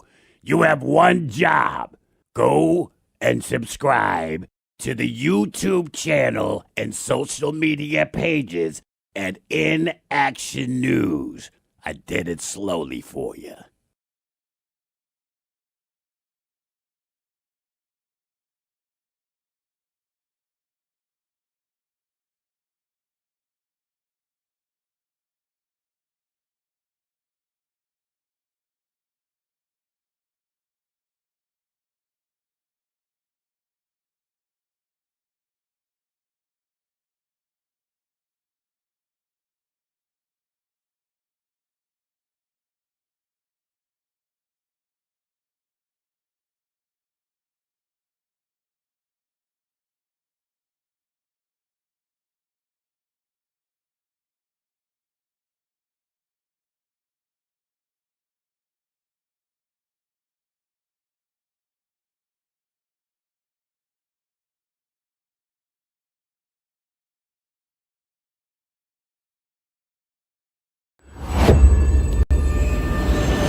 Take turns with Miles and Thrill. Now, let's see what's happening in the real world. All right, here we go. Canadian woman is arrested in Florida after cops found her with 12 fake IDs. Be great if they all had the same name. Meanwhile, a Wisconsin man needed something at Cabela's and grabbed his helicopter keys. To England, where a tortoise tries to outrun a train. It looks like the brand new bed at IKEA. That one already has a stain. And one Florida man gets scammed the worst way possible. It is time for your headline. Now, it's time to hit the headlines. Here's my car. Hi, top story. We're going to Wisconsin, where driving isn't always the best option. Officers got a call around 6 in the evening about a helicopter that had landed in the parking lot of the local Cabela's. Officers arrived on the scene and contacted the 69-year-old pilot, who informed authorities that he had indeed flown his helicopter to the store because, quote, the drive was just too long. It's about 52 miles away. He's got a helicopter. Yeah, right? And he's got a helicopter, so he did it. After a short interview, it was determined that the pilot was properly licensed, landed safely, complied with all applicable FAA regulations, so they let him go without a citation. Yeah, I mean, look, wouldn't we all do? I wish I had a helicopter. I'd fly into work, avoid traffic. He just did it. Yes. Right. If someone lands on our roof and goes to work, who cares? Who cares? Right. Okay. Right. You follow the rules. You have a license. You did everything properly. You followed regulations. No offense is committed. I'm annoyed because you're rich. Right. And you can avoid the traffic, but I get it. Right. And it wasn't a huge helicopter. You know, it wasn't like he was a Chinook. Bringing an Apache in here or anything like that. No, it was a little personal helicopter that he was able to fly in there. I like where my man's at. And you know, Cabela's is like, cool. I'd love to do that. God, I absolutely would. You know, I like going up and seeing my niece and nephew. It's an hour-long drive in good traffic from Tacoma to Linwood. I could cut that in half if I just went up by a Less helicopter. than that, right? Yeah, you'd crush that. I want to get you a helicopter, Mike. I should. Yeah. You know what? I should do a lot of running around, man. Let's do this. I need a helicopter. In other news, we go to Taiwan, where they really know the places to get frisky. Shoppers at a local IKEA were forced to watch in horror as a couple engaged in some physical activity on one of the display beds. Horror. How ugly are they? Come on. Yeah, no kidding. The pair were laying on the bed when they started making out with each other, making a little effort to control themselves. While their tumble never turned X-rated, they did do plenty of handiwork exploring each other's bodies and, quote, testing the mattress's buoyancy, ignoring other shoppers as their session heated up. A video was taken of the encounter and shared online, and due to Taiwan's public decency laws, they could face penalties. Though no report has come in suggesting that the two have been brought up on charges, though it left for a pretty fired-up comment section. There are many people can be fired up. Like, you guys only made it weird because you were watching us. Right, and people are like, they should put up signs that ban, hanky-panky in the bed. It's like, societal rules basically dictate that. You don't feel that you need to say that. Correct. Come on. Welcome to IKEA. Don't F in our beds on the showroom. Like, is that really that necessary? Go get meatballs. Yeah. Right.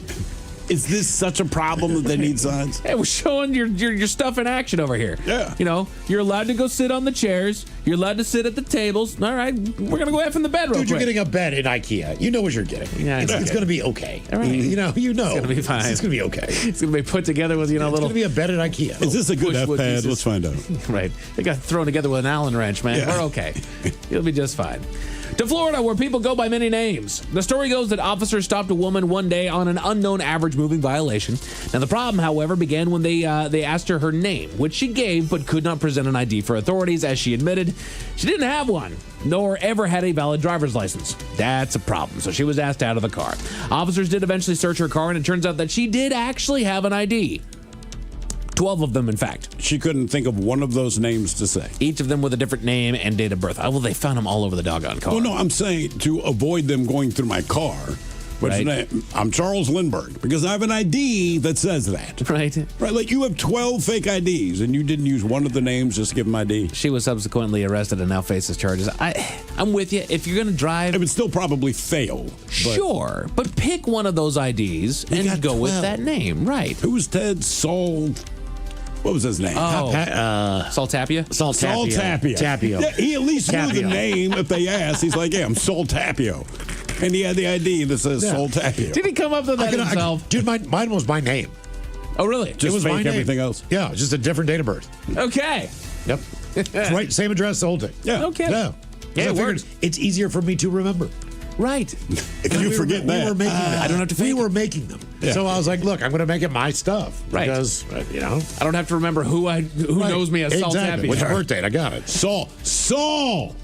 Ted. Oh, sorry. One more out of Florida where a man has a whole bunch of stuff that he doesn't need. He tells local media that he started getting emails from Walmart several months ago, but ignored them, believing them to be junk emails. Your package is on the way. It's like, okay, Sure. I didn't order anything. Suddenly, he actually started getting packages delivered right to his door, including duplicate car vacuums, 3 of the same shower curtain, 3 of the same women's sweaters, and 2 sets of toy cars. Complete with a $1,200 bill on his credit card. He's reported the orders as fraudulent to the company, and after a frustrating run around with Walmart and his credit card companies, he's returned the items for a refund. Basically, he declared them as fraudulent, and the way that it worked is that the orders were placed on his Walmart account to his address with his card. They're like, right. If it's not you, it's somebody on your account. This isn't fraudulent. It went to you, buddy. And I understand their position. Right. It makes sense. But there's a certain, a certain tell with actual human beings when you're speaking to them. Yes. When you see certain frustration, like they're telling you the truth. Right. I mean, he's done with this. He has crap. nothing to do with this. Yeah. Right. Why did I buy duplicates of all this same garbage that I'm now Why do I telling you that want I women's wanted? sweaters? Right. Especially when I say I will return it. I don't need it. Get it out of here. Get it out of my life. But just in case those stories left a bad taste in your mouth, thankfully, there's good news. Over to England for the latest rescue operation. A passenger waiting on a local platform informed authorities that they had seen a trespasser wandering near the tracks. A slow-moving tortoise that was taking itself out on a walk. The train operating company coordinated with the rail company to shut down train services for about 10 minutes as they executed the rescue operation. They were able to relocate the 50-year-old tortoise to a local rescue center, and it was accompanied by the mascot of the operating company, ironically enough, their very own tortoise named Turbo. Yeah. So this railroad company, they have a mascot that the tortoise is like, throw Turbo in there with them. It's kind of a cool story. I'm just thinking, if I run a transportation company, tortoise is probably not the animal right? Like greyhound. I think it's ironic. Yeah, I guess. You know what I mean? Take your time. Because also greyhound, you're not getting there as fast as the greyhound. Yeah, that's true. That's right. That's You're gonna get there when you get there. But Turbo kept the new recruit company until they reached their destination. The animal was later returned to their owner. My whole thing is like, all right, we coordinated with the rail company and we coordinated with the train company, and we need to shut this thing down for 10 minutes. Turtle's over there. It ain't gonna outrun you, brother. No, it's 50 years old. How does this take 10 minutes? Right. It either takes 1 people or 2 people to get that doggone tortoise out of there. Yeah, move the thing. Somebody could get bit. Cool. Grab it from the back. That's right. Like, send Scotty over there to go grab onto the doggone turtle. You'll be fine. Men's Room Sports, if you caught the soccer bug, there's championship soccer quarterfinals over on FS2 featuring the United States team, Leagues Cup soccer over on FS1, and you have some baseball over on TBS. The Mariners are about to start their 3-game series against the Tigers right here at home over on Mariners TV. The Tigers. Detroit. Yeah, the Tigers. Big Tigers in Detroit. As far as your weather, the sunshine continues as we're expecting clear skies and a low of 59 tonight. Tomorrow should be more of the same, sunny and 86. That's it for your headlines with that. Mike Hawk is out. Thanks, sir. Appreciate it. We'll see you next time for the return of Who Sucks Less. Lovely Jolene is up in just seconds. Yes, indeed. It's all true. But in the meantime, well, we be all about this bitch. So until tomorrow, please do what you do best. And for Aletha's sake, stay beautiful.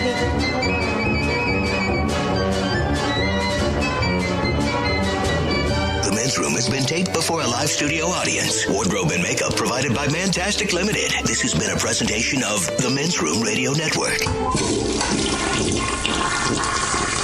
Oh, man! A Double Flush production.